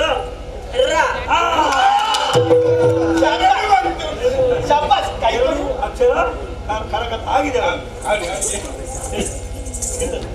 ನನಗೆ ಒಂದು ಆತ್ಮತೃಪ್ತಿ ಆಗ್ತದೆ. ಬರ್ತಲ್ಲ ಎರಡು ಕಲಿಯುವ ಲಕ್ಷಣ ಉಂಟು ಅವನ ಮುಖದಲ್ಲಿ. ಆ ಸಾಕ ಅಂತದೆ. ನಿನ್ನ ಮುಖದಲ್ಲಿ ಅದು ಇಲ್ಲ. ವರ್ಚಸ್ಸು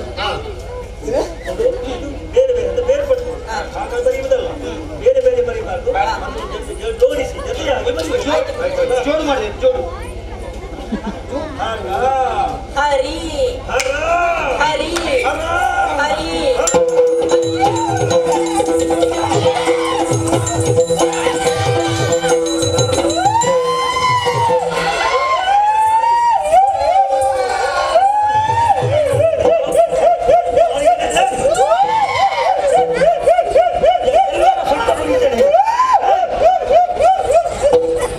ಆಗಬೇಡಿ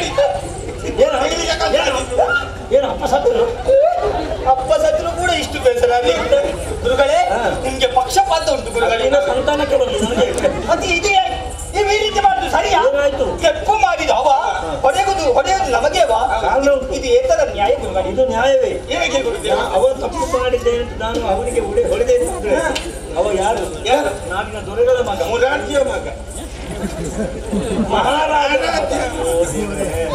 ನಿಮಗೆ ಯಾರಲ್ಲಿನ ಸಂತಾನದವರು ನೆನಪಾಗ್ತಾರ ದೇವರಿಗೇ ಗೊತ್ತು. ಗೊತ್ತಾ? ಮಹಾರಾಜರ ಮಗ. ನಾಳೆ ವಿಷಯ ಗೊತ್ತಾದ್ರೆ ಮಹಾರಾಜನು ಕರ್ತವ್ಯ ಕೇಳ್ತಾರೆ. ಹೇಗೆ ಹೊರಡಿದ್ರಿ ಮಾಡ್ತೀಯ? ಮತ್ತೆ ನಿಮಗೆ ಹೊರಡ್ರೆ ಅದು ಒಂದು ವಿಷಯ ಸತ್ಯ ಹೇಳಿ ಗುರುಗಳೇ, ಅವನ ಅಪ್ಪ ಬರುವಾಗ ನಿಮ್ಗೆ ಎಷ್ಟು ಕಟ್ಟು ಕೊಟ್ಟಿಲ್ಲ? ಅದು ಕೊಡ್ತಾರೆ, ಇನ್ನೂ ಕೊಡ್ತಾರೆ. ಆದ್ರೆ ನಿನ್ನಪ್ಪ ಏನೂ ಕೊಟ್ಟಿಲ್ಲ. ನೀನು ಅನ್ನ ತಂಡಕ್ಕೆ ಮಾತ್ರ ಇರುವುದು. ನನ್ನಪ್ಪ ಅಲ್ಲಿ ಸಂತಿಗೆ ಹೋಗಿ ಬರುದೇ ಹೌದಲ್ಲ? ಆದ್ರಿಂದ ನಿಮ್ಮನ್ನೇ ನಿಮ್ಗೆ ಗುರುಗಳೇ, ಅಮ್ಮನ ನೋಡ್ಬೇಕು ಗುರುಗಳೇ.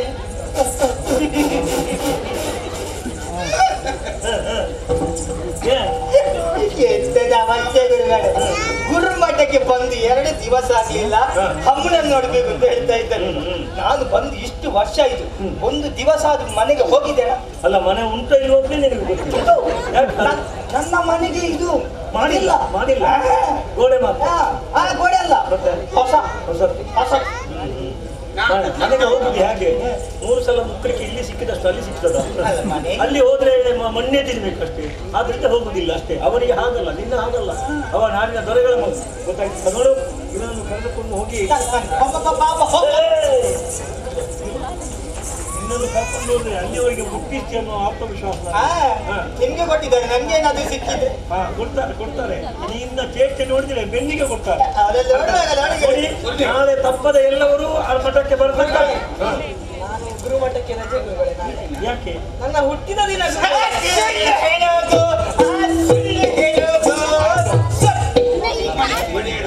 ಗುರುಗಳೇ. ಅವ ಏನು ಹೇಳಿದ? ನಾಳೆ ನನ್ನ ಹುಟ್ಟಿದ ಹಬ್ಬ. ನಾಳೆ ವಾರ ಯಾವುದು? ಯಾವ ವಾರ? ಆದಿತ್ಯವಾರ. ಆದಿತ್ಯವಾರ ಎಲ್ಲರಿಗೆ ರಜೆ ಅಲ್ಲವೇ? ಇವ ಹುಟ್ಟುವುದೇಗೆ? ಸುಳ್ಳು ಹೇಳುವುದು. ನೀನು ಇಲ್ಲಿ ಅಪ್ಪನಲ್ಲಿ ಹೋಗಿ ಕೇಳಬೇಕು. ಅಪ್ಪ, ಎಲ್ಲಾ ವಾರದಲ್ಲಿ ಮನುಷ್ಯ ಹುಟ್ಟುತ್ತಾರೆ, ಆದಿತ್ಯವಾರ ರಜೆ ಆದ ಕಾರಣ ಯಾರು ಹುಟ್ಟುವುದಿಲ್ಲೋ ಅಂತ ಕೇಳಿದ್ರು. ಆದಿತ್ಯವಾರ ಹುಟ್ಟುದಿಲ್ಲ ಅಂತೆ. ಆಯ್ತಲ್ವಾ? ಹೋಗು, ನಾಳೆ ಬರಬೇಡ. ಇನ್ನು ಗುರುಗಳೇ, ನಾನು ಕೂಡ ನಾಳೆ ರಜೆ. ನನ್ನ ಅಪ್ಪನಿಗೆ ಪೇಟೆಗೆ ಹೋಗಬೇಕು. ಅಪ್ಪನಿಗೆ ಪೇಟೆಗೆ ಹೋಗುವುದಕ್ಕೂ ನೀನು ರಜೆ ಮಾಡೋದಕ್ಕೂ ಏನು ಸಂಬಂಧ? ಸಂಬಂಧ ಉಂಟು ಗುರುಗಳೇ. ಏನು? ಪಂಚೆ ಒಂದೇ. ಅಪ್ಪ ಮಗನ ಅನೈತಿಕವಾದ ಸಂಬಂಧ ಅಷ್ಟು ಅನೈತಿಕ ಸಂಬಂಧ ನಿನ್ನ ಆಯ್ತಲ್ಲ, ನೆನಪುಂಟಲ್ಲ? ಹೋಗಿ ಬರ್ತೇನೆ.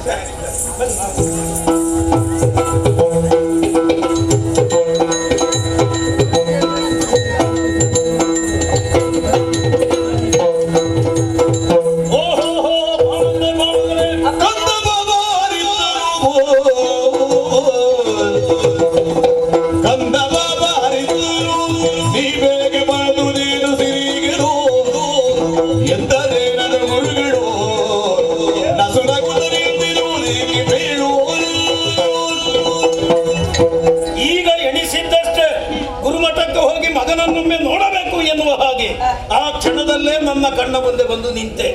ನಾವು ಯಾರನ್ನು ಅತಿಯಾಗಿ ಪ್ರೀತಿಸುತ್ತೇವೆಯೋ ಅವರನ್ನು ನಾವು ಎಣಿಸಿದ ಕ್ಷಣ ದೇವರೇ ನಮ್ಮ ಮುಂದೆ ಬಂದು ನಿಲ್ಲಿಸ್ತಾರೆ. ಗುರುಮಠಕ್ಕೆ ಹೋಗಿ ಕೆಲವು ದಿನಗಳಾಯಿತು. ಗುರುಗಳು ಅದೆಷ್ಟೋ ವಿದ್ಯೆಗಳನ್ನು ಹೇಳಿಕೊಟ್ಟಿರುವುದಕ್ಕೆ ಸಾಧ್ಯತೆ ಇದೆ. ಎಲ್ಲವನ್ನೂ ಒಮ್ಮೆಲೆ ಯಾರಿಂದಲೂ ಕಲಿತುಕೊಳ್ಳುವುದಕ್ಕೆ ಸಾಧ್ಯ ಇಲ್ಲ. ಗುರುಗಳು ಏನು ಹೇಳಿಕೊಟ್ಟಿದ್ದಾರೆ, ನೀನೇನನ್ನು ಕಲಿತೆ ಹೇಳು ಮಗನೇ. ಹರಿಯಲು ಬರೆದೆನಯ್ಯ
ಆಶೀರ್ವಾದವನ್ನು ಪಡೆದು ವಿದ್ಯೆಯನ್ನು ಕಲಿಯುವುದಕ್ಕಾಗಿ ಗುರುಮಠಕ್ಕೆ ತೆರಳಿದವ. ಸರಿ.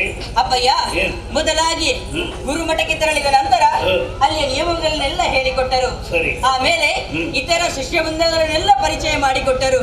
ಅಪ್ಪಯ್ಯ ಗುರುಗಳು ಒಂದು ದಿವಸದಲ್ಲಿ ನನಗೆ 2 ಅಕ್ಷರಗಳನ್ನು ಓದುವುದಕ್ಕೂ ಮತ್ತು ಬರೆಯುವುದಕ್ಕೂ ಹೇಳಿಕೊಟ್ಟಿದ್ದಾರಪ್ಪಯ್ಯ. 2 ಅಕ್ಷರಗಳು? ಹೌದಪ್ಪಯ್ಯ. ಏನದು? ಗುರುಗಳು ಮೇಲ್ಪಂಕ್ತಿಯಲ್ಲಿ ಹ ಮತ್ತು ರ ಎಂಬುದಾಗಿ ಬರೆಯುವುದಕ್ಕೆ ಹೇಳಿಕೊಟ್ಟರಪ್ಪಯ್ಯ. ನಮ್ಮ ಆರಾಧ್ಯ ಮೂರ್ತಿ ಹರ.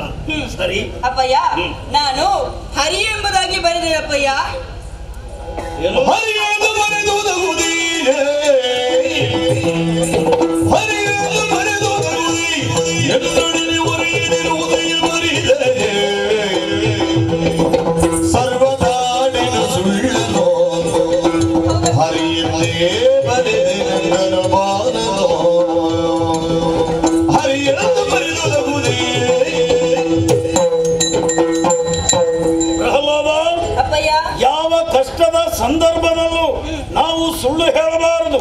ಗುರುಗಳು ಹರ ಎನ್ನುವ ಹಾಗೆ ಹೇಳಿಕೊಟ್ರು. ಆದ್ರೆ ನೀನೇನು ಬರೆದೆ? ಹರಿ ಎಂಬುದಾಗಿ ಅಪ್ಪಯ್ಯ. ಸತ್ಯವೇ ಇದು? ಸತ್ಯಪ್ಪಯ್ಯ. ಸತ್ಯವೇ? ಸತ್ಯಪ್ಪಯ್ಯ. ಸತ್ಯವೇ? ಹೌದಪ್ಪಯ್ಯ. ಹೊರಗರು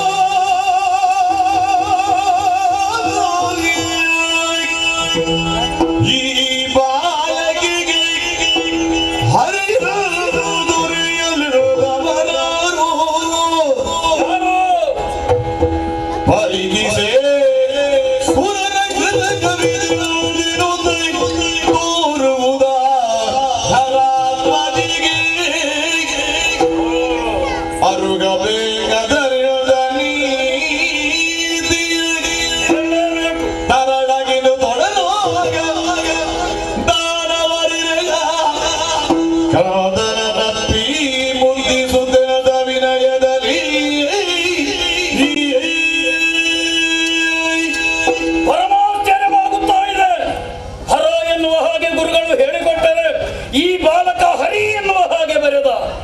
ಹರಿ ಎಂದರೇನು, ಹರ ಎಂದರೇನು, ಬ್ರಹ್ಮನೆಂದರೇನು ಒಂದೂ ತಿಳಿಯದಂತಹ ಎಳೆಯ ಬಾಲಕ ಈ ರೀತಿಯಾಗಿ ಬರೆಯುವುದಕ್ಕೆ ಕಾರಣ ಏನು ಎನ್ನುವ ಹಾಗೆ ಯೋಚಿಸಿದಾಕ್ಷಣ ಸ್ಪಷ್ಟವಾಗಿ ಅರ್ಥೈಸಿಕೊಳ್ಳುವುದಕ್ಕೆ ಸಾಧ್ಯತೆ ಇದೆ. ನಮ್ಮ ಉತ್ಕರ್ಷವನ್ನು ಕಂಡು ಸಹಿಸುವುದಕ್ಕೆ ಸಾಧ್ಯವಾಗದಂತಹ ಒಂದು ವರ್ಗ ಈ ಪ್ರಪಂಚದಲ್ಲಿದೆ. ಇಂದ್ರಾದಿ ದೇವತೆಗಳು ನನ್ನ ವಿರೋಧವಾಗಿ ನನ್ನ ಮಗನನ್ನು ಸಿದ್ಧಗೊಳಿಸುತ್ತಾ ಇದ್ದಾರೆ. ಈಗ ನನಗರ್ಥವಾಗುತ್ತಾ ಇದೆ, ಈತನನ್ನು ನನ್ನ ಮಡದಿ ಹಡೆದಾಗ ಸುಮರ ಮಳೆಯನ್ನು ಯಾಕೆ ಕರೆದರು ಎನ್ನುವ ಹಾಗೆ ಈಗ ನನಗೆ ಸ್ಪಷ್ಟವಾಗಿ ಅರ್ಥವಾಗುತ್ತಾ ಇದೆ. ಇದೆಲ್ಲ ದೇವತೆಗಳ ಕಪಟ. ಈ ಸಂದರ್ಭದಲ್ಲಿ ನಾನು ಜಾಗೃತನಾಗಬೇಕು. ಈಗಲೇ ತಿದ್ದದಿದ್ರೆ ಭವಿಷ್ಯದಲ್ಲಿ ತಿದ್ದುವುದಕ್ಕೆ ಕಷ್ಟವಾದೀತು. ಪ್ರಯತ್ನಿಸ್ತೇನೆ. എന്നോടാടಬೇಡ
ತಂದೆಯ ಮನಸ್ಸಿಗೆ ವಿರೋಧವಾಗಿ ಯಾವ ಮಗನೂ ವರ್ತಿಸಬಾರದು.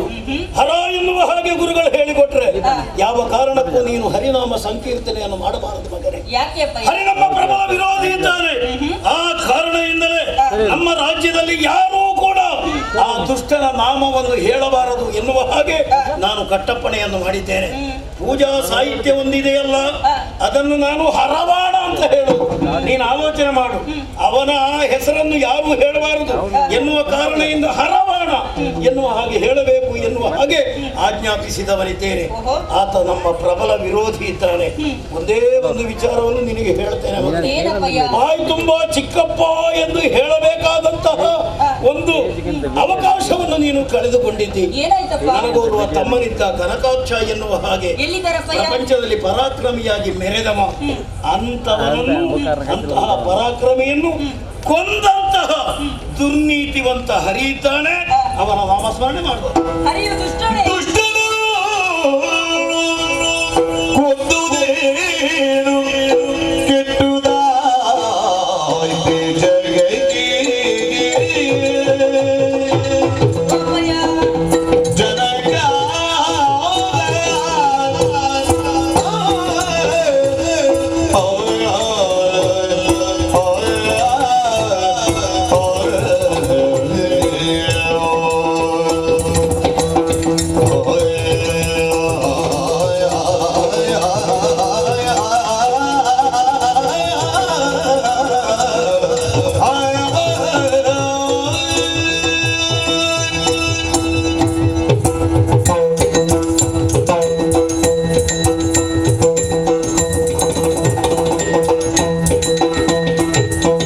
ದುಷ್ಟನು ಕೊಂದುದೇನು ಕೆಟ್ಟುದಾಯ್ತೆ ಜಗಕ್ಕೆ ಅಪ್ಪಯ್ಯ ಶ್ರೀಮಂತಿಷ್ಟು ಕೈಯನ ನ್ಯಾಯವ ಎಷ್ಟು ಕೂರಿ ಕೇಳು. ಶ್ರೀಮಂತಿಷ್ಟು ಕೈಯನ ನ್ಯಾಯವ ಎಷ್ಟು ಕೂರಿ ಕೇಳು ಜನಗ.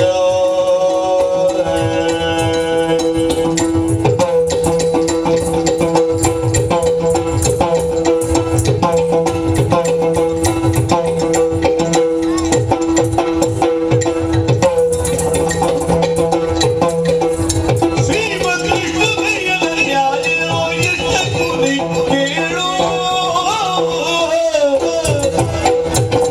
ದುಷ್ಟನನ್ನು ಕೊಂದುದೇನು ಕೆಟ್ಟುದಾಯ್ತೆ ಜಗಕ್ಕೆ.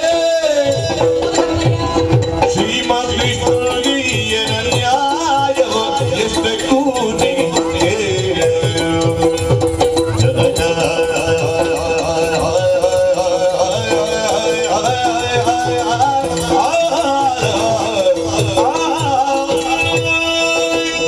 ಓ ಅಪ್ಪಯ್ಯ, ಶ್ರೀಹರಿಯನ್ನು ದುಷ್ಟ ಎಂಬುದಾಗಿ ಹೇಳುತ್ತಾ ಇದ್ದೀರಾ? ನಿಜ. ಅಪ್ಪಯ್ಯ, ಏನು? ನನ್ನ ಚಿಕ್ಕಪ್ಪನ ಕತೆ. ಅವರ ಅಧಿಕಾರದ ಆಸೆಯಿಂದ ದೇವಲೋಕಕ್ಕೆ ಮುತ್ತಿಗೆ ಹಾಕಿ ಇಂದ್ರಾದಿ ಸುಮರಸರನ್ನು ಬಡಿದೋಡಿಸಿ ಅಲ್ಲಿ ಅಧಿಕಾರ ಸ್ವೀಕರಿಸಿದರು. ಆಮೇಲೆ ನೇರವಾಗಿ ಭೂದೇವಿಯನ್ನು ಪೀಡಿಸುತ್ತಾ ಮುಂದುವರಿಯುವಂತಿರುವಂತಹ ಸಂದರ್ಭ ಶ್ರೀಹರಿಯು ವರಹಾರೂಪಿಯಾಗಿ ಬಂದು ಚಿಕ್ಕಪ್ಪನನ್ನು ಕೊಂದುದಪ್ಪಯ್ಯ. ಅಪ್ಪಯ್ಯ, ಶ್ರೀಹರಿಯು ಕೊಂದವರೆಲ್ಲ ದುಷ್ಟರಾಗಿದ್ದರು ಅಪ್ಪಯ್ಯ. ಆದ್ದರಿಂದ ದುಷ್ಟರನ್ನು ಕೊಂದುದರಿಂದ ಯಾವತ್ತೂ ಕೆಟ್ಟದಾಗಲಿಲ್ಲ ಜಗಕ್ಕೆ. ಆದ್ದರಿಂದ ಶ್ರೀಹರಿಯು ದುಷ್ಟನಲ್ಲ, ಅಲ್ಲ ಅಲ್ಲಪ್ಪಯ್ಯ. ಮಾತಿಗೆ ಬಾರ.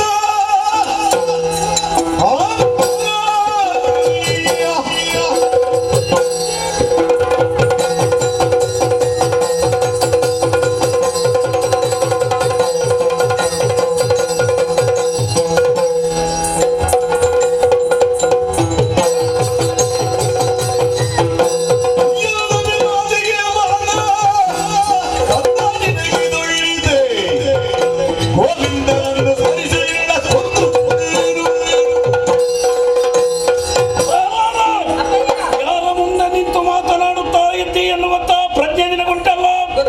ನಿನ್ನ ಚಿಕ್ಕಪ್ಪ ದುಷ್ಟ ಎನ್ನುವ ಹಾಗೆ ನಿನಗೆ ಹೇಳಿದ್ದಾದರೂ ಯಾರು? ಅವನಾರು ಹುಲಿ ಮಾಂಸವನ್ನೇ ತಿನ್ನಬೇಕಷ್ಟೇ ಹೊರತಾಗಿ ಹುಲ್ಲು ಮೇಯುವುದಕ್ಕೆ ಸಾಧ್ಯತೆ ಇಲ್ಲ. ಅದೇ ರೀತಿಯಾಗಿ ಪಶು ಹುಲ್ಲನ್ನೇ ಮೇಯಬೇಕಷ್ಟೇ ಹೊರತಾಗಿ ಮಾಂಸವನ್ನು ತಿನ್ನುವುದಕ್ಕೆ ಸಾಧ್ಯವಿಲ್ಲ. ನಿನ್ನ ಚಿಕ್ಕಪ್ಪ ಜೀವನದಲ್ಲಿ ಏನನ್ನು ಮಾಡಬೇಕು ಅದನ್ನೇ ಮಾಡಿದವನಿದ್ದಾನೆ. ಆದ ಕಾರಣ ನಿನ್ನಲ್ಲಿ ಹೇಳುವುದಿಷ್ಟೇ, ಇನ್ನೊಮ್ಮೆ ಗೋವಿಂದನ ಸ್ಮರಣೆಯನ್ನು ನೀನು ಮಾಡಿದೆ ಅಂತ ಹೇಳಿದ್ರೆ ಮಗ ಎನ್ನುವ ಭಾವನೆಯನ್ನು ತೊರೆದು ನಿನ್ನನ್ನು ಕೊಂದಿರು ಸಾವಿರ ಸಿಂಧು ಶಯನ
ನಾನು ಖಂಡಿತವಾಗಿ ಸಾಯುವುದಿಲ್ಲ ಅಪ್ಪಯ್ಯ. ಯಾಕೆ ಬಲ್ಲಿರಾ? ಸಿಂಧು ಶಯನ ಅನುಗ್ರಹ ನನ್ನ ಮೇಲೆ ಸದಾ ಇರುತ್ತದೆ. ಹಾಗಾಗಿ ನೀವು ಕೊಲ್ಲುವುದಕ್ಕೆ ಪ್ರಯತ್ನ ಮಾಡಿದರೂ ಅದು ವ್ಯರ್ಥವಾಗುತ್ತದೆ. ಯಾವುದೇ ಕಷ್ಟ ನನ್ನ ಮೇಲೆ ಬಂದರೂ ಕೂಡ ನಾನು ಖಂಡಿತವಾಗಿಯೂ ಮುಕುಂದನ ಸ್ಮರಣೆಯನ್ನು ಬಿಡುವುದಿಲ್ಲ ಅಪ್ಪಯ್ಯ.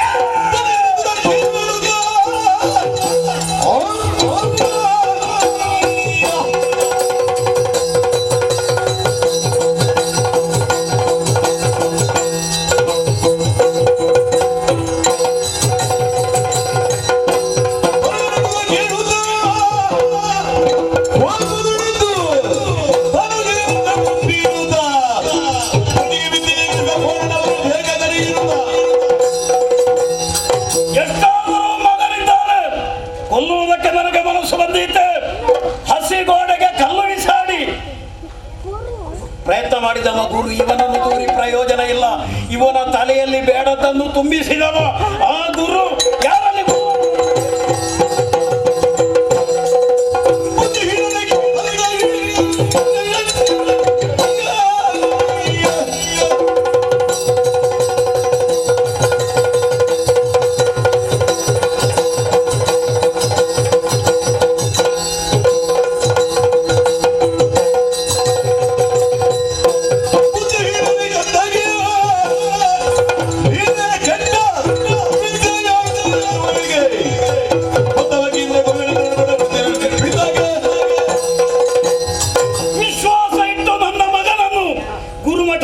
ಕಳುಹಿಸಿದೆ. ಆದ್ರೆ ಅವನಿಗೆ ನೀವು ಏನನ್ನು ಕಲಿಸಿದ್ರಿ? ಇದು ಯಾರ ಕಾರಸ್ಥಾನ? ದೇವತೆಗಳು ಈ ರೀತಿಯ ವಿದ್ಯೆಯನ್ನು ಈತನಿಗೆ ಕಲಿಸಬೇಕು ಅಂತಾದ್ರೆ ನಿಮಗೇನು ಆಮಿಷವನ್ನು ಒಡ್ಡಿದ್ದಾರೆ? ನಿಮ್ಮನ್ನು ಬಿಡುವುದಿಲ್ಲ.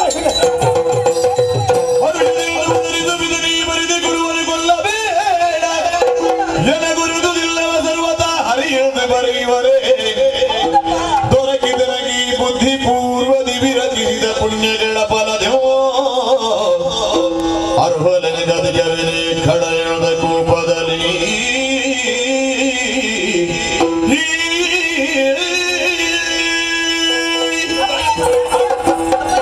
ಹಾಳು ಮಾಡಿದ್ದೀರಿ ನೀವು. ಅಪ್ಪಯ್ಯ ಇಲ್ಲಪ್ಪಯ್ಯ, ಗುರುಗಳು ಏನನ್ನು ನನಗೆ ಹೇಳಿಕೊಟ್ಟಿಲ್ಲ ಅಪ್ಪಯ್ಯ. ಅವರದ್ದೇನು ತಪ್ಪಿಲ್ಲ, ಅವರನ್ನು ಕೊಲ್ಬೇಡಿ ಅಪ್ಪಯ್ಯ. ಇದೆಲ್ಲ ಇವೆಲ್ಲ ಹೇಳಿಕೊಟ್ಟದ್ದು ನಿನಗೆ? ಅಪ್ಪಯ್ಯ, ನಾನು ಪೂರ್ವ ಜನ್ಮದಲ್ಲಿ ನಾನು ಮಾಡಿದ ಪುಣ್ಯ ಕಾರ್ಯಗಳಿಂದ ಈ ರೀತಿಯಾಗಿ ನನ್ನ ಬಾಯಲ್ಲಿ ಹರಿಸ್ಮರಣೆ ಬರುತ್ತಿದೆ ಅಪ್ಪಯ್ಯ. ಆದ್ದರಿಂದ ಗುರುಗಳಿಗೆ ಏನು ತಪ್ಪಿಲ್ಲ ಅಪ್ಪಯ್ಯ. ಹಾಗಿದ್ರೆ ಗುರುಗಳ ಅಪರಾಧ ಇಲ್ಲ. ನೀನೇ ಇದನ್ನು ಕಲಿತುಕೊಂಡದ್ದು. ಹೌದಪ್ಪ. ಪೂರ್ವ ಜನ್ಮದ ಪುಣ್ಯದ ಪ್ರಭಾವದಿಂದ ನಿನಗೆ ಇದೆಲ್ಲ ಗೊತ್ತಾದದ್ದು. ಹೌದಪ್ಪ. ಹಾಗಿದ್ರೆ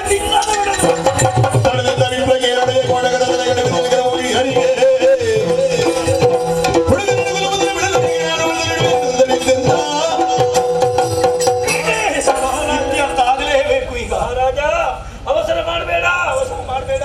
ಅದು ಮಂಗದ ಮರಿ. ಆಲೋಚನೆ ಮಾಡಿ ಮಾತನಾಡಿ. ಮಂಗದ ಮರಿ ಅಂತ ಹೇಳಿದ್ರೆ ನನ್ನನ್ನು ಮಂಗ ಅಂತ ಬೇರೆ ಹೇಳಬೇಕಾದ ಅಗತ್ಯ ಉಂಟು. ಆಗಲ್ಲ. ಅಪಾರ್ಥ ಕಲ್ಪನೆ ಮಾಡಿಕೊಳ್ಬೇಡಿ. ಮಂಗದ ಬುದ್ಧಿಯು ಮಕ್ಕಳ ಬುದ್ಧಿಯು ಒಂದೇ ಅಂತೆ. ಏನು ಸಣ್ಣ ಬುದ್ಧಿಯಿಂದ ಆ ಮಗು ಒಂದು ತಪ್ಪು ಮಾಡಿದೆ ಅಂತ ತಾವು ಕೊಲ್ಲುವುದಕ್ಕೆ ಹೋದರೆ ಮತ್ತೆ ಪುನಃ ಬದುಕುವುದಕ್ಕೆ ಸಾಧ್ಯತೆ ಉಂಟು. ಪ್ರಯತ್ನ ಪಡ್ತೇನೆ. ನನ್ನ ಕೈಗೆ ಮತ್ತೊಮ್ಮೆ ಒಪ್ಪಿಸಿ ಆತ ಆ ಮಠಕ್ಕೆ ಕರೆದುಕೊಂಡು ಹೋಗಿ ಅವನನ್ನು ತಿದ್ದಿ ವಿದ್ಯಾವಂತನಾಗಿ ಕರೆದುಕೊಂಡು ಬರ್ತೇನೆ. ಅವಕಾಶವಿಲ್ಲ. ಬದಲಾವಣೆ ಮಾಡಿ ಕರೆದುಕೊಂಡು ಬಂದ್ರೆ ಗುರುಗಳು ಇದ್ದಾರೆ, ಗುರುಕುಲ ಉಂಟು. ಅಲ್ಲ ಅಂತಾದ್ರೆ ಎಲ್ಲ ತಟಪಟ ಹೋಗಿ.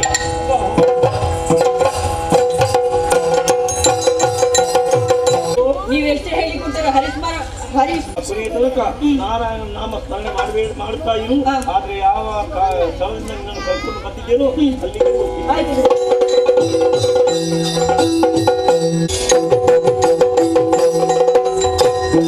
ನಿಜಜನಗಳಿಗೆ ಕೇಳಯ್ಯ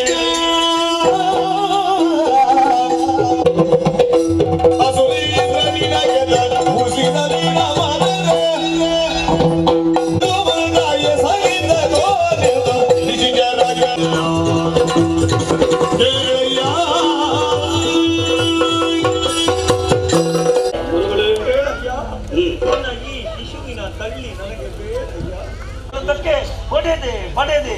ಆದ್ರೆ ಅವ ಹರಿನಾಮ ಹೊರತು ಅಲ್ಲಿ ಹೊರಗೆಗಳ ಸುಮನಸರೆಲ್ಲ ನಗುವಂತೆಯೇ ಸಾಗಿದ್ದಾನೆ. ಆದ್ದರಿಂದ ಇವನ ತಂಗಿ ನನಗೆ ಬೇಡ. ಅವಕಾಶ ಏನು ತೀರ್ಮಾನ ಮಾಡಿದ್ರಿ ನೀವು? ಎಲ್ಲಿಯಾದ್ರೂ ಅಂತಾದ್ರೆ ನನ್ನ ಹೆಂಡತಿ ಮಕ್ಕಳನ್ನು ಕಟ್ಟಿಕೊಂಡು ಎಲ್ಲಿಯಾದ್ರೂ ಊರು ಬಿಟ್ಟು ಹೋಗ್ತೇನೆ. ನಿಮ್ಮನ್ನು ಬೈದೆ ಭಂಗಿಸಿದೆ, ನೀವು ಖಂಡಿತವಾಗಿಯೂ ಅಪರಾಧಿಯಲ್ಲ. ಆ ರೀತಿಯ ಹಾಗೆ ಅವರಿಗೆ ವಿದ್ಯೆಯನ್ನು ಹೇಳಿಕೊಂಡು ರಾಜ್ಯವನ್ನು ಬಿಟ್ಟು ಹೋಗಬೇಕಾದಂತ ಅವಶ್ಯಕತೆ ಇಲ್ಲ. ಪರಂಪರಾಗತವಾಗಿ ಇನ್ನೂ ನೀವು ಮೊದಲಿಗಿಂತಲೂ ವಿಶೇಷವಾಗಿ ಗುರುಕುಲದಲ್ಲಿದ್ದು ವಿದ್ಯೆಯನ್ನು ನಿಮ್ಮ ಶಿಷ್ಯರಿಗೆ ಕಲಿಸುತ್ತಾರೆ. ಗುರುಗಳು ಹೇಳಿದ ಮಾತು ಸತ್ಯವೋ ಸುಳ್ಳು? ಇಲ್ಲಿ ಬಾ ಮಗ. ಇಲ್ಲದ ಇರುವಂತಹ ವ್ಯವಹಾರವನ್ನು ಪ್ರೀತಿಯಿಂದ ಪ್ರೇಮದಿಂದ ಗೆದ್ದುಕೊಳ್ಳುವುದಕ್ಕೆ ಸಾಧ್ಯ. ನಾನು ಯಾರು ಅಂತ ಗೊತ್ತಲ್ಲ ಮಗನ ನಿನಗೆ. ನನ್ನ ಅಭಿಪ್ರಾಯಕ್ಕೆ ವಿರೋಧವಾಗಿ ನೀನು ವ್ಯವಹರಿಸಿದೆ ಎಂದಾದ್ರೆ ಇಡೀ ಪ್ರಪಂಚವೇ ನಗರವರಾಗಲಿ ದೇವತೆಗಳಾಗಲಿ ನನ್ನ ಆಜ್ಞೆಯಂತೆ ನಡೆಯುವವರು. ಆದ್ರೆ ನನ್ನ ಪರಿಸ್ಥಿತಿ ಹೇಗಿರಬಹುದು? ಆದ ಕಾರಣ ಮಗನೇ, ನನಗೆ ವಿರೋಧವಾಗಿ ವ್ಯವಹರಿಸಬೇಡ. ಹೇಳ್ತೀಯಲ್ಲ, ನಾನು ಹೇಳಿದ ಹಾಗೆ ಹೇಳ್ತೀಯಲ್ಲ. ಹಾಗೆ ಬೇಡ. ಪರಮೇಶ್ವರ ಹರ ಹರ ಹರ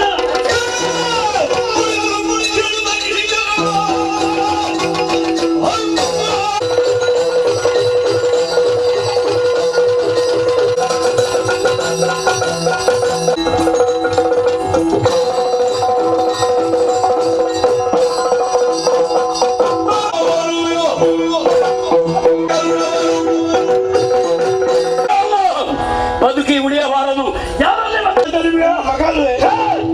ಮಗ ಎನ್ನುವಂತಹ ಭಾವನೆ ನನಗಿಲ್ಲ. ನೀವು ಆ ರೀತಿಯಾಗಿ ಎಣಿಸಬೇಕಾದಂತ ಅಗತ್ಯ ಇಲ್ಲ. ಯಾಕೆ ಏನು ಎನ್ನುವ ಹಾಗೆ ಪ್ರಶ್ನೆ ಸಲ್ಲ.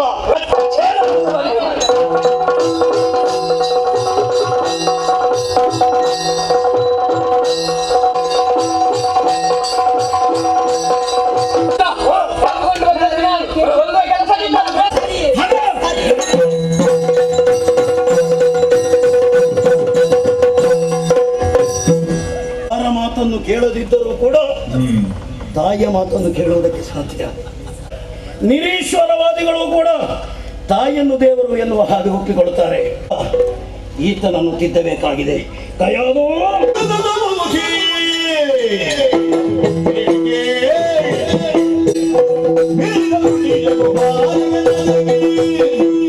ಸಮುಖಿಯೇ ಪ್ರಭು ವಾರಿಜದಳಾಂಬಕಿಯೇ.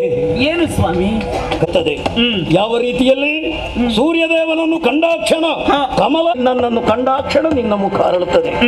ಆದರೆ ಇಂದಿನ ದಿನ ಆದ ಕಾರಣ ನಿನ್ನ ಮುಖವೂ ಅರಳುವುದಕ್ಕೆ ಸಾಧ್ಯತೆ ಇಲ್ಲ. ಸ್ವಾಮಿ ಹಾಗೆ ಒಂದು ಪ್ರಶ್ನೆ ನಿನ್ನಲ್ಲಿ ಕೇಳುತ್ತೇನೆ ನಾನು. ಏನು? ನಿನಗೆ ಗಂಡ ಬೇಕೋ ಮಗ ಬೇಕೋ? ಅಯ್ಯೋ ಅಂತ ಕೇಳಿದ್ರೆ ಎರಡೂ ಕಣ್ಣುಗಳು ಪ್ರಾಮುಖ್ಯವಲ್ಲವೇ ನಮಗೆ? ಆಯ್ಕೆ ಒಂದೇ. ಒಂದು ಹಣೆಯ ತಿಲಕವನ್ನು ನೀನು ಆಯ್ದುಕೊಳ್ಬೇಕು. ಅಲ್ಲ ಎಂದಾದರೂ ಸೋತೆ. ಸೋಲು ಎನ್ನುವಂತಹ ಶಬ್ದದ ಅರ್ಥ. ಆದರೆ ಈಗ ನನ್ನ ಮಗನಿಂದಾಗಿ ನಾನು ಸೋತೆ.